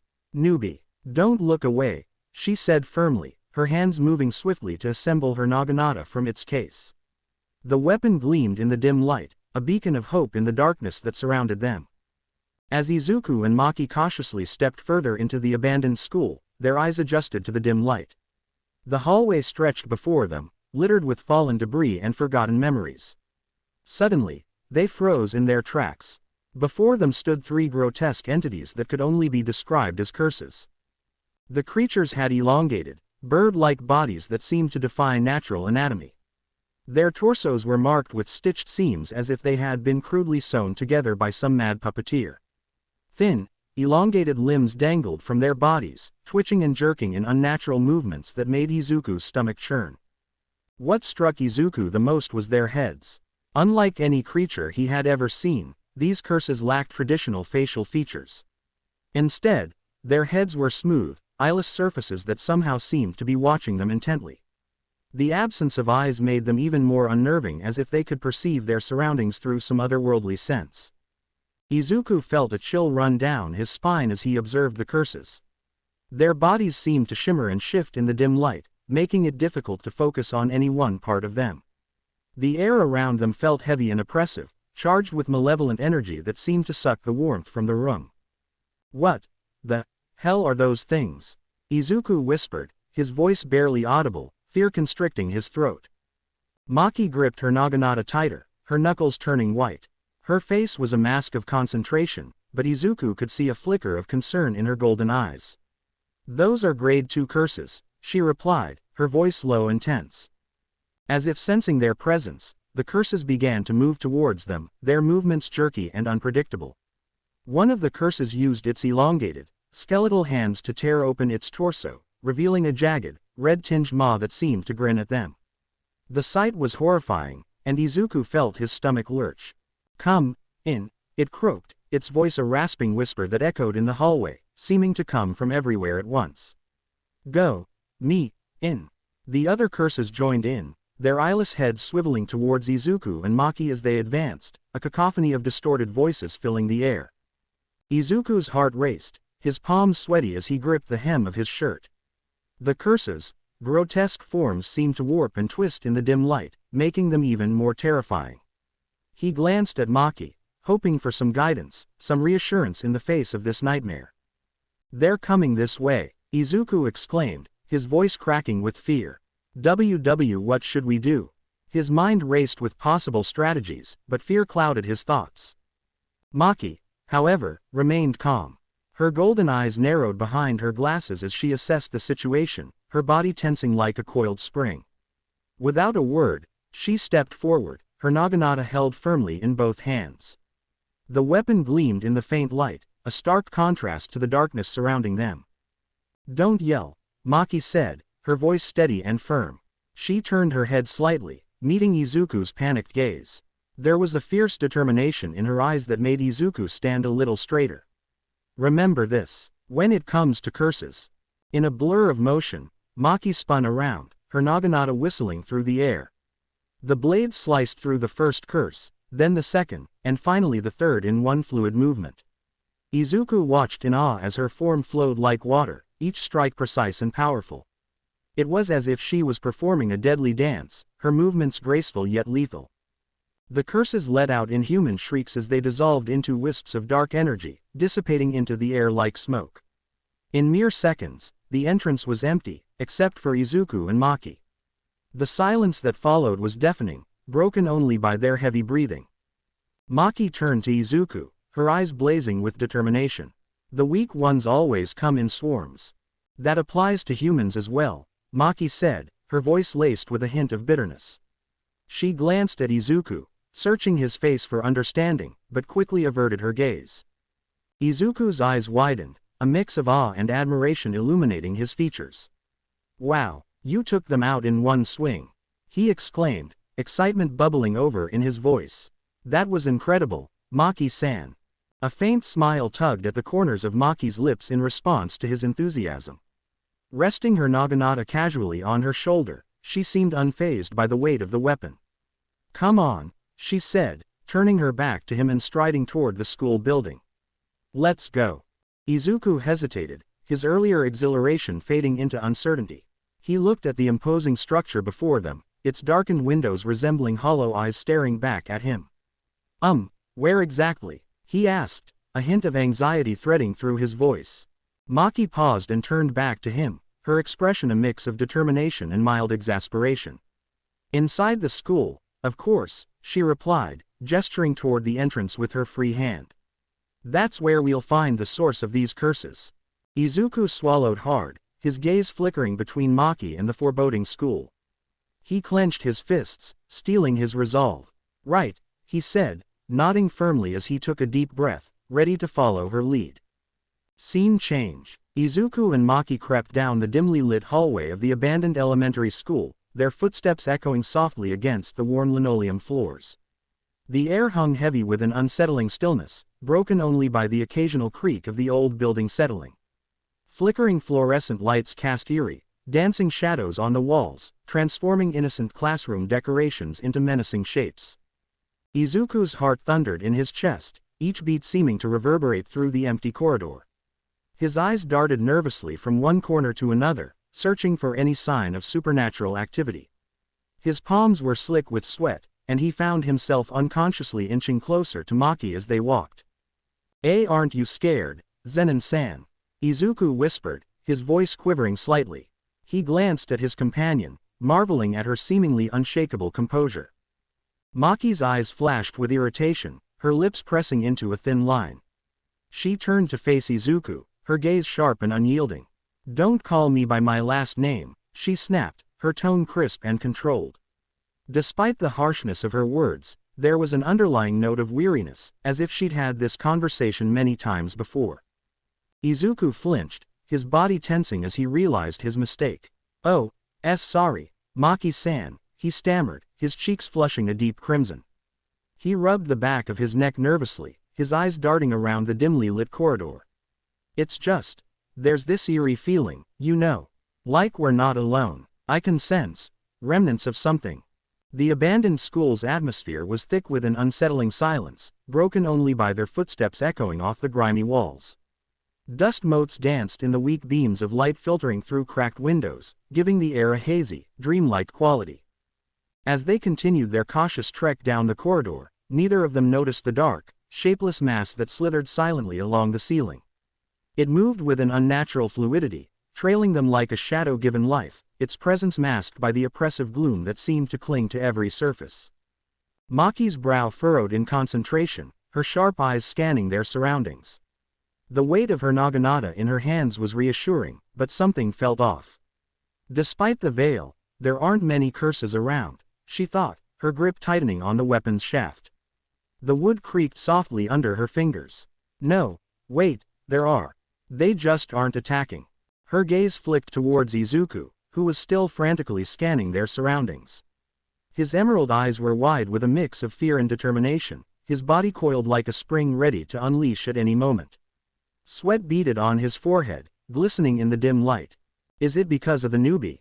Maki wondered, observing Izuku's tense posture. There was something about him, an aura perhaps, that seemed to keep the curses at bay. It was both intriguing and unsettling. She watched as Izuku's gaze darted from one shadowy corner to another, his fingers flexing nervously at his sides. Despite his obvious fear, there was a steely resolve in his eyes that Maki couldn't help but admire. It was the look of someone who had faced their fears before and come out stronger. "Hey," Maki said, her voice softer than before, yet still carrying an undercurrent of authority. The sudden change in her tone caught Izuku off guard, causing him to jump slightly, his messy green hair bouncing with the movement. "Why yes," Izuku exclaimed, his emerald eyes wide with a mix of surprise and nervousness. He could feel his heart racing, unsure of what to expect from his intense classmate. Maki's gaze was steady as she asked, "What grade level are you?" Her brown eyes bore into him, searching for an answer. "Huh." Izuku's face scrunched up in confusion, his freckles bunching together as his mind raced. Does she mean English proficiency? He thought, feeling a bit lost. His hands fidgeted with the hem of his uniform, a nervous habit he'd never quite shaken. Seeing his bewilderment, Maki elaborated, her tone patient but firm. The afternoon sun streaming through the nearby window cast a warm glow on her face, softening her usually stern features. Jujutsu sorcerers are assigned grades ranging from 4 to 1, with 1 being the highest. It's a measure of our abilities and potential. Izuku's shoulders slumped slightly, his earlier enthusiasm dampened by the realization of how little he knew. The weight of his inexperience seemed to press down on him. "But I just got to Jujutsu High," he said dejectedly, his voice barely above a whisper. He felt small and out of place, like a sapling among towering trees. Maki sighed, pinching the bridge of her nose. The light glinted off her glasses as she adjusted them. "Forget it. Just show me your school ID." Izuku patted his pockets, a look of mild panic crossing his face. His hands moved frantically, searching every fold of his uniform. "Don't think I got one," he mumbled, more to himself than to Maki. The rustle of fabric filled the air as he continued his search. "You ain't got one from the blindfolded idiot?" Maki asked, her eyebrow raised in disbelief. A hint of amusement crept into her voice, despite her attempts to maintain her serious demeanor. "Blindfolded idiot," Izuku repeated, a bead of sweat forming on his forehead as he realized she was referring to their eccentric teacher, Gojo. He couldn't help but picture the tall, white-haired man with his ever-present sunglasses and carefree attitude. After a moment of frantic searching, Izuku's hand closed around something in his pocket. The smooth, cool surface of plastic met his fingertips. "Oh," he exclaimed, relief washing over his features like a wave. He pulled out a small card, its surface still glossy and new, reflecting the afternoon light. Maki snatched the ID from Izuku's hand, her movements quick but not unkind. Her eyes scanned the card, a frown forming on her face. The sound of her fingers tapping against the plastic filled the brief silence. "Well, if you have no experience at all, you should be a grade 4, she said, more to herself than to Izuku. Suddenly, her eyes widened, and she inhaled sharply. The card nearly slipped from her fingers as she stared at it in disbelief. "Special grade," she exclaimed mentally, her composed exterior cracking for a moment. The world seemed to slow down around her as the implications of what she was seeing sank in. Maki's mind raced as she stared at the ID, her grip on the card tightening. The plastic creaked slightly under the pressure. Special grade is higher than a grade 1. This has to be some sort of joke, she thought, her eyes darting between the card and Izuku's confused face. "Zenin." Izuku's voice cracked with panic, his emerald eyes widening in terror. He pointed frantically behind Maki, his hand trembling uncontrollably. "Behind you." Maki spun around, her reflexes honed by years of rigorous training. "Wah." The word died in her throat as she beheld the monstrous curse that now filled the entire hallway. It was a writhing mass of darkness, its form constantly shifting and bubbling like some nightmarish liquid. The air grew thick with an oppressive aura, making it hard to breathe. Before either of them could react, the curse lashed out with tendrils of inky blackness. The force of the attack sent both Maki and Izuku hurtling through the air, debris from the crumbling school building raining down around them. The sound of shattering glass and cracking concrete filled their ears as they were propelled outside. The cool night air rushed past them, a stark contrast to the stifling atmosphere inside the cursed school. Izuku's world spun, his vision blurring into a kaleidoscope of shadows and moonlight. The last thing he saw before losing consciousness was Maki's determined face as she reached for her weapon mid-flight, her eyes blazing with fierce resolve. "Damn it," Maki growled, her fingers closing around her naginata. She twisted in the air, trying to orient herself as the ground rushed up to meet them. Her eyes darted between the approaching earth and the massive curse that was now emerging from the ruins of the school, its form growing more defined and terrifying with each passing second. The curse's form solidified as it moved, revealing a grotesque, vaguely humanoid shape. Its skin was a sickly gray, riddled with pulsing veins of dark energy that seemed to throb with malevolent life. But what caught Maki's attention was its mouth, a gaping maw filled with row upon row of jagged, yellowed teeth, each as long as her arm. "Kinda big, aren't you?" Maki shouted, her voice a mix of defiance and grim humor. She brandished her naginata, the weapon glinting in the moonlight as she readied herself to strike the moment she touched down. But the curse was faster. Its maw opened wider, impossibly wide, and Maki felt herself being pulled towards it by an unseen force. "Wah!" The exclamation was torn from her lips as she and the unconscious Izuku were drawn inexorably towards the creature's waiting mouth. The air around them distorted, warping like a heat haze as the curse's power intensified. Maki felt a searing pain in her leg as one of the curse's teeth grazed her, leaving a deep laceration. She gritted her teeth, fighting against the pull with all her strength, her muscles straining with the effort. The wound burned like fire, but she pushed the pain aside, focusing on survival. "Thanks for the meal," the curse's voice rumbled, a sound like grinding stones that seemed to come from everywhere at once. Its breath was fetid, carrying the stench of decay and rot. With a sickening crunch that echoed through the night, the jaws snapped shut around them. Maki's last glimpse of the outside world was the starry sky, quickly obscured by rows of yellowed teeth. Darkness engulfed Maki and Izuku. The air was thick and putrid, making breathing difficult. Maki could feel something viscous and warm pressing in on all sides. They were in the curse's stomach. The darkness was almost complete, save for an eerie, pulsating glow emanating from the walls of flesh surrounding them. "Let us out of here," Maki yelled, her words more a battle cry than a plea. She knew the curse wouldn't comply, but the shout seemed to bolster her resolve. Turning her attention to Izuku, Maki's eyes blazed with a mix of desperation and irritation. "Where is that curse of yours when we need it?" she demanded, her voice sharp with urgency. Izuku winced at her tone but replied calmly, "She has selective timing. Besides, she only comes out when I'm in danger." Maki's eyebrow twitched, a visible tick mark appearing on her forehead. "And what's to say being stuck inside a curse's stomach doesn't scream danger?" she retorted, her voice rising an octave higher. "An improvement," Izuku muttered under his breath, a hint of sarcasm coloring his words. The tension of their situation was bringing out a side of him rarely seen, a dry wit that served as his defense mechanism. Maki shot him a glare that could have melted steel, but Izuku held her gaze, refusing to back down. After a moment, she sighed, her shoulders slumping slightly. "Once the veil deactivates, we can expect help," she said, more to herself than to Izuku. Then, almost inaudibly, she added, "So embarrassing." "Help." A child's voice pierced through the slimy darkness, filled with desperation and fear. "Please, he's dying." Izuku squinted, his eyes struggling to adjust to the dim, reddish light inside the curse's stomach.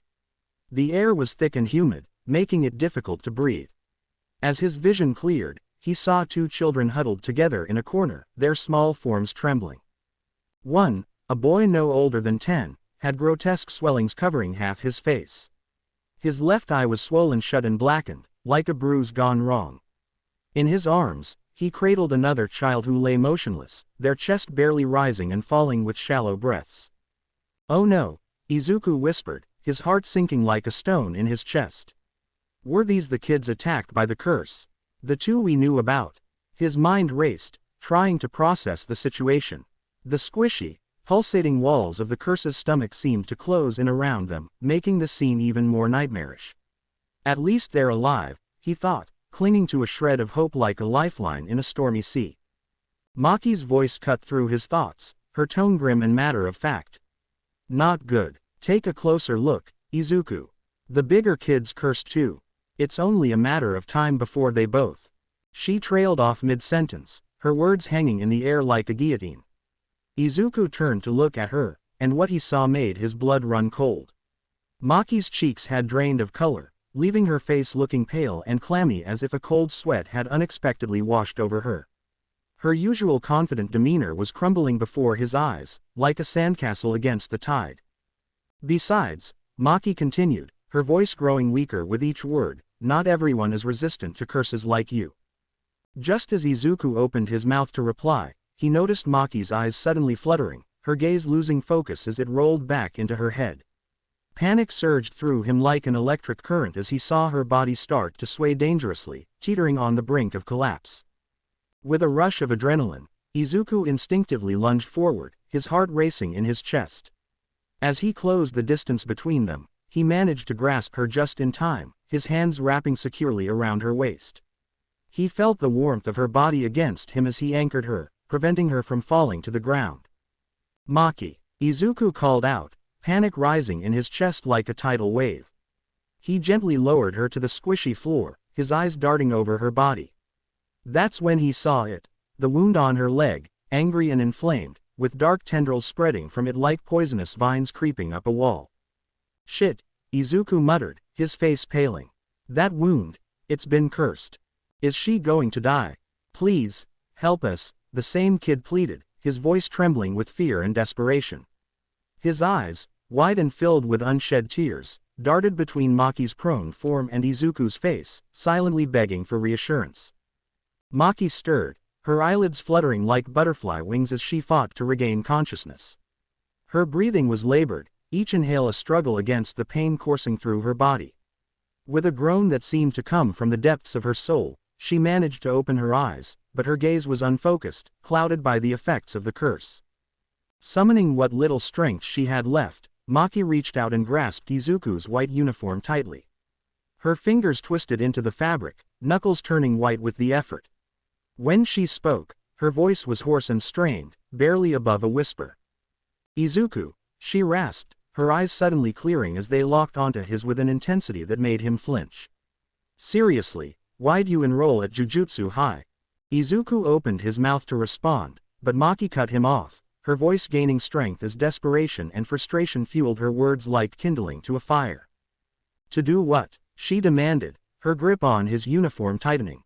"What did you want? What did you expect?" Her outburst echoed in the slimy darkness, the raw emotion in her voice making Izuku flinch. He could see the pain in her eyes, not just physical but emotional too, like a window into her soul. The weight of her questions hung in the air, demanding answers. Izuku's black hair with green highlights cast shadows over his eyes as he lowered his head, lost in thought. The memories of his past, of the bullying and rejection, flashed through his mind like a painful slideshow.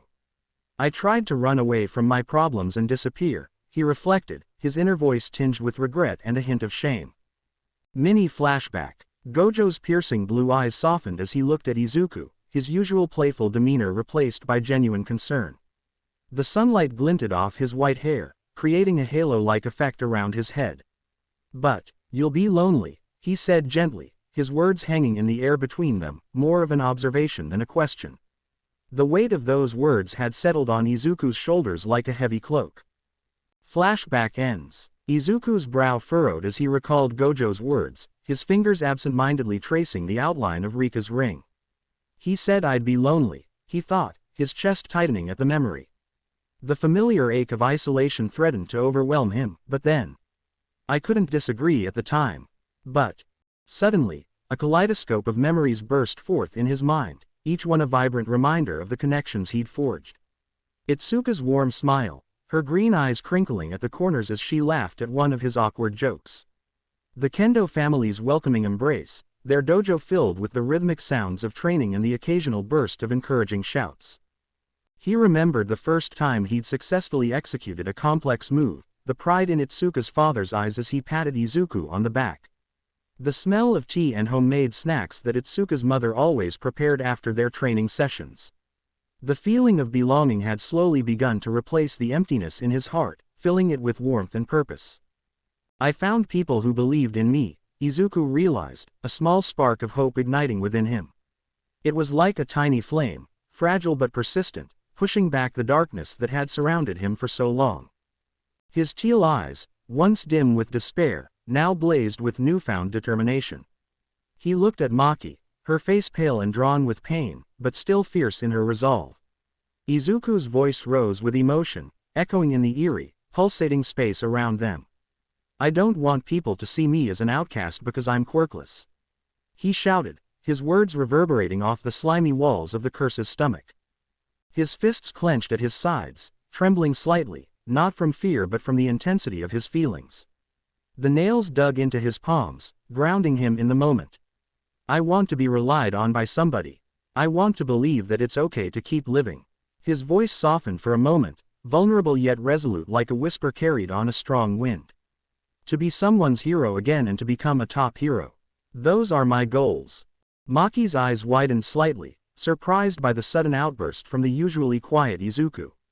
Despite her pain, a small, approving smile tugged at the corners of her lips.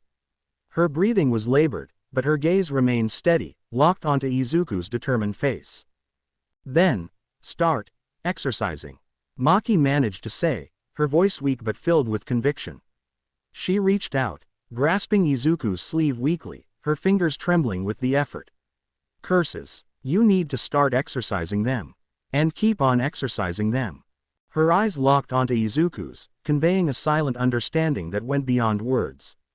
In that moment, they weren't just classmates or reluctant partners, but two people united in their determination to overcome the impossible. As for your own feelings and other people's respect, you'll be fine in due time. Because those goals. She paused, taking a labored breath, her chest rising and falling with visible effort. That's what Jujutsu High is all about. With those final words, Maki's grip on Izuku's sleeve loosened, her fingers sliding away as her strength finally gave out. Her eyes fluttered closed, and she slumped against him, finally succumbing to unconsciousness. Izuku caught her hand before it fell, holding it gently as he processed her words. The weight of her trust settled on him, a burden and a gift all at once. The gravity of the situation hit him like a punch to the gut, stealing his breath for a moment. Maki, unconscious and cursed, her usually strong form now limp and vulnerable. The two children, one barely holding on, the other not far behind, their small bodies dwarfed by the horrific environment around them. All of them are trapped inside a monstrous curse with no apparent way out, surrounded by pulsating flesh and the sickening sounds of digestive processes. Izuku's hand moved to his chest, fingers closing around the necklace he always wore. The metal was warm against his skin, a constant reminder of what he carried with him. Hanging from it was a simple ring, Rika's ring. He'd carried it with him for years, a tangible connection to his lost friend and the power she'd left him. It was both a comfort and a burden, a reminder of love and loss. With trembling fingers, Izuku unclasped the necklace and slid the ring off. He stared at it for a moment, memories of Rika flashing through his mind like a bittersweet slideshow. Her smile was bright and carefree, lighting up even the darkest days. Her kindness, always reaching out to him when others turned away. And then, the terrible day he lost her, the screeching of tires, and the sickening thud that haunted his nightmares. "All right, Rika," Izuku whispered, his voice barely audible over the grotesque squelching sounds of the curse's stomach. His words were a prayer, a plea, and a promise all rolled into one. "I need you now, more than ever. Lend me your power." Taking a deep breath, filling his lungs with the fetid air around him, Izuku slipped the ring onto his finger. For a moment, nothing happened. The world held its breath, suspended in a moment of terrible anticipation. Then, a familiar warmth spread through his body, starting from the ring and flowing outward like liquid fire in his veins. The air around him began to shimmer, reality itself seeming to bend and warp. He felt a surge of strength and determination as if Rika herself was standing beside him, lending him her strength. "Hang on, everyone," Izuku said, his voice steady and filled with newfound resolve. The fear was still there, a cold knot in his stomach, but it was overshadowed by his determination. He looked at his unconscious companions, their lives now in his hands. "I'm going to get us out of here."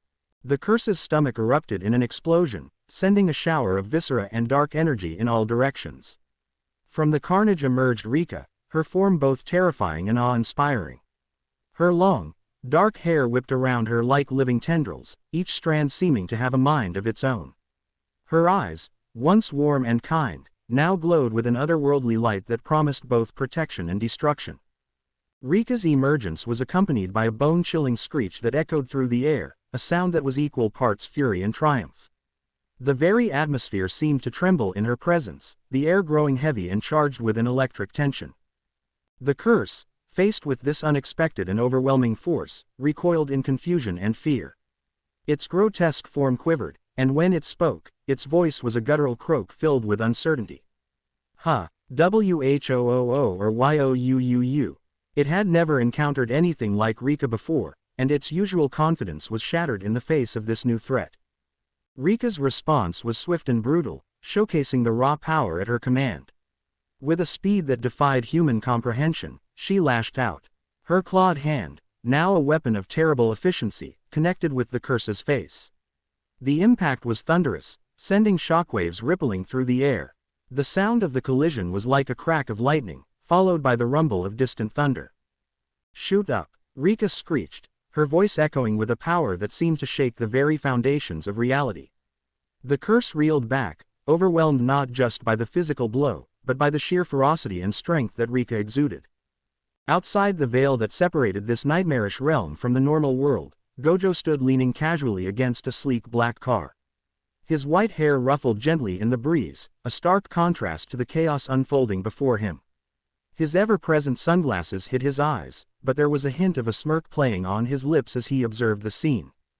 So this is the true identity of the special-grade vengeful curse spirit Rika Orimoto, Gojo mused, his tone a curious mix of interest and amusement. He seemed almost impressed as he added, "Freaky." Rika, sensing a new presence, turned towards Gojo. Blood dripped from her clawed hand, each droplet sizzling as it hit the ground. Her face, once beautiful in life, was now twisted into a grotesque grin that was both alluring and terrifying. "Rika likes RRRED, she declared, her voice guttural and inhuman, each word dripping with a pang of primal hunger. Gojo chuckled lightly, seemingly unfazed by the horrific display before him. His casual demeanor was a stark contrast to the intensity of the situation. "Women sure are scary," he said, his tone light and playful, as if he were commenting on a mildly interesting TV show rather than a battle between supernatural forces. Meanwhile, within the dissipating remains of the curse, Izuku was engaged in a desperate struggle. His muscles strained to their limits as he carried his injured companions. Maki was draped over his back, her arms loosely wrapped around his neck, her usually strong frame now limp and vulnerable. Against his sides, he cradled the two children, their small bodies feeling impossibly heavy in his exhausted state. Sweat beaded on Izuku's forehead, running down his face in rivulets. His breath came in short, sharp gasps as he pushed forward, each step a monumental effort. The remnants of the curse clung to his feet, making each movement a battle against the viscous, clinging substance. "Everyone, just a little more," Izuku panted, his voice filled with determination despite his exhaustion. His eyes were fixed on the shimmering edge of the veil ahead, their gateway to safety tantalizingly close yet seeming to stretch further away with each labored step. As they neared their goal, Izuku felt his grip on his companions begin to slip. The combination of fatigue and the slick remains of the curse made it increasingly difficult to maintain his hold. "Don't fall, not yet," he pleaded, more to himself than to his unconscious companions. He gritted his teeth, the muscles in his jaw clenching as he redoubled his efforts.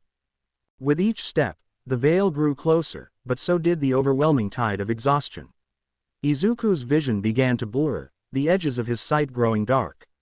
His legs trembled beneath him, threatening to give out at any moment. But deep within him, a stubborn spark of determination refused to be extinguished. "I can do it," he shouted, his voice hoarse but filled with unwavering resolve. The words echoed in the eerie space, a defiant cry against the encroaching darkness. In a final, Herculean burst of strength, Izuku lunged forward. Time seemed to slow as they approached the veil, each second stretching into an eternity. Then, with a sensation like passing through a wall of cold water, they broke through. The veil shimmered and disappeared, leaving them sprawled on the hard ground at the entrance of the abandoned school. The sudden transition from the nightmarish realm to the normal world was jarring. The air felt cleaner and lighter, and the oppressive atmosphere of the curse's domain lifted like a heavy blanket being pulled away. Gojo approached the group, his usual carefree demeanor tinged with a hint of respect. "Welcome back," he said, looking down at the exhausted forms on the ground. His voice carried a warmth that belied his casual stance. "You did it." Izuku, his last reserves of strength finally depleted, managed a weak smile. His eyes, filled with relief and exhaustion, met Gojo's for a brief moment before fluttering closed. As consciousness slipped away, a sense of accomplishment washed over him. They had survived, against all odds, and he had protected those entrusted to him. As darkness enveloped Izuku, his final thoughts were of relief and determination. They were safe, for now at least, but he knew this was just the beginning. With that thought echoing in his mind, Izuku surrendered to exhaustion, his body finally allowing itself to rest after the harrowing ordeal. Time skip. Hospital. The fluorescent lights flickered softly in the sterile hospital room, casting a clinical glow over the scene. The air was heavy with the scent of disinfectant and the faint beeping of medical equipment. Gojo leaned against the wall, his tall frame casting a long shadow across the linoleum floor. His arms were crossed, and despite his ever-present sunglasses, his expression was a mix of relief and lingering concern. "They said that Maki and the kids will be fine," he stated, his voice steady yet laced with the tension of the situation. His fingers drummed lightly against his arm, betraying a hint of restlessness. Izuku sat up in the hospital bed, the thin mattress creaking beneath him. His green hair was tousled, and dark circles shadowed his eyes, a testament to the ordeal they had just endured. His brow furrowed as he processed the news, the weight of recent events visible in the slump of his shoulders. "Good," he replied, but the unease in his voice betrayed his outward calmness. His fingers twisted the thin hospital blanket, a nervous habit he couldn't quite shake. Gojo tilted his head slightly, studying Izuku's face. The fluorescent light glinted off his white hair as he moved. "You don't seem very relieved," he pointed out, his tone shifting to gentle curiosity. He could see the worry etched in Izuku's features, the slight downturn of his mouth, the crease between his brows. Izuku's gaze dropped to his hand, where Rika's ring glinted under the dim light. He twisted it absently, feeling the cool metal against his skin. "For the second time, I summoned Rika," he stated, his voice laced with a mix of resolve and uncertainty. The memory of their first encounter during the chaotic sludge villain incident flashed through his mind, a moment that felt both distant and hauntingly fresh. Gojo nodded slowly, aware of the weight that rested on Izuku's shoulders. "That's a step in the right direction," he replied, his tone encouraging yet laced with caution. He knew the complexities of summoning and the emotional turbulence it often brought along. His own experiences with powerful techniques flickered through his mind. Izuku's brow furrowed deeper, his green eyes clouded with thought. He chewed his lower lip, contemplating the implications of his connection with Rika. "Maybe Rika isn't the one cursing me. Maybe I'm the one who is cursing Rika instead," he mused aloud, shaking his head slightly as if trying to dislodge the troubling thoughts. The guilt of the situation was evident in his voice, which cracked slightly on Rika's name. Gojo pushed off from the wall, hands sliding into his pockets as he considered Izuku's words.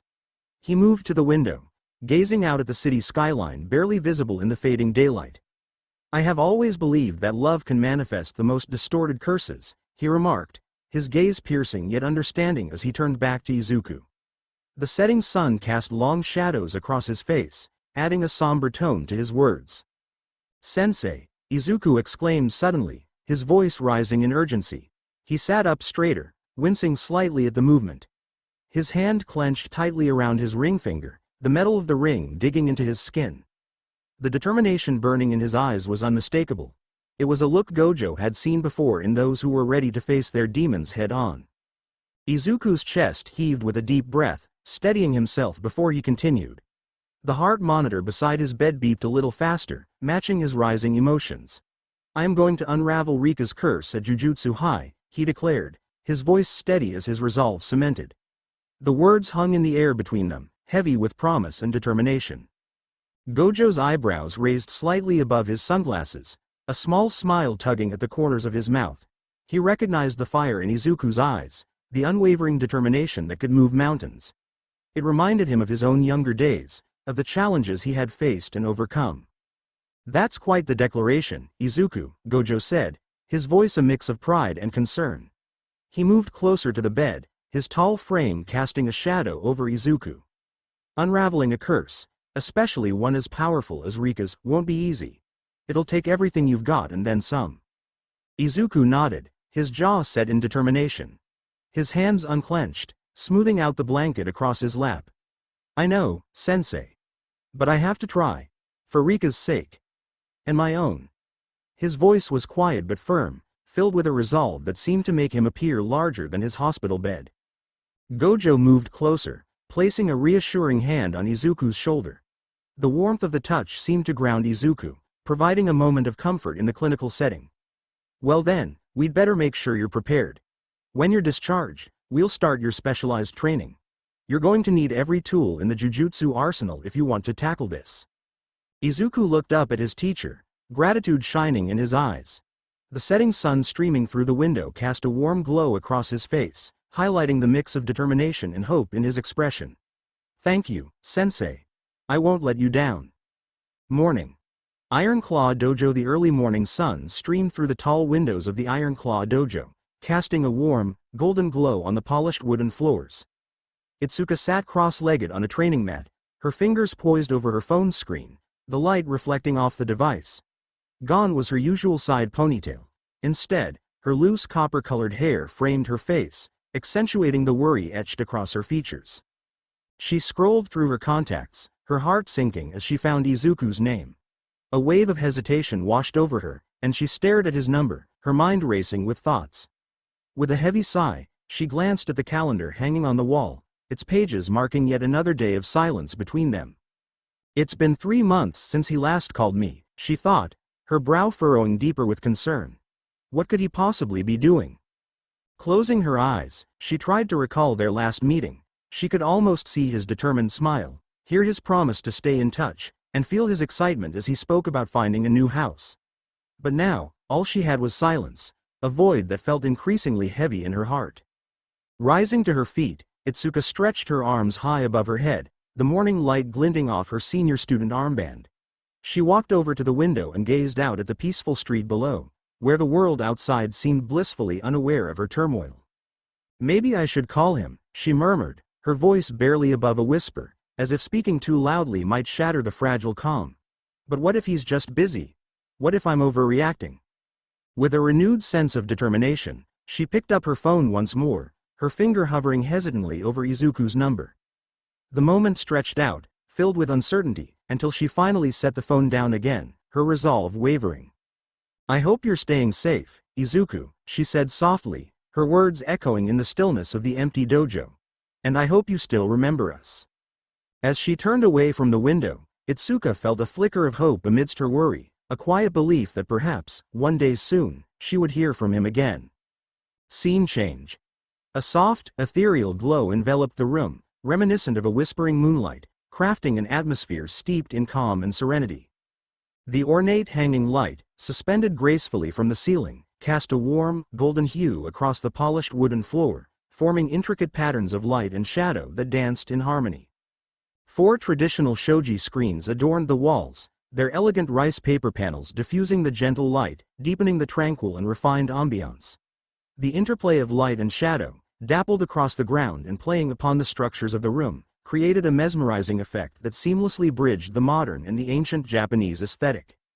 In the heart of this serene environment stood Gojo, a striking figure exuding power and confidence, a marked contrast to the calm that surrounded him. His sleek black aviator sunglasses, concealing his eyes, reflected only a mysterious gleam, adding to his enigmatic presence. A fitted black zip-up jacket, sleek and exuding sophistication, hugged his athletic frame, the fabric glistening slightly in the soft light. Beneath it, a simple yet stylish black t-shirt accentuated his form, enhancing his effortlessly cool demeanor. His tailored dark blue jeans completed his look, carefully chosen to allow him to blend seamlessly into any urban setting while maintaining an air of refined elegance. The tension in the air was almost tangible as one of the elders spoke, his voice grave, filled with a palpable concern. Complete manifestation in 422 seconds. Special grade vengeful cursed spirit Rika Orimoto, he announced, a grim weight behind each word. Another elder quickly followed, his tone sharp and accusatory. We entrusted that boy to you specifically to prevent such a situation, Gojo. The discontent was unmistakable, their disappointment hanging heavily in the air. Gojo's hand drifted casually to the back of his head, scratching idly in a gesture that suggested both ease and a tinge of discomfort. Well, to be honest, he began, his voice laced with an air of nonchalance that only served to infuriate the elders further. I wasn't planning on making any promises. The third elder's patience snapped, his expression shifting from concern to fury. Enough of your flippancy, Gojo, he thundered, his wrinkled face contorting with unrestrained anger. If Rika Orimoto's rampage had continued unchecked, an entire town could have been reduced to rubble.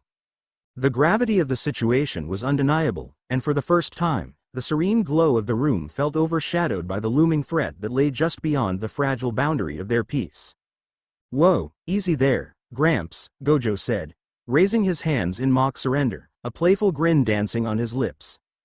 The tension in the room felt almost tangible as laughter hung in the air, but it evaporated quickly when he saw the elder's face turn an alarming shade of crimson. "This is not a joke, Gojo," the elder barked, his voice trembling with indignation. Gojo shifted from his jesting tone to something far more somber, his expression becoming serious. "Never said it was. We're facing unknowns here." He paused, allowing the weight of his words to sink in before continuing. "How did a girl with no family history of sorcery become such an immensely powerful curse? It's unprecedented." His eyes narrowed as he contemplated the implications, the gravity of the situation pressing down on them like a heavy fog. "But I can assure you of one thing. I would have risked my life to stop it if it became necessary." "That's not good enough," the second elder interjected, his voice sharp, cutting through the air like a knife. "We need a plan, not your bravado." Frustration seeped into Gojo's voice as he replied, "You're all trying to control something you don't understand. The only way we can learn about this phenomenon is through trial and error. So, I suggest you leave it alone and let me handle it." "And how do you propose to handle it?" the first elder asked, his skepticism dripping from every word like thick molasses. "By doing what I do best," Gojo said, flashing a cocky smirk that betrayed his confidence, winging it with style. As he turned to leave, his movements smooth and deliberate, the final elder spoke up. His voice held a chilling weight that momentarily froze the room. "Don't forget, Gojo. Izuku Yagi's secret execution has only been postponed." Those words were like a punch to the gut, stopping Gojo in his tracks. He turned his head slightly, casting a sidelong glance at the elder. Even through his sunglasses, the warning was palpable, simmering just beneath the surface. "And don't you forget," Gojo replied, his voice low and filled with quiet intensity, "if it comes to that, I'm on Izuku's side." "You would defy us?" the elder asked, his voice a mix of disbelief and fury, eyes flashing with anger. "In a heartbeat," Gojo replied without a moment's hesitation. "That kid's got potential you can't even imagine. And I'm not about to let you snuff it out just because you're scared of what you don't understand." With those parting words echoing in the air, Gojo strode out of the room, leaving a trail of tension and unspoken threats. As the door clicked shut behind him, the elders exchanged uneasy glances, each grappling with the weight of their precarious situation. "What do we do now?" one of the elders finally asked, breaking the silence that had enveloped them. "We wait," the final elder replied, his gaze settling on the door through which Gojo had just exited, "and we watch. Gojo may be powerful, but even he can't protect the boy forever." With Gojo as Gojo stepped out of the meeting with the school directors, he exhaled deeply, a heavy sigh escaping his lips. The crisp morning air filled his lungs, a refreshing contrast to the suffocating atmosphere he had just left behind. "Sheesh. Those old geezers are incredibly rude," Gojo grumbled under his breath, shaking his head in frustration. He reached up, swiftly removing his signature sunglasses, revealing his striking blue eyes that sparkled like the sky above. With effortless grace, he slicked back his unruly white hair and began to wrap the familiar white bandages around his eyes, a ritual that shielded him while also marking the unwavering resolve he carried. As he worked through the motions, his mind drifted. "I have to be vigilant. I never want to end up like them." His voice, though soft, held a fierce determination. "Don't they understand? No one should rob youth from the young." Gojo's feet carried him down the concrete staircase, each step echoing in the tranquil morning air. Halfway down, he paused, captivated by the scene unfolding before him. The school's track field stretched out like a canvas below, bathed in the warm, golden light of the rising sun. 4 figures were out on the track, their breaths visible in the cool morning breeze. Panda lounged on the grass, while Maki, Toge, and Izuku sprinted around the track. Maki and Toge led the pack, their long strides full of confidence as they began their third lap, muscles coiling tightly with each powerful step. Meanwhile, Izuku trailed behind, giving it his all. Sweat plastered his black hair to his forehead, and his chest heaved with effort, a testament to both fatigue and tenacity. Despite the obvious struggle, determination blazed in his emerald eyes as he pushed himself relentlessly to catch up to his classmates. A small, genuine smile crept onto Gojo's lips as he witnessed the youthful energy of their endeavor. No one should take their youth away, he murmured, almost as if reaffirming a promise to himself. I'll make sure of that. With a renewed sense of purpose, he descended the stairs, ready to embrace the vibrant life he aimed to protect. Timeskip Gojo led Izuku to a small shed tucked away in a quiet corner of the school grounds. The wooden structure stood unassuming, its weathered exterior belying the treasures within. With a mischievous glint in his eye, Gojo produced a key from his pocket and unlocked the door, sliding it open with a dramatic flourish.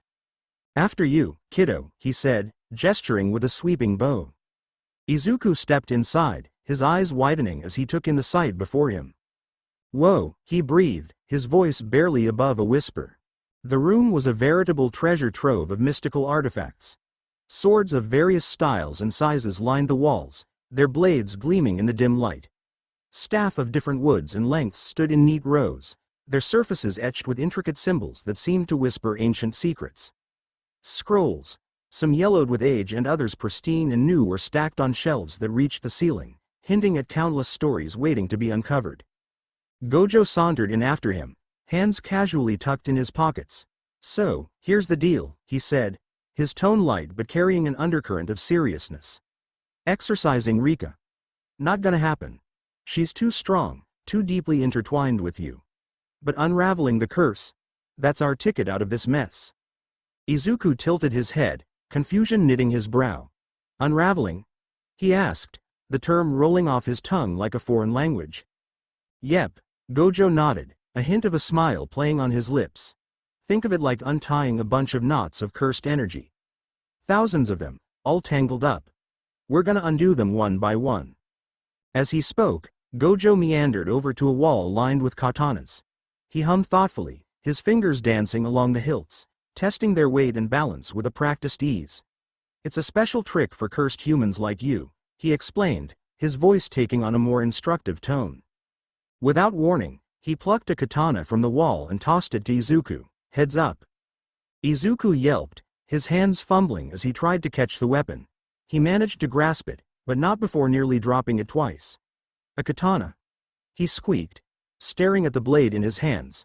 It was a beautiful weapon, with a red-wrapped handle and a golden guard that caught the light, shimmering like a beacon of hope amidst the shadows. Gojo leaned against the wall, crossing his arms. "So, curses like things. Objects, you know?" he began, his voice taking on a more serious tone. "Your connection to Rika? It's through that ring you wear. Think of it like a pipe that's already there, connecting you two." Izuku nodded slowly, his teal eyes fixed on Gojo as he tried to absorb the explanation. "What you gotta do," Gojo continued, pushing off the wall and pacing the room, "is channel Rika's curse into the katana. Learn to control it, to direct it. Then do it again, and again, with different objects. Eventually, you'll have the whole curse under your thumb. Then boom, you're both free." He stopped his pacing and leaned in closer to Izuku, poking him in the chest with a long finger. "But first," he said, his voice dropping to a dramatic whisper, "you gotta learn how to use that thing. Because right now, you're so weak it's laughable." Izuku's eye twitched, a mix of annoyance and determination flashing across his face. "This fucker," he thought, tightening his grip on the katana. Gojo stepped back, flashing a cheesy grin and giving a thumbs up. "So, it's time to start training," he announced, his enthusiasm almost palpable. Izuku's face fell as realization dawned on him. "Wait," he said slowly, a note of panic creeping into his voice. "When you say training, you don't mean with her, right?" "Right." Gojo's grin only widened, a mischievous glint dancing in his eyes. Scene change. Track field. The afternoon sun hung low in the sky, casting long, dramatic shadows across the track field. Its warm rays mingled with a palpable tension that seemed to electrify the air. Izuku stood resolutely, his heart pounding in his chest as he faced Maki, who exuded a calm confidence. Frustration bubbled within him, prompting a silent curse directed at Gojo-sensei. Damn you, Gojo-sensei, he thought, irritation simmering just beneath the surface. The wooden practice katana felt reassuringly solid in his grip, its weight a familiar comfort amidst the turmoil of his nerves. Across from him, Maki stood firmly, gripping her wooden staff with a confident resolve. Her intense eyes shone with determination, every bit of her posture radiating strength. The sunlight danced off the polished surface of her staff, lending an almost ethereal quality to her fierce presence. Both fighters regarded each other, muscles coiled like springs, acutely aware that this contest would be more than a mere test of skill. It would also challenge their wits and instincts. Izuku took a steadying breath, grounding himself before launching forward. His feet kicked up small clouds of dust from the track as he charged ahead, katana in hand. He unleashed a flurry of quick slashes, each aimed with precision and intent. But Maki, sharp and agile, proved to be a step ahead. She expertly blocked each strike, the rhythmic clack of wood meeting metal resonating through the air. Frustration simmered within Izuku as none of his blows found their mark. He gritted his teeth, pushing himself to his limits, each movement growing more frantic in its intensity. Maki, in stark contrast, remained calm and calculated, her gaze constantly scanning for an opening in his defense. Then it happened. Maki spotted her opportunity as Izuku overextended during a particularly aggressive swing. Sensing the weakness in his stance, she deftly stepped forward, jabbing her staff toward his exposed shoulder with a fierce determination. Izuku's eyes widened in surprise. At the last possible moment, he managed to raise his katana and deflect the blow, but the impact reverberated through his arm, forcing him to stumble back a step. As the sparring continued, a flicker of movement at the edge of the field caught Izuku's attention. He glanced over to see Gojo ambling toward them, hands casually tucked into his pockets and a lazy grin plastered across his face. "Hey, everyone! How's it going?" he called out, waving nonchalantly, his carefree demeanor starkly contrasting the intensity of the duel. "Oh, Izuku started to respond, his concentration momentarily broken, a mix of surprise and irritation flashing across his face. That fleeting moment of distraction was all Maki needed. With lightning precision, she swung her staff, landing a crisp thwack across Izuku's cheek.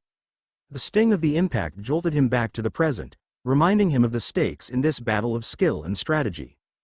Izuku yelped in pain, stumbling backward as he instinctively raised a hand to his stinging face. Maki lowered her staff. Her expression was stern yet not unkind. "Don't get distracted, newbie," she said firmly, her voice cutting through the air like a whip. Izuku winced, rubbing his cheek where Maki's staff had struck him. The sharp sting served as a harsh reminder of his inexperience. He took a deep breath, struggling to calm his racing heart and regain his focus. "Yeah, right," he muttered under his breath, more to himself than to Maki, feeling a mix of embarrassment and determination. Maki's voice sliced through his thoughts again, firm but not unkind. "Don't just stand there. Get back in your stance." Nodding quickly, Izuku dropped into a fighting position, his muscles tensing with anticipation. "Right, sorry," he replied, tightening his grip on the wooden katana. A sweat drop formed on his brow as he thought, "Sometimes I wonder if she and Aizawa-sensei are related because of how strict they both are." Maki raised an eyebrow, a hint of challenge glimmering in her eyes. "Are you going to land a blow on me sometime today?" she asked, settling back into her stance, staff held at the ready like a coiled spring. Determination ignited in Izuku's teal eyes. He felt a surge of energy, a potent mix of frustration and resolve. "Yeah, right now," he declared, his voice ringing with newfound strength. They resumed their sparring, but this time, Maki took the offensive. She launched a flurry of strikes with her staff, each one a blur that tested Izuku's defenses. Now more focused, he began to block her attacks with increasing confidence, his movements becoming smoother and his reactions sharper. Spotting an opening, Izuku feinted to the left, then quickly changed direction, aiming a horizontal slash at Maki's right side. But Maki, ever agile, saw through his deception. With graceful precision, she executed a side flip over Izuku's blade, the wooden katana whistling harmlessly beneath her as she soared above. Izuku's eyes widened in surprise. She dodged that, he thought, his mind racing. But she's off balance. I can catch her before she lands. As Maki descended, Izuku swung his katana upward, hoping to catch her midair, but she was one step ahead. The moment her feet touched the ground, she dropped into a perfect split, his upward slash passing harmlessly over her head. Before Izuku could recover from his missed attack, Maki sprang into action. She hooked her leg around one of Izuku's, simultaneously grabbing the shoulder of his shirt with her free hand. In one fluid motion, she executed a skillful takedown, pulling Izuku off balance and sending him crashing to the ground. As Izuku fell, Maki brought the end of her wooden staff down, stopping just short of striking his forehead. The move was so quick, so precise, that Izuku barely had time to blink. The world around him spun as he lay there, a mix of awe and frustration coursing through him. He knew he had much to learn, but he also felt a flicker of excitement at the challenge ahead. Second out, Maki declared with a calm exterior, though satisfaction laced her voice. She got off Izuku. Her small triumphant smile illuminated by the afternoon sun at this moment. She reveled in her victory once more, remaining undefeated. Izuku lay on the ground for a moment longer, his face flushed and his forehead throbbing where Maki's staff had nearly struck him. "Did you have to do that?" he grumbled, wincing and rubbing the sore spot. The adrenaline of the practice fight began to ebb, leaving behind the ache in his muscles, a reminder of just how close he'd come to defeat. Maki regarded him, her expression stern yet softening with a flicker of understanding in her eyes. "Don't get complacent," she said, her tone firm but not devoid of compassion. "Treat this like a real fight. We improve more quickly when there are real consequences." She turned to walk away, but Izuku's voice caught her attention, halting her steps. "Maki, wait!" he called out as he scrambled to his feet, his muscles protesting with each movement. Determination blazed in his green eyes, banishing the fatigue. One more round. Maki hesitated, her gaze drifting back to Izuku. She saw the resolve etched into his features, the way his brow furrowed and his jaw clenched, driven by an unyielding spirit. After a moment's contemplation, she nodded, a smile teasing the corners of her lips. "All right, one more. Show me what you've got." As she spoke, her heart raced with the thrill of their challenge, ready to push the boundaries of their skills once more. As they squared off once more, taking their fighting stances, a playful voice drifted over from the sidelines. Panda observed the scene with thoughtful eyes, breaking the tension. "It's been 3 months since Izuku joined us," he remarked, a hint of pride in his tone. "Salmon," Maki added cryptically, his curse speech as enigmatic as ever. Panda nodded appreciatively as if Maki's words made perfect sense in this context. "He's moving a lot better," he noted, keenly watching as Izuku and Maki began to circle each other, their muscles coiling with anticipation. Gojo, usually the center of attention with his charismatic presence, spoke up unexpectedly. "He's more positive too," he noted, a flicker of pride lighting his eyes as he observed Izuku's growth. Maki chimed in again, saying simply, "Salted fish roe." "Maki seems somewhat happier these days," Panda mused, his gaze fixated on the sparring match. There used to be no other weapon user around. Suddenly, inspiration struck him, and his panda face transformed into an expression of mischief. "Eureka!" he exclaimed, eyes gleaming with excitement. "Izuku! Get over here!" Panda shouted, waving his fluffy arms wildly, causing a few onlookers to turn their heads in surprise. Startled by the sudden call, Izuku jogged over, still catching his breath from the intense training session. "Yeah, Panda?" he asked, wiping the sweat off his brow, his heart still racing. Panda leaned in close, his voice dropping to a conspiratorial whisper that instantly piqued Izuku's interest. "Listen up. It's something super important. Do you like big boobs or smaller ones?" Izuku's face turned beet red as shock washed over him. "Why now?" he screamed inwardly, glancing around frantically to see if anyone heard the brazen question. "I don't really have a preference, but—" he stammered, his embarrassment palpable. At that moment, a whimsical pink background seemed to materialize behind them, complete with the kanji for "sexy talk" floating comically in the air. Panda, unfazed by Izuku's blushing cheeks, slung an arm around his shoulders, pulling him closer to the ridiculousness of the situation. The tension of the sparring session melted away, replaced by an unexpected camaraderie that had blossomed amidst training and challenges. Panda nodded sagely, somehow managing to blush despite being, well, a panda. His playful demeanor was infectious, and it added a lightheartedness to the training session. Izuku clutched his wooden katana closer to his face, using it as a makeshift shield, as if trying to hide behind it. Medium-sized, maybe. He mumbled, his voice barely above a whisper, the words tumbling out in a nervous rush. Good cha, Panda replied with a wink, his enthusiasm unwavering. Without missing a beat, he called out, Maki. From a distance, Maki raised an eyebrow, her expression a mixture of curiosity and caution. Yeah? She responded, her tone wary as she approached. Panda twirled dramatically, striking a pose that would make any runway model proud. Those things are looking good, he declared, gesturing vaguely in Maki's direction with an exaggerated flourish. A visible tick mark appeared on Maki's forehead, her patience wearing thin. What are you going on about? She exclaimed, her grip tightening on her staff as she braced herself for Panda's antics. Undeterred by her growing ire, Panda pressed on, come on. Don't be stuck up. Besides, your ass really needs to get laid. That was the final straw. Maki's face contorted with rage, her eyes blazing like wildfire. In an instant, she summoned her naginata, the deadly weapon materializing in her hands with a menacing whoosh. You're dead meat, she roared, charging toward Panda with unrestrained fury. PETA is not going to save your ass from me. As Maki began her assault, slashing at Panda with comical ferocity, Izuku and Inumaki stood off to the side, watching the chaos unfold. Izuku let out a deep sigh, running a hand through his unruly black hair, which was damp with sweat from the intense training session. His green eyes widened in a mix of concern and amusement as he observed the bizarre scene. I guess training's over for today, he muttered, more to himself than anyone else.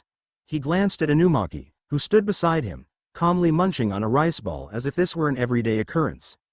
Izuku hesitated, then asked, should we do something? As he spoke, Maki's naginata whistled through the air, narrowly missing Panda's head by mere inches. Izuku winced, imagining the catastrophic damage that weapon could inflict if it connected. He shifted his weight from one foot to the other, torn between the instinct to intervene and the desire to let the situation play out. The air was filled with the sounds of Maki's furious shouts and Panda's panicked yelps, creating a bizarre symphony that drowned out the usual tranquility of their training ground. Izuku marveled at how quickly things had escalated, all because of Panda's ill-timed comments. He turned to Inumaki again, hoping for some guidance or at least a reaction, but his classmate remained stoic, offering only a cryptic, kelp, in response. Izuku nodded, pretending to understand, and turned his attention back to the unfolding scene, wondering how long it would take for things to calm down.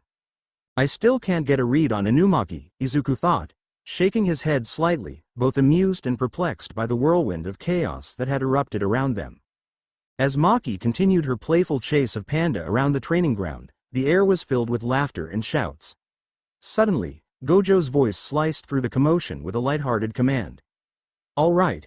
Gather up everyone, he called, amusement lacing his tone. Let those two continue their training.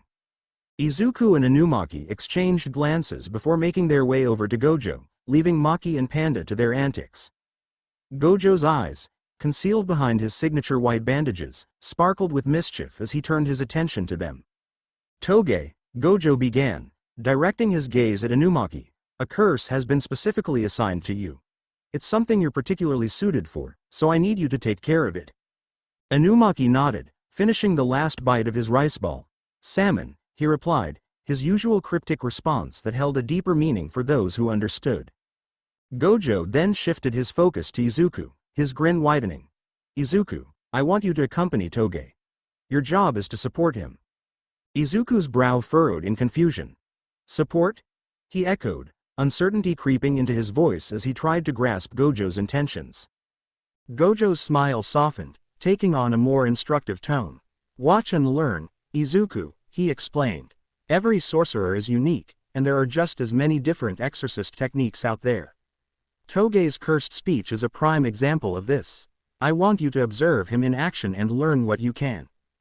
Izuku's eyes brightened with understanding and excitement. He nodded eagerly, thrilled at the chance to delve deeper into his classmates' abilities and expand his own understanding of Jujutsu sorcery. Got it, Izuku said, determination radiating from him. He turned to Inumaki, offering a small but encouraging smile. "I'll do my best to support you, Inumaki-kun." Inumaki responded with a slight nod, his expression as inscrutable as ever. "Bonito flakes," he murmured, a phrase that Izuku interpreted as acceptance of their partnership.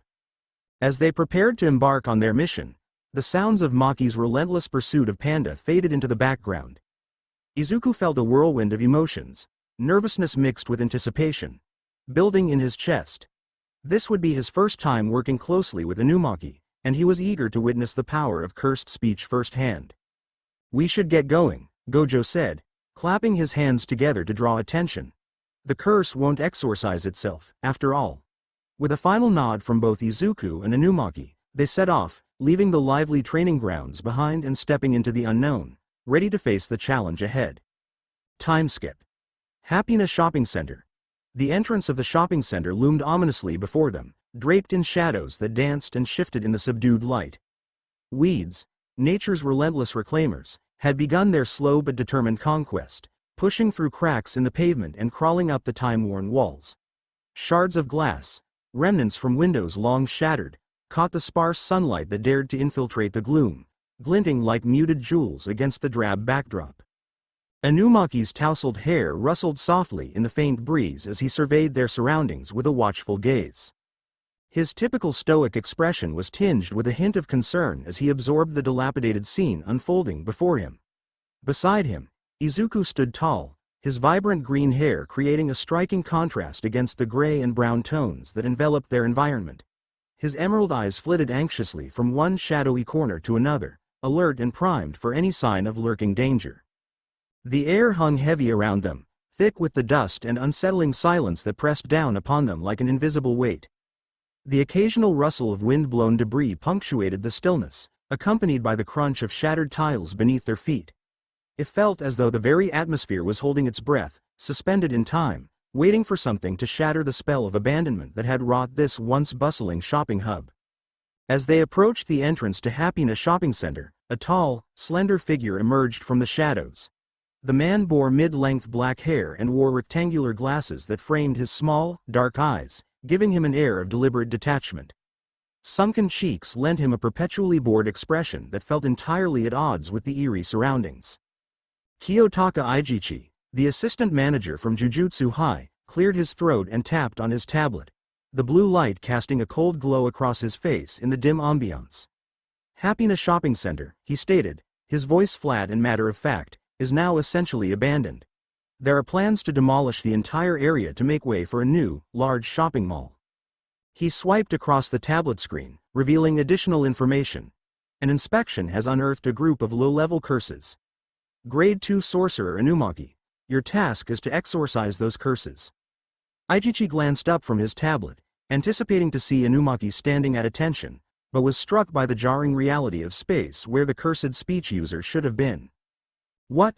Ijichi exclaimed, his usually composed demeanor fracturing momentarily. "Where's Sorcerer Inumaki?" Startled by Ijichi's sudden outburst, Izuku quickly scanned their surroundings.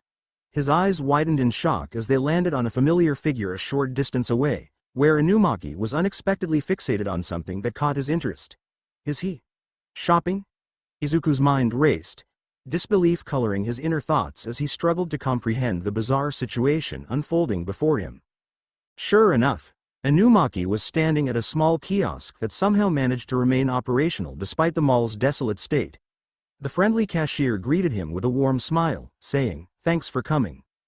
Izuku couldn't help but marvel at Inumaki's knack for finding food even in the most unlikely places.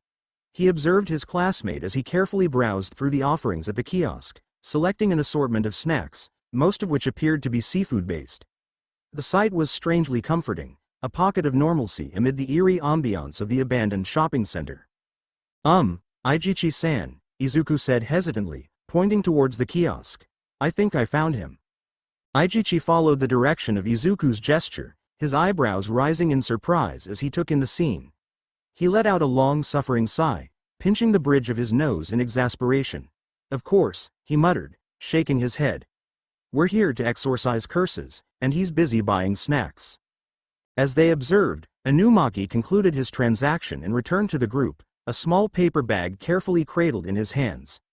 His expression remained as impassive as ever, as if impromptu food runs during missions were completely routine. "Kelp," Inumaki said, lifting the bag in explanation, his voice crisp yet calm. "What did you buy?" Izuku inquired, curiosity bubbling within him as he leaned closer to glimpse the contents of Inumaki's bag. Inumaki, his face a picture of neutrality, reached into the bag and retrieved a small cylindrical container. He held it up for Izuku to inspect. The label was visible in the dim light surrounding them. "Throat medicine," Izuku read aloud, furrowing his brow in confusion. He glanced from the medicine back to Inumaki, struggling to connect the dots. Why would he need throat medicine in the middle of a mission? Ijichi, having watched the exchange with a blend of exasperation and amusement, couldn't resist stepping in to provide clarity. He adjusted his glasses, pushing them up the bridge of his nose with an air of reluctant authority. "In short," he began, his tone tinged with mild fatigue, "they want to exorcise the curses now before this building develops a reputation for curse energy." He paused for a moment, letting his words resonate. A place like this, abandoned and on the brink of demolition, can quickly become a hotspot for curses if left unchecked. Understanding dawned on Izuku's face as he absorbed Ijichi's explanation. He looked at Inumaki with newfound respect, recognizing that his classmate had been thinking ahead, preparing himself for the strain that utilizing his cursed speech might impose on his throat. Ijichi cleared his throat again, drawing their attention back to him. "I'll put up a veil now," he said, his hands already moving through the familiar motions of the technique.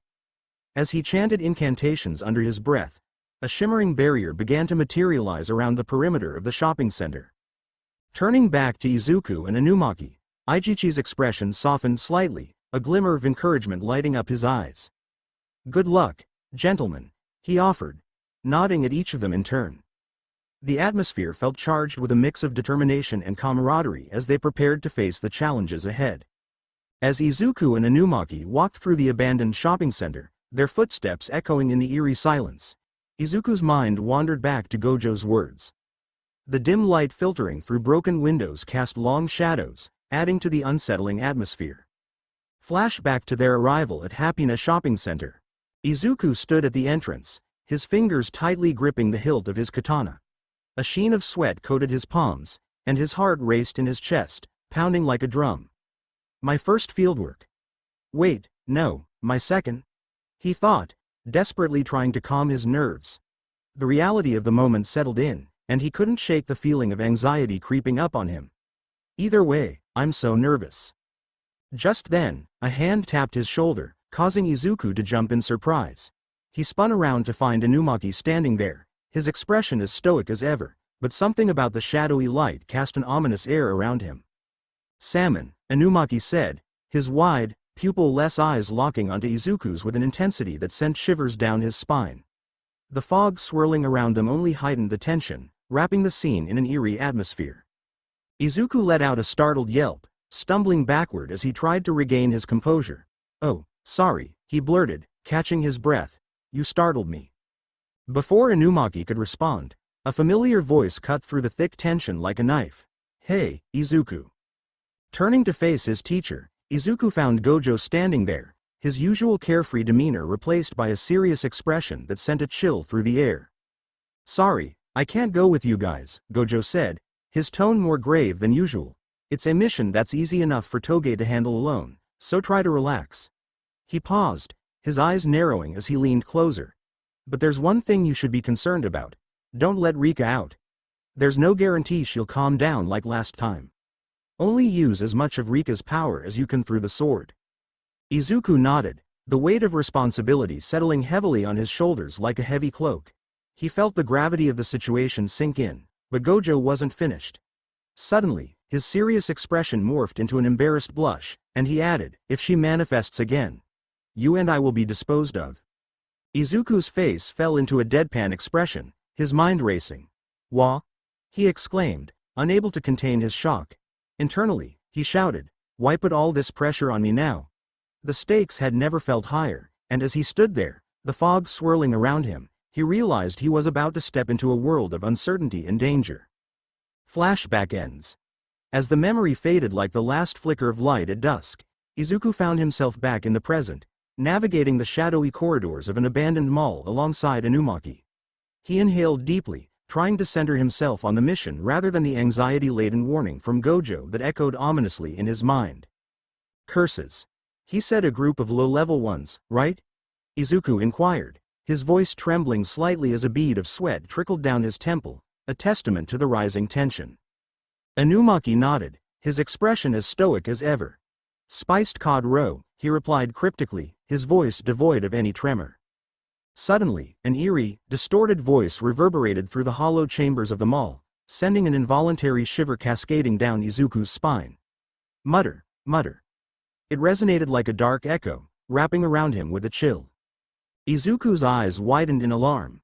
He scanned their surroundings, his heart thundering in his chest. Then he saw it. A grotesquely oversized sardine-like curse materializing from the shadows, its bulging eyes grotesquely popping from its head in a disconcerting manner that twisted his stomach into knots. Is that what we're dealing with? Izuku whispered, his hand tightening instinctively around the hilt of his sword, as if it could somehow shield him from the surreal horror before them. The cursed entity was adorned with slimy, iridescent scales that shimmered with an unnatural gleam in the dim light of the abandoned space. Its mouth gaped wide, revealing rows of needle-sharp teeth, each one a testament to the creature's predatory nature. The sight was an absurd yet terrifying parody of the fish Izuku was familiar with from bustling markets and vibrant aquariums. As more sardine-like curses began to materialize, their distorted voices filled the air, blending into a disquieting chorus that echoed around them. No fair, Mom. Why does he get more? Whined one curse, its bulging eyes darting between its companions as if envious. Let's trade that for a new one, suggested another, its scales glistening slickly as it floated through the air, twisting with each word. Smells of fragrant olive, muttered a third, its gaping mouth revealing yet another row of those menacing teeth. The curses began to swirl together, intermingling in a sinuous mass of writhing, fish-like bodies. Their voices merged, creating an unsettling chant that seemed to resonate deep within Izuku. If we all go together, there's nothing to fear. A chill ran through him, reminiscent of Maki's stern words echoing in his mind. The weak ones always come in swarms. As the memory ebbed away, Izuku turned his focus back to the unfolding horror before him. His breath caught as he watched Inumaki stride confidently toward the swirling mass of curses, a striking display of resolve amid the chaotic scene.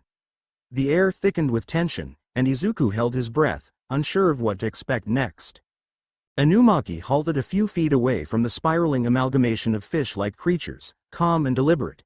He pulled down the collar that usually concealed the lower half of his face, revealing a fierce determination burning in his eyes, a stark contrast to his typical neutral demeanor. For a heartbeat, time seemed to freeze. The curses chanting faltered, their bulging eyes locking onto Inumaki with rapt attention. Even the dust motes hanging in the air seemed to halt, suspended in a moment of suspense. Then, with unwavering clarity, Inumaki spoke a single word, his voice cutting through the tension like a blade. Explode. The effect was immediate and spectacular. The cluster of curses began to shake violently as if each creature within was battling against an invisible force. Bright flashes of light erupted from the mass, accompanied by a series of sharp, popping sounds that pierced the eerie atmosphere. Instinctively, Izuku raised an arm to shield his eyes from the sudden bursts. Through squinted lashes, he observed in awe as the curses started to disintegrate, their twisted forms shattering into smaller and smaller pieces until they vanished entirely. With each flicker of light, it felt as though a great weight was being lifted from the air. Within seconds, the space around them transformed. A fine, shimmering mist filled the air, the remnants of the once threatening curses now suspended like ethereal particles dancing on an unseen breeze. The mist lingered for a moment before dissolving into nothingness, leaving behind an almost palpable silence that seemed to envelop everything. Izuku lowered his arm, his eyes wide with wonder. The scene that had just unfolded before him left him at a loss for words. Thoughts raced through his mind, each one more exhilarating than the last. Was this truly the full power of cursed speech? A memory flashed across his thoughts, echoing Gojo's words with clarity. It's just like it says, words imbued with cursed energy. Well, it's easier if you see it. True to Gojo's insight, Izuku felt a wave of understanding wash over him. He turned to Inumaki. a grin breaking out across his face as his excitement bubbled within him. "Oh, right. We're done, aren't we?" Inumaki, ever composed, calmly adjusted his collar back up, his expression remaining neutral, almost serene. "Tuna mayo," he croaked, his voice noticeably hoarse, as if uttering those words took a considerable toll on his throat. Izuku winced slightly at the sound. His concern began to bloom.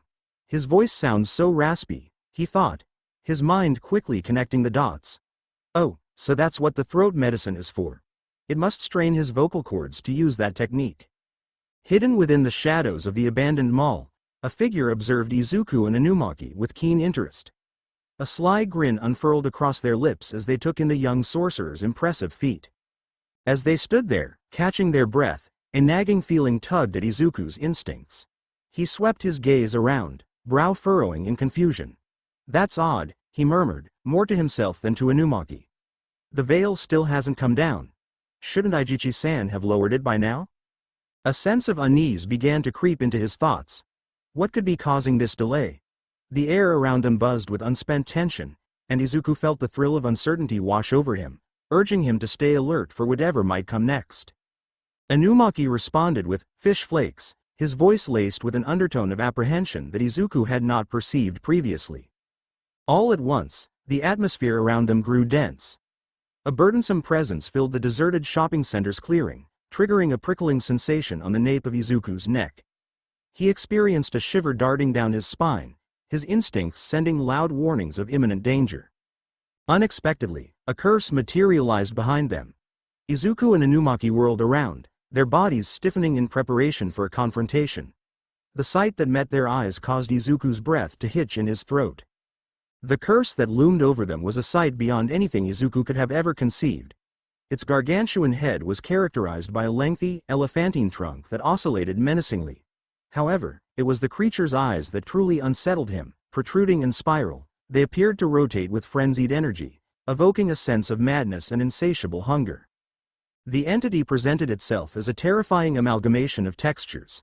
A dense, tangled layer of fur blanketed its form, intermittently disrupted by sections of gelatinous, throbbing tissue. Its configuration was elusive, continually morphing like an animated silhouette, a living nightmare. Short appendages sprouted from its nebulous figure, culminating in dangerously pointed talons that appeared capable of shredding metal.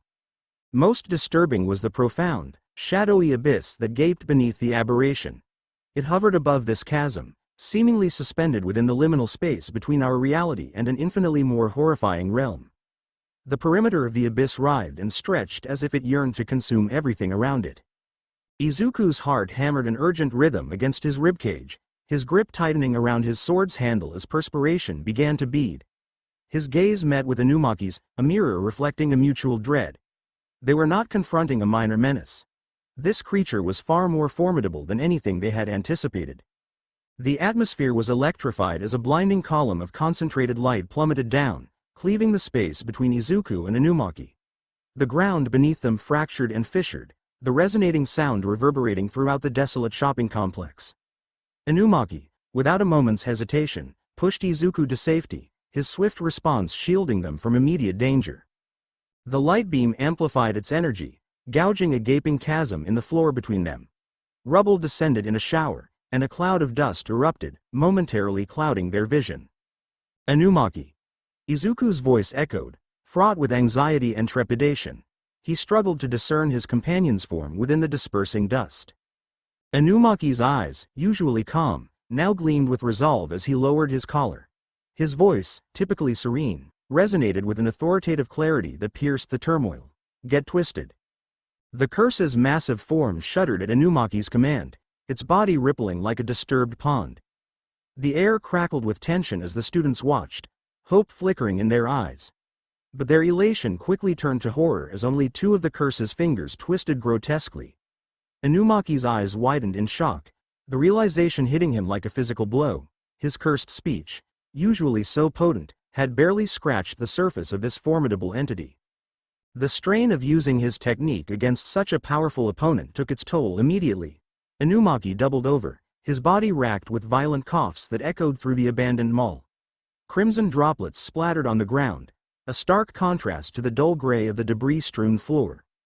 Each ragged gasp was a painful reminder of the curse's overwhelming strength and the dire situation they found themselves in.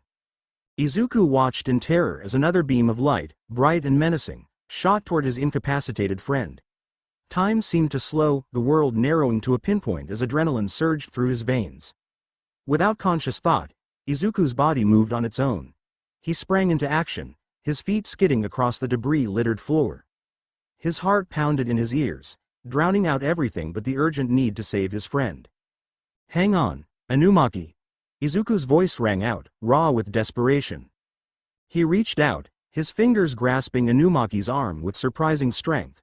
With a Herculean effort born of pure survival instinct, he pulled his friend out of harm's way. The beam scorched the spot where Inumaki had been standing mere seconds ago, leaving a smoldering crater on the floor.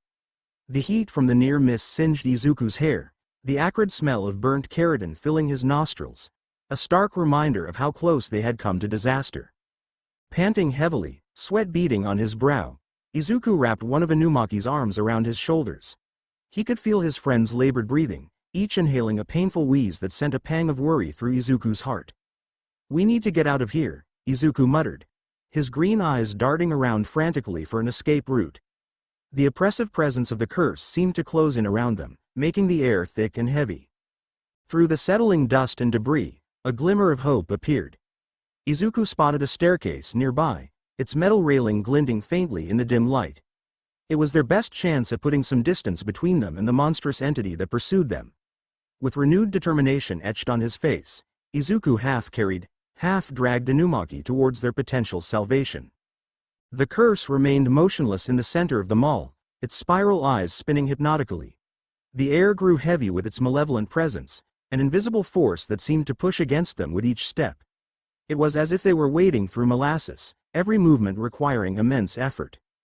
As they ascended the stairs, the sound of their labored breathing mingled with the ominous creaking of the old building. Each step groaned under their combined weight, the rusty metal threatening to give way at any moment. Izuku's muscles burned with the effort of supporting both his and Inumaki's weight, but he pushed on, driven by the desperate need to get them to safety. With each agonizing step, Izuku's mind raced. He knew they couldn't keep running forever. They needed a plan, a way to turn the tables on this seemingly unstoppable force. As they reached the landing, Izuku's eyes fell on Inumaki's pale face. An idea began to form in his mind, a risky gambit that might just give them a fighting chance. Scene change after Izuku managed to drag Inumaki up the stairs, they paused to catch their breath. The musty air of the abandoned mall filled their lungs as they leaned against a crumbling wall, the distant echoes of the curse's movements sending shivers down their spines. Inumaki winced, his dislocated fingers jutting out at odd angles. The pain etched deep lines across his usually calm face. Without hesitation, he reached to pop them back into place, his jaw set with grim determination. But Izuku, ever observant and caring, quickly intervened. "Wait!" Izuku exclaimed, his voice laced with concern.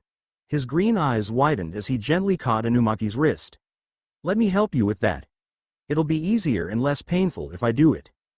Inumaki hesitated for a moment, his eyes flickering between Izuku's face and his mangled fingers. After a brief internal struggle, he nodded, allowing Izuku to carefully take his hand. With a series of quick, practiced movements, Izuku set each finger back into its proper position. The snaps and pops of realigning joints echoed in the empty hallway. Inumaki gritted his teeth, his free hand clenching into a fist as he suppressed any sounds of discomfort. Izuku's touch was gentle yet firm, his brow furrowed in concentration as he worked. "Kelp," Inumaki muttered once it was done, flexing his fingers experimentally. The word hung in the air, tinged with gratitude and relief. Izuku nodded, his expression serious as he scanned the area below. The curse's massive form loomed in the shadows, its presence a tangible weight in the air. "I'm going back down there," he said, his voice low but determined. "We need that throat medicine for you to use your cursed speech effectively." Before Inumaki could protest, Izuku was already making his way down the stairs. His footsteps echoed in the eerie silence of the abandoned mall, each creak of the old steps sending his heart racing. As he approached the curse, Izuku felt a familiar presence behind him. A pinkish-black aura shimmered in the air, taking on the vague shape of Rika. "Get it, Izuku!" Rika's voice echoed in his mind, a mix of encouragement and urgency that spurred him on. The curse, the sudden surge of energy, turned its attention fully to Izuku. Its bulging, spiral eyes seemed to spin faster, hypnotic and terrifying. The air crackled with malevolent intent, making Izuku's skin prickle with goosebumps. Izuku gripped his katana tightly, feeling the smooth wrapped handle against his palms. He channeled his curse energy into the blade, watching as the steel began to glow with a faint pink light. It hummed with power, vibrating slightly in his grasp. The curse, sensing the threat, unleashed a barrage of light beams, each one sizzling through the air with deadly precision. With a grace born from countless hours of training, Izuku moved. He twisted his body, narrowly avoiding a beam that singed the edge of his uniform. He leapt over fallen debris, his heart pounding in his ears as another blast cratered the floor where he had just been standing. He rolled, feeling the heat of a near miss warm his back. The floor around him became pockmarked with smoldering holes, the acrid smell of burnt concrete filling the air. Seizing a momentary lapse in the curse's attack, Izuku surged forward. He closed the distance in the blink of an eye, his katana flashing in the dim light. With a powerful vertical slash, Izuku struck at the curse's core, putting all his strength behind the blow.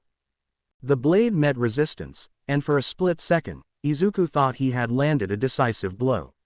But the curse was far from defeated. With inhuman speed, it lashed out with an invisible attack. Izuku felt a searing pain across the right side of his head, warm blood trickling down his face and into his eye. Stumbling back, Izuku blinked rapidly, trying to clear his vision. The metallic taste of blood filled his mouth as he panted, reassessing the situation. That's when he spotted it, the throat medicine, lying just a few feet away from the curse's massive form. Time seemed to slow as Izuku formulated a plan, his mind racing through possibilities. Taking a deep breath, Izuku charged forward once more. The curse, anticipating another frontal assault, readied its defenses. But at the last moment, Izuku dropped into a slide, his uniform scraping against the debris-strewn floor.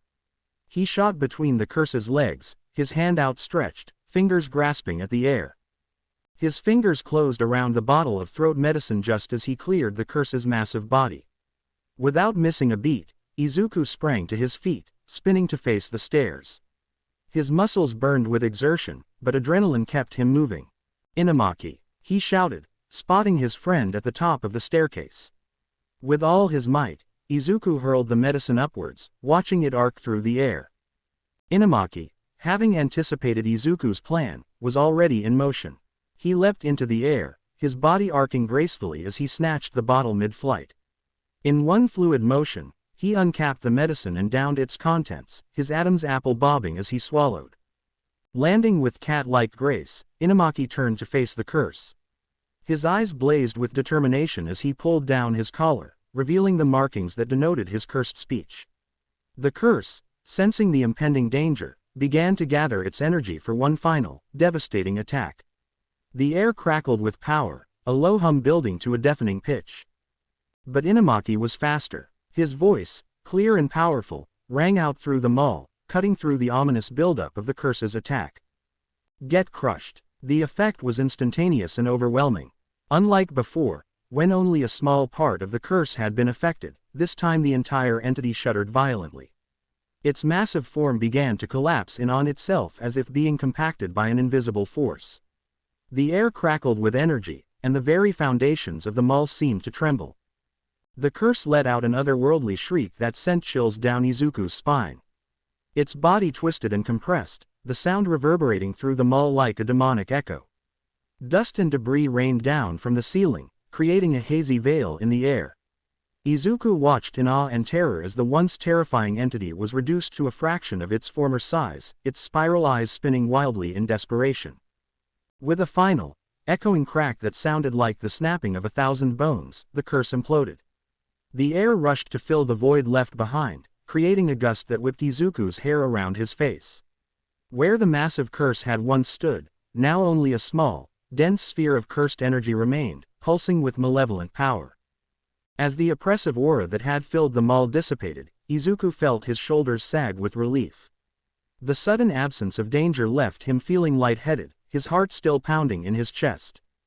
Wow, Izuku breathed, his eyes wide with a mix of awe and disbelief. The adrenaline was still coursing through his veins, making his hands shake slightly. He flexed his fingers, trying to regain control of his trembling limbs. Leaf mustard, Inamaki called out, his voice filled with concern as he jogged toward Izuku. Despite the cryptic nature of his cursed speech, the worry in his eyes was clear as day. He scanned Izuku from head to toe, checking for any serious injuries. Izuku managed a reassuring smile, even as he felt the warm trickle of blood down the side of his face. The metallic taste of blood touched his lips as he spoke. "Yeah, I'm fine, it's just a graze," he said, wiping at the wound with the back of his hand. The sting made him wince involuntarily, but he tried to hide it for Inamaki's sake. "Nothing to worry about. Salmon," Inamaki said, his tone lighter now. A grin spread across his face, relief evident in his posture. He held up his hand for a high five, his eyes shining with the thrill of their victory. "Yeah, nice job," Izuku laughed, the sound of genuine joy echoing through the now quiet mall. He slapped his palm against Inamaki's, the sharp sound a stark contrast to the chaos of moments ago. The contact sent a jolt of pain through his injured hand, but Izuku didn't care. They had won, against all odds.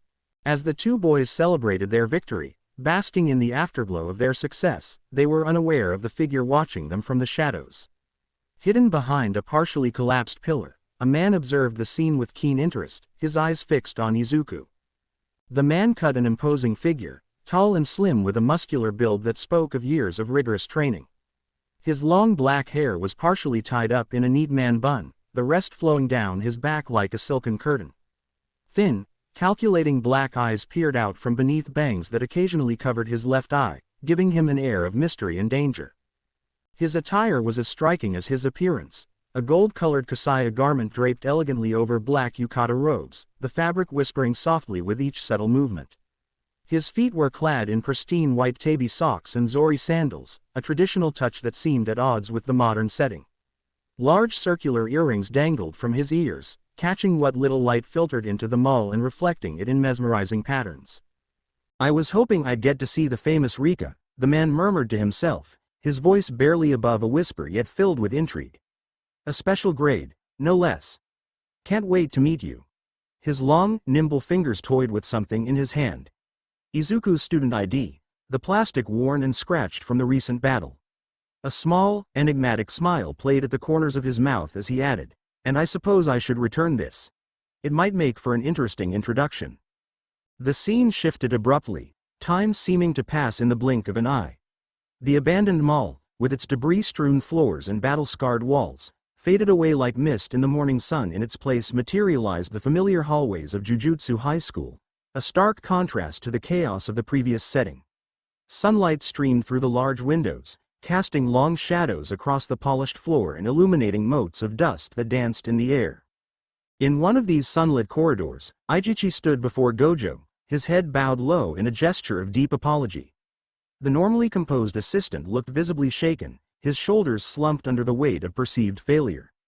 "My deepest apologies," Izuku said, his voice heavy with regret and tinged with fear.